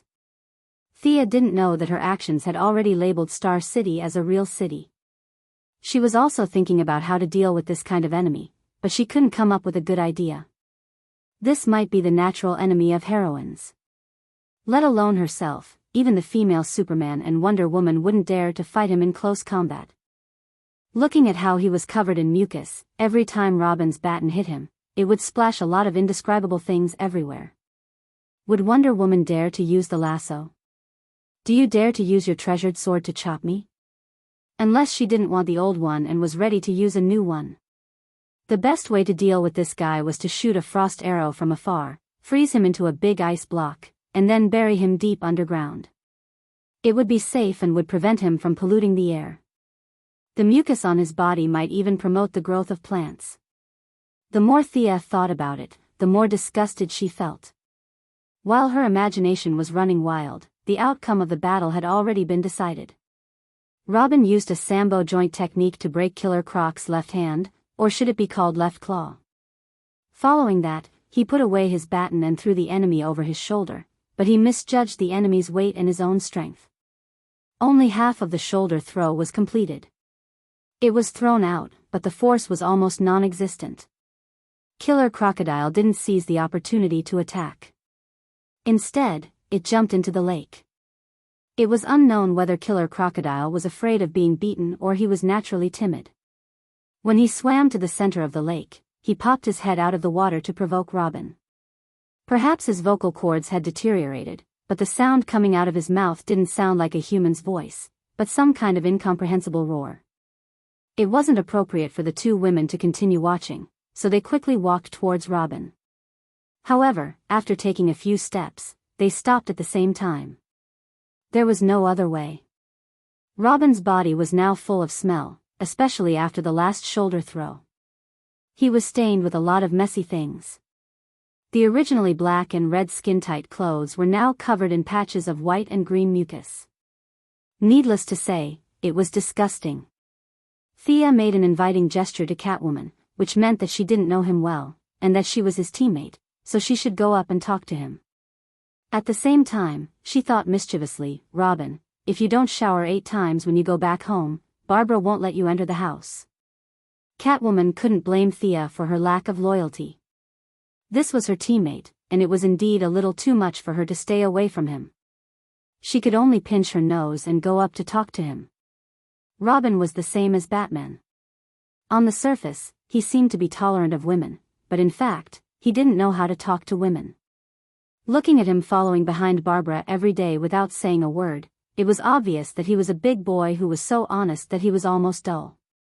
So, not to mention that the two girls were just watching, even if they wanted to hit him when he was down or even stab him in the back, he would only ask why and if there were any difficulties. He wouldn't stab them in the back. Are you hurt? Catwoman tried her best to hide her sense of smell, hinting that she didn't smell anything, and recalled the delicious taste of fried fish, grilled fish, fried fish, and so on. What? Crocodiles were also fish? Crocodiles were fish, and they were reptiles. Catwoman, who was very sensitive to fish, would tell everyone that they had nothing to do with fish. No. Robin, who was fighting with his blood boiling, didn't know that there were so many things attached to his body. He only felt that although the enemy had run away, the stench was still lingering around his nasal mucosa. He wondered if his nose was damaged. He went back and found a doctor to check on him. Superheroes didn't have medical insurance, and they had to be treated in advance if there was a problem with their bodies. He was a little angry when he saw that killer crocodile hadn't run far, and had instead poked his head out of the water to provoke him. In fact, it wasn't just Thea. Batman's team wasn't good at water battles either, or it could be said that other than the Sea King, superheroes didn't have the habit of fighting underwater. So, there was really no good way to deal with such a guy other than to trick him into fighting on land. Come up if you have the ability, I can kill you with one hand. Robin used all his taunting skills, trying to trick the other party out first. Come down if you have the ability, I'll give you a handicap of my legs. Killer Crocodile wasn't a fool, and he still had the IQ of an ordinary person. Although Thea and Catwoman were standing a little far away, they were still surrounding him. He couldn't even beat Robin, so how could he go up and seek death? Next, it was time for a war of words. Come down. Come up. Come down if you have the ability. Come up if you have the ability. The two of them scolded each other from a distance for 5 minutes, and reality proved that no one was more stupid than the other. Killer Crocodile wasn't fooled at all, and he floated steadily on the water. At the same time, his stubborn temper rose. He thought to himself that even if you have help, I'm not afraid in the water. I won't go out even if you beat me to death, I'll anger you to death. Just as the two sides were in a stalemate, a motorcycle came from afar with a beep sound. Chapter 59. Yo, it's Barbara. She's fast. Catwoman, who had good eyesight, was the first to notice her. Wasn't that right? Batgirl, who was wearing a black cloak, yellow gloves, and yellow boots, quickly approached them like a gust of wind. Robin, are you okay? Barbara ignored the two girls who were watching from the side. She saw Robin standing by the lake with his hands on his waist, panting. She thought he was injured. Actually, Robin had shouted too hard just now and was suffering from a chest pain. He was different from Killer Crocodile. Killer Crocodile was 2 meters tall and weighed more than 500 kilograms. Usually, his voice was like thunder. He was just an ordinary person, and even among the heroes, he was considered thin and weak. It was indeed tiring to shout at the top of his lungs like a human speaker for 5 minutes. Seeing that he didn't reply, Barbara thought he was seriously injured. She looked reproachfully at the two girls who were standing upright at the side. You're too much. She threw the motorcycle aside and ran towards Robin. You're blaming us for this? Thea felt that this person was too brainless. He took everything for granted and used his own thoughts to measure everything. What was the same as what he knew was right, and what was different was wrong. Seeing that she was about to run over to Robin, she gave Catwoman a teasing look. Both of them changed their expressions to that of watching a good show. I.O. Barbara ran really fast. It seemed that she and Robin had quite a deep relationship. However, when she was 2 meters away from Robin, she realized that something was wrong. Robin's white and green clothes made his originally very serious combat uniform look like a scavenger's. Moreover, there was a strong pungent smell. Anyway, she had never smelled such a bad smell since she was a spoiled child. She hurriedly gestured for Robin to stop. Actually, Robin didn't go forward. Instead, he took a few steps back. He was simple, but not stupid. After scolding by the lake for a long time, he had already realized the abnormality of his body.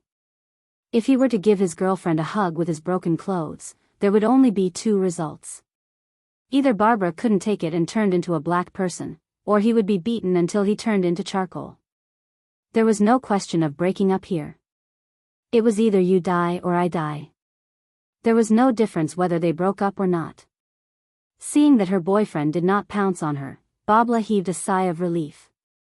She carefully examined his accessories again, and the more she looked at them, the more disgusted she felt.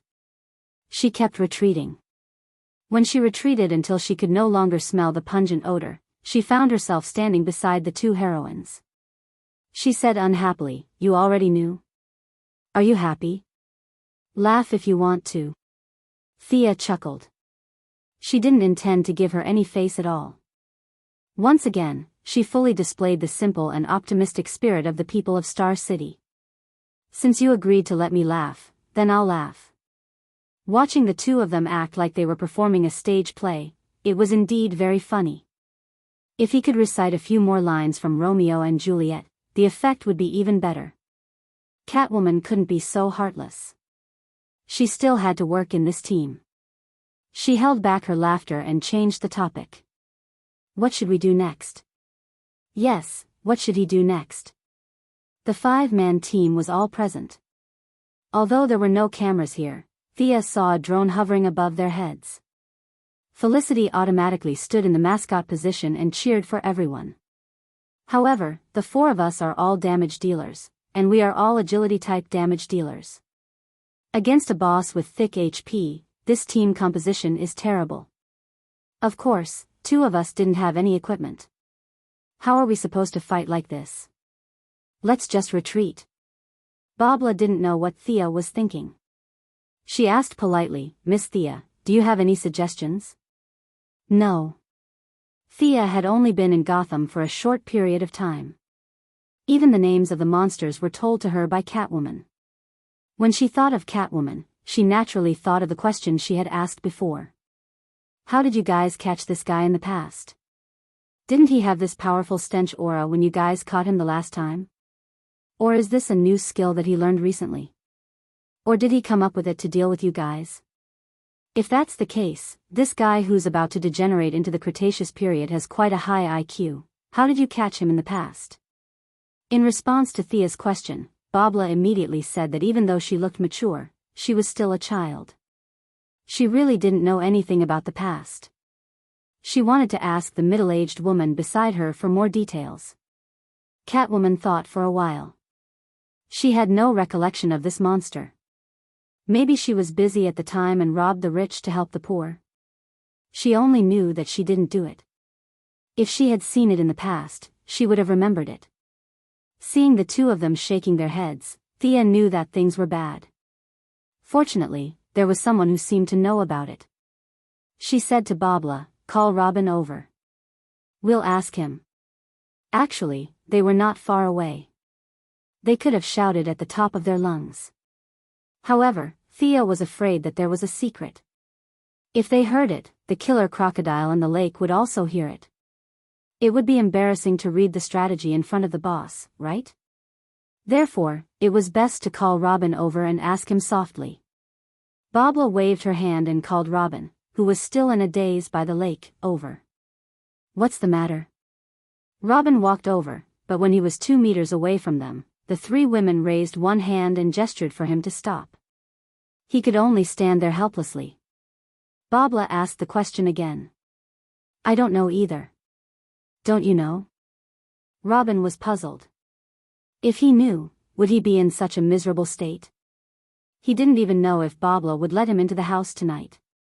"Do you think I'm crazy?" "I'm happy to be in such a miserable state." The few of them were a little confused. They looked at each other. Was Batman the only one who knew? Did he just kill the boss without anyone noticing? But they didn't know where he was now. Did Alfred know?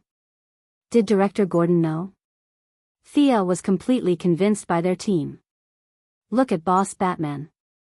Whether it was the enemy or his own people, they all recorded their abilities and restraining methods in a small black notebook. You guys, on the other hand, didn't even have a record of what you fought. You guys were a bunch of good-for-nothings. In the end, the 3 members of Bat's family looked at Thea at the same time and asked her if she had any ideas. Of course, Thea had an idea. Her principle was to be prepared in advance. She had thought about it earlier. Frost Arrow was the most suitable way to deal with this stinky and strong guy. She would hide far away and shoot an arrow. She didn't believe that he wouldn't be frozen. If 1 arrow wasn't enough, she would shoot 2 arrows. The problem was that she didn't prepare many arrows. Coupled with the high cost, she only prepared 5 frost arrows. Her original plan was to use them against Bane.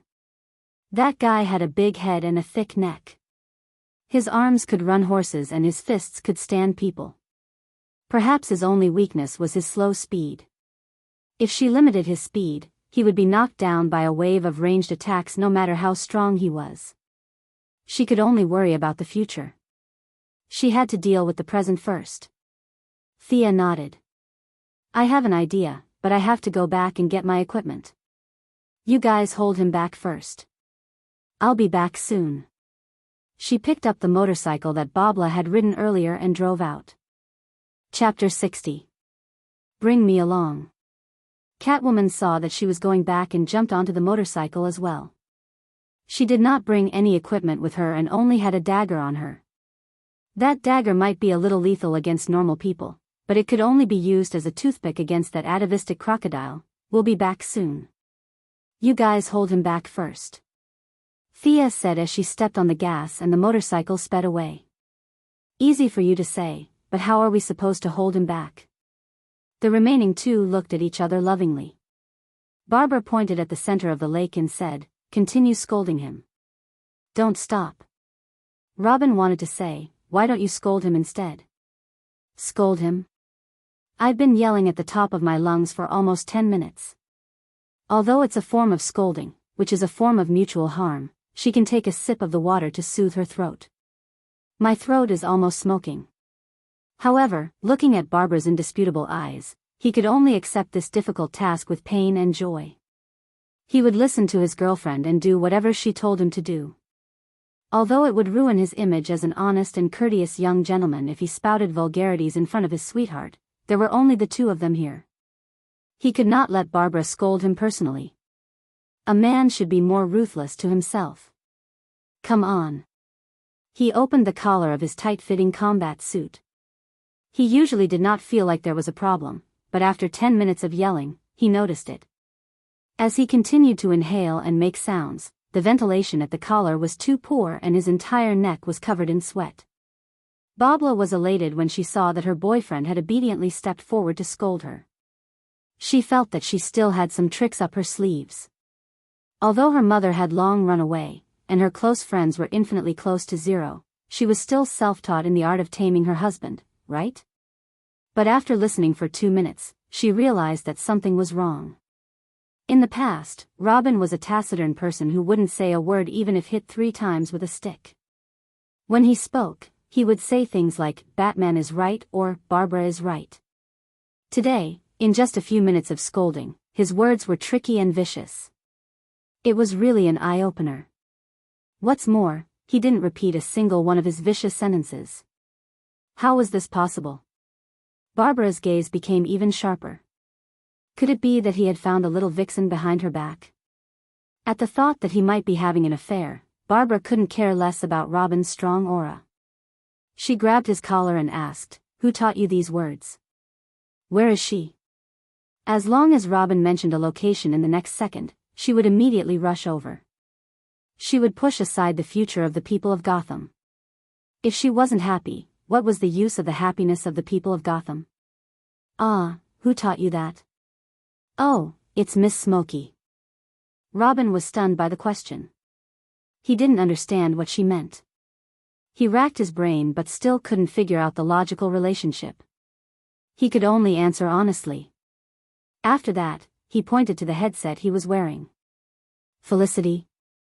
Barbara hurriedly took out her earpiece and put it on. Before she came out, Felicity had specially handed her one, saying that it was convenient for communication. She didn't have a good impression of the duo from Star City, so she didn't wear it. The earpiece was quickly connected. "Welcome, Barbara, to our chat room. I'll talk to you later. We still have important matters to attend to. Robin, please continue." The voice in the earpiece was very clear. She could hear Felicity hurriedly greeting Robin and began their important matters. She would say something in the earpiece, and Robin would repeat it with the human speaker outside. Barbara only felt that the scolding was extremely unpleasant and vicious. If she was in Thea's position, her blood vessels would have exploded long ago. She recalled how Thea's insults made her lose her dinner. Were the people of Star City all so good at scolding people? To be able to scold someone on the spot without repeating a single sentence, what kind of vocabulary did that require? "Robin, take a break for half a minute. I'll find a new one. You should drink some water too." Felicity's tapping on the keyboard could be heard faintly shouting, "That Baldy over there, pass me a bottle of water. What the hell is this? Why is she looking for a new one?" Barbara didn't understand. Was there a story behind this that she didn't know? Robin looked at each other. If his girlfriend had stared at him like this in the past, Robin would have fainted from happiness. However, he really didn't have the energy to do so now. He was panting heavily. He wanted to drink water, but he didn't have any. There was a layer of unknown substance floating on the surface of the lake.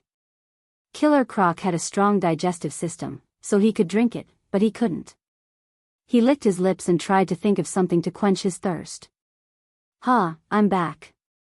Let's continue," Felicity said energetically. "Wait, I'll interrupt you. What were you looking for just now?" Barbara felt that she wouldn't be able to sleep tonight if she didn't get to the bottom of this. 100 Classic Scoldings in Real Combat, the latest edition of 2007. Have you guys seen it? I've seen a few of them, and I always thought it was worth collecting. I didn't expect to use it today. Haha. Robin, let's continue. Felicity's words strayed off the topic. Fortunately, she still remembered the important matter at hand and forcefully brought the topic back. "You people from Star City know how to have fun." Barbara felt that she had wasted her 20 years of life. She silently watched Robin imitate her and scold her. Needless to say, this was indeed a classic. At first, Barbara listened to a few particularly interesting sentences and memorized them carefully so that she could use them in certain situations in the future. However, after a while, she realized that every sentence was a classic. She gritted her teeth and stomped her feet. Then, she turned on the recording device on her combat suit and started recording. At this moment, Killer Croc, who was in the middle of the lake, was feeling very uncomfortable.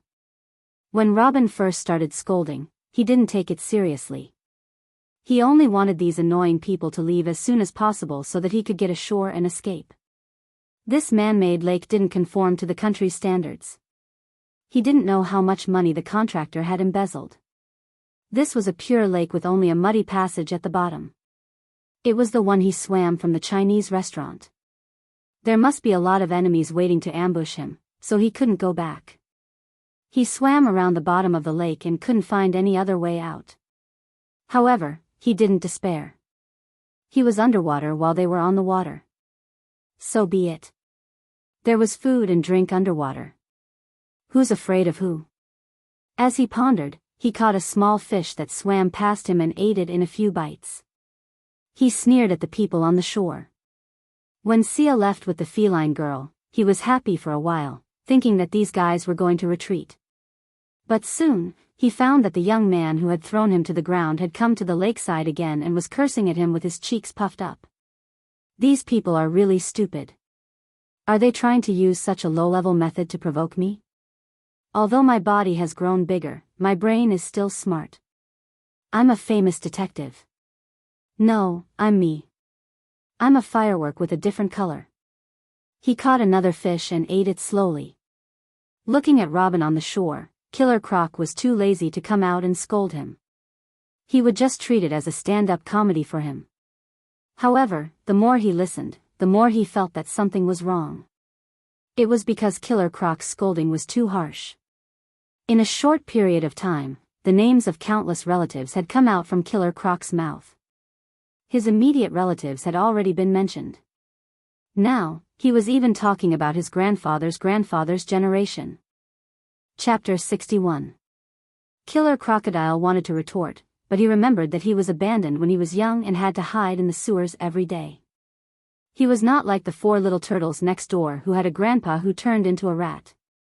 He could only say a few words because he was smart and eager to learn. However, his poor vocabulary was not as good as the guy on the shore.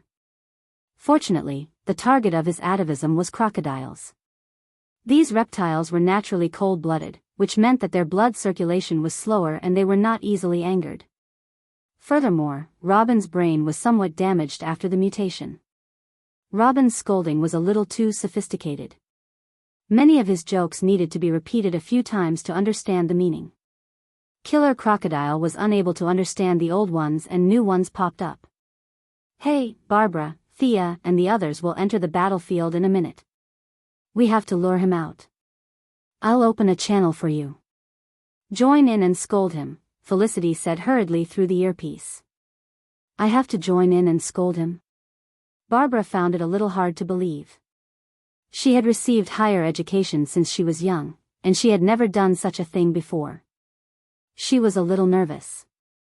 Would I be able to do it? However, looking at Robin's red face and thick neck from scolding, it seemed to be a very enjoyable thing to do. A strange sense of guilt emerged in her heart. Is this what they meant by learning well for 3 years and learning bad for 3 days? As a knowledgeable woman of the new era, she couldn't leave any regrets for herself. She had achieved both of these achievements by going to the kitchen and killing the wooden horse and climbing over the wall. In order to fight against mistresses and hooligans in the future, I have to make up for this shortcoming. Today is a rare opportunity. Let's do it. I found a mixed version for you guys. The title of this post is Let Your Opponent Be Human Again 07 trial version. It's said to be very effective. Let's try it out. I'll adjust the channel first. Robin will explain to Barbara the things to take note of. Hee hee. Felicity was in high spirits through the earpiece. She had never been this happy in her life. There are things to take note of.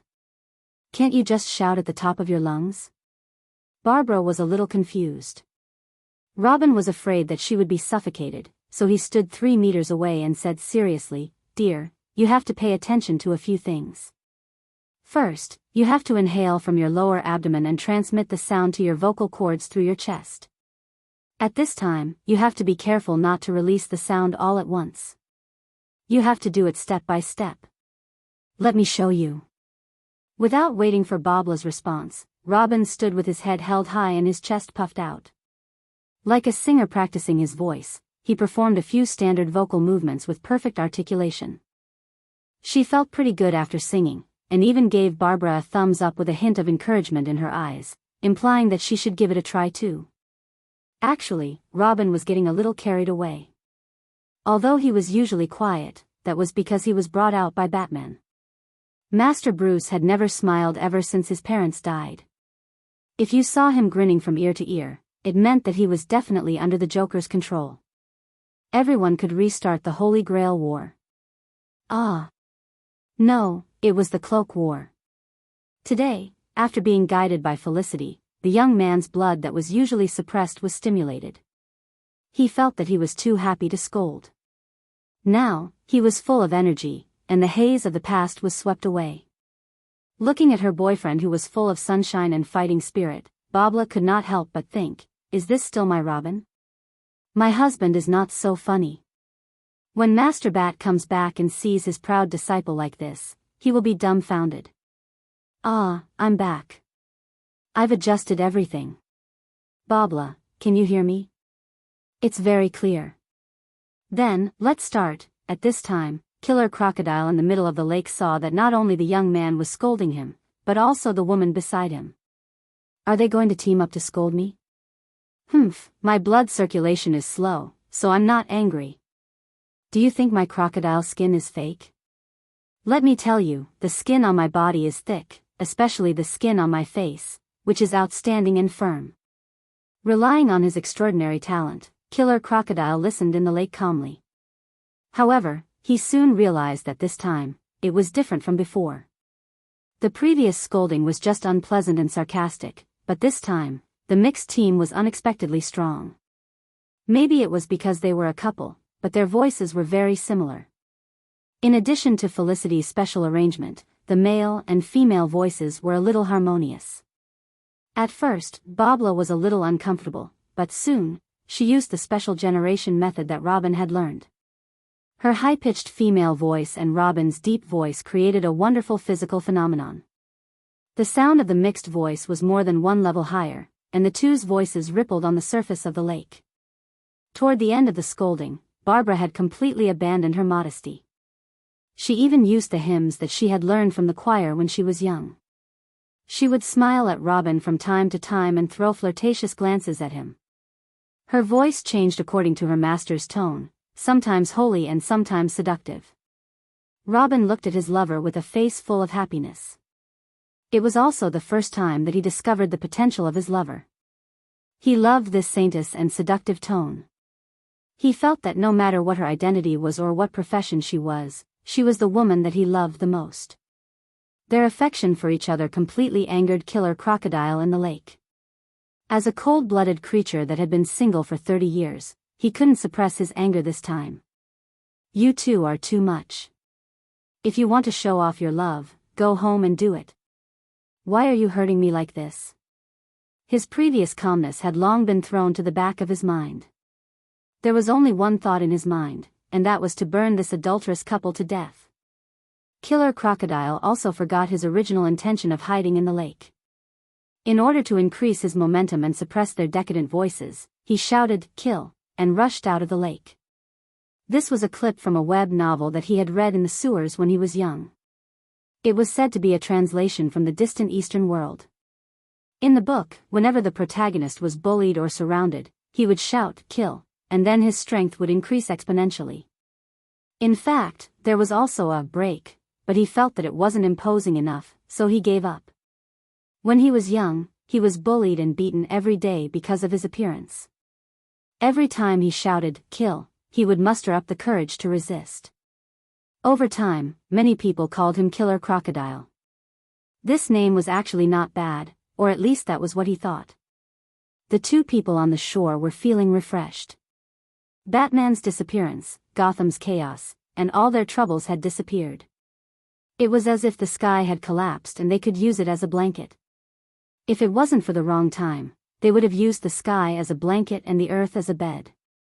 "Be careful, he's coming out." Felicity, who was controlling the drone, was indeed the best teammate of 2007. She immediately reminded the two of them. "Oh, I almost forgot, there was still an enemy in the lake." Chapter 62. Killer Crocodile ran to the shore and pounced on Robin with a ferocious expression. He didn't even notice that Barbara was unbuckling her belt, but she was actually holding a whip. Actually, this was easy to understand. When a single dog saw a couple showing off in front of him, his first reaction would be to bite the male dog.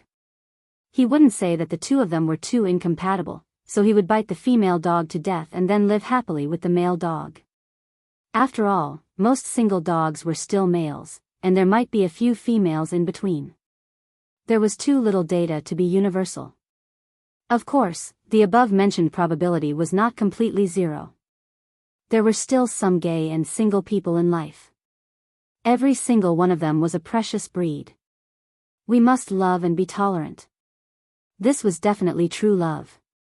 It was like seeing a perverted man blocking a handsome man and a beautiful woman on the road. He would slap the beautiful woman's face and drag the handsome man away, ignoring the surrounding gazes. At this moment, we should never take out our phones. "Hello, is this 111? At this moment, we only need to silently send our blessings." Robin was secretly happy when he saw Killer Crocodile pouncing on him. He was not happy because he found his true love, but because he was afraid that Killer Crocodile would hit Barbara. Whether he could beat Killer Crocodile or not was another matter. He didn't want Killer Crocodile to knock out his fragrant girlfriend. Although Killer Crocodile had soaked in the lake for a while, there was still a pungent sour smell on him. You can do all you want to me. This was the true portrayal of Robin's current state of mind. His voice was hoarse from all the shouting. This time, he finally lured Killer Crocodile out, so he couldn't let him run away again. Signaling Barbara to cut off Killer Crocodile's escape route, Robin moved the battlefield a few steps closer to the shore. Felicity, have they arrived? Barbara saw her boyfriend fighting with Killer Crocodile again. Robin's condition was not as good as before. He had been standing under the sun for half an hour and hadn't rested at all. Killer Crocodile was like his own home in the water. He had enough rest and had eaten 2 fishes, so his stamina had recovered by more than half. Under this situation, Robin, who was mentally exhausted, could only try his best to dodge Killer Crocodile's attacks. Occasionally, he would counterattack, but it was ineffective. Ah, we're already here. If we rush out, we'll scare him. We'll fight our way out at the crucial moment. Thea's voice came from the headset. Actually, she and Catwoman had been here for a while, but they felt that the couple's cursing together was very powerful, so they hid nearby and didn't dare to come out. Sia did have the intention to kill the crocodile in one shot. She had already prepared her bow and arrow. As long as Killer Crocodile showed a flaw, she would show him how a refrigerator was made. Feline Girl didn't care at all. She was just a person who enjoyed watching the show. She was a villain in her early years, but she had recently changed her ways. Since she was caught off guard, the Killer Crocodile couldn't possibly escape, so she hid in the bushes and watched happily. She didn't care, but Barbara couldn't be indifferent. Seeing that her boyfriend was getting more and more tired, she picked up her belt, which was actually a long whip, and joined the battle. Thea wanted to see how good she was. After all, they still needed to work together for a while, but she wasn't disappointed. She just felt that she didn't live up to her name. For some unknown reason, Barbara had put in a lot of effort into her whip. It was obvious that she liked this sort of mid-range weapon very much. During battle, she would constantly make use of her female agility to move her feet. This sort of fighting method was a little too tricky, but it wouldn't be a problem for her to use it against normal people or small monsters. In fact, it would be very efficient and beautiful. However, this fighting method would be full of flaws when faced with a slightly stronger enemy. If she was only at this level, Thea could defeat her without using any weapons, and the chances of winning were very high. At present, the strongest member of their group was Catgirl. Years of life and death on the streets, and her style of doing things that were both good and evil, had increased her combat strength exponentially. It should be noted that she had received almost no training. She had never attended a serious class like Sia, and all her kung fu was honed in actual combat. Robin's strength was slightly weaker. Batman valued this successor too much and taught him all the moves he was proud of. However, Robin's physique was thin and weak, and there were many moves that he couldn't use with his physical condition. Perhaps he was aware of this problem, so he artificially leaned on the path of agility and dexterity, making him look a little different now. Barbara was even worse. She was at the level of a hero. If she didn't make any major adjustments, her achievements would be limited. Just as Thea was seriously thinking about the problem, Felicity's voice came again. Don't just fight. Keep scolding. What if he runs away? I'll continue. Keep scolding. The young couple looked at each other and saw a trace of anticipation in each other's eyes. Let's do it then. After all, Felicity was the one who said it. They repeated it, and it became a conditioned reflex. They didn't even think about it.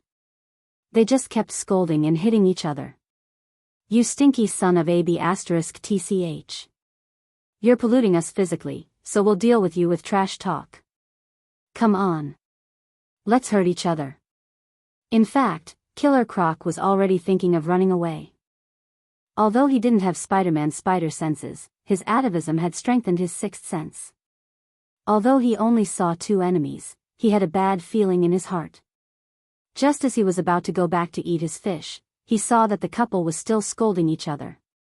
As the 2 of them sang together, his anger that had subsided soared again. Are you done yet? Don't you know that you should leave a way out? He didn't care about his limited vocabulary. He opened his mouth and started scolding them. Felicity in the headset also started to work. She picked the stories related to crocodiles to read. In a short while, she had finished explaining the process of making crocodile leather bags. Now, she was describing how to cook crocodile meat to make it more nutritious. Robin and Felicity didn't use their brains, so their fighting strength was basically unaffected. However, the more Killer Croc listened, the angrier he became. Although he still thought of himself as a human, as time passed, he was ostracized by human society. Listening to Robin's description of all kinds of skinning and pulling tendons, as well as all kinds of braising and stewing, he relaxed his attacks on Barbara. In fact, she was the one who was jumping up and down nimbly like a rabbit. Killer Crocodile couldn't hit anyone at all. Since it couldn't hit anyone, it didn't attack anymore. It ignored Barbara and rained punches on Robin. Robin had already used up a lot of his stamina, so he could only barely resist such a fierce attack. Barbara couldn't bear to see her boyfriend get beaten up, but her lethality was really limited. She could only swing her hand and wrap the whip around the Killer Crocodile's leg, hoping to rely on her own strength to hold him back and buy time for Robin to regroup. Chapter 63. Although Barbara's strength was weaker than Killer Crocodile's, it was only at the level of an ordinary person. Usually, such strength would not even be able to offset Killer Crocodile's own weight, let alone move him. However, Barbara's timing was very clever. She stopped him just when he was about to use up all his strength. Huh! Killer Crocodile was chasing after Robin when his right leg was suddenly entangled by the whip. He could not help but stop moving forward. It was a good opportunity. The feline girl, who had been hiding for a long time, saw the opportunity created by her teammate. Without hesitation, she immediately flew up and shot two throwing knives at the Killer Crocodile's eyes that were not protected by scales. At the same time, she pulled out her long whip and wrapped it around his left leg. This was a gift from the unromantic Master Bat on a date. To be honest, it was quite useful. Robin had been hit by Killer Crocodile's barrage of punches many times. Although he had protected his vital parts, his whole body was still sore. This guy was too strong. The protective suit only provided a certain amount of protection, and the bruises on his body were inevitable. Seeing that his two teammates had restrained the enemy's movements, he did not dare to slack off. He knew that the two worked so hard to subdue Killer Crocodile because they wanted to save their reputation in front of outsiders. As the only man in the team, he could not lose to the girls. He took a step, ran behind Killer Crocodile, and punched him in the neck. His team's motto was not to kill, and he had no intention of changing his allegiance. Although he did not understand how much this guy could contribute to society, he still had to abide by the rules of the Bat Gate. Being able to knock the enemy out was a very perfect ending in Robin's opinion. A normal person would indeed faint if they were hit in the neck. This scene often appeared in movies and TV shows. The protagonist or the villain would throw the person into a small dark room, then hide behind the door and hit the target lightly. It was somewhat artistic, but the principle was correct. People who were familiar with the structure of the human body and had been trained could do it. Robin was naturally trained, and he was very confident in his skills. However, he did not expect that this confident punch would have an unexpected effect. Was Killer Crocodile a normal person? Emotionally, he felt that he was very normal. When he had nothing to do, he would roll in the mud and catch a few small fish and shrimps for breakfast. Was this life not normal? He had seen many women smearing mud on their faces. It was said to be called seaweed mud or something. He heard that it was quite expensive. That was nonsense. He saw that the mud was no different from the sewage in his house. Another time, he hid far away and saw some very short yellow-skinned people from the Foot Basin country eating a raw fish. After eating, they were even singing and dancing in celebration. Why were they so happy? Could it be that they don't usually eat raw fish? That must be it. Killer Crocodile felt that these people were not doing as well as him. Seeing how pitiful they were, he even threw a few fishes down. He wondered if they had eaten them. Through constant contact with human society, Killer Crocodile did not feel that there was anything wrong with his lifestyle. Other than looking different from them, there was no difference. This made him feel that there was nothing wrong with him. But was that really the case? There were many people in Arkham who claimed that they were not crazy. The truth was that these people were crazy. The more they said that, the more serious and incurable their condition was. On the other hand, those who quietly pondered over the patrolling pattern were the ones who were not crazy. Killer Crocodile was one of these people who claimed that he was still human, but in reality, he was not. Physiologically speaking, the genetic difference between him and a human was as big as two streets. If he did not stop his current degeneration, theoretically speaking, he would become a humanoid crocodile who only knew how to kill in 20 years. Of course, all of this was still far away. Killer Crocodile did not care about what would happen in the future. First, he needed to get out of this crisis. His legs were tied up by the two girls. Robin had already circled behind him. He gathered all his strength and punched the back of his neck. Ah! The imagined enemy fell to the ground. Receiving the admiring gazes of the girls and marrying Barbara in the future did not happen. Robin was dumbfounded as he watched Killer Crocodile roll on the ground with his hands on his head. The two girls could only retract their whips and watch from afar to avoid being dragged into the mess. No matter how he looked at it, it didn't look like he was going to faint. Could it be that his martial arts had regressed so much that he missed such a simple punch? Robin's face was a little ugly. Killer Crocodile's face was even uglier than him. His body was too big, so his reaction speed was a little slow. When he realized that Robin had circled behind him, he was one step too late, so he did not dodge the punch. Normal people who were hit by Robin's punch full of true Yuan chakra would definitely faint, and they would not wake up for at least 3 days. Even if they woke up, they would wake up because of hunger. But Killer Crocodile was not normal. His physiological structure had become infinitely similar to that of a crocodile with the increase of age. A crocodile had a dense cluster of neurons below the neck near the spine to control the balance and overall coordination of the body. From the perspective of an ordinary person looking at a crocodile, the crocodile's head, neck and body were as thick as a bucket. It was impossible to find the specific position, but a skilled hunter could find this area. If you don't want to use the old-fashioned method of burying a knife in the crocodile's path and let it cut open its stomach by itself, but you want to challenge it like a warrior, then you only need to find this position and take a dagger and stab it fiercely, then the crocodile will be paralyzed. At that time, you can kill it or scratch it, up to you. Unfortunately, Robin hit this position.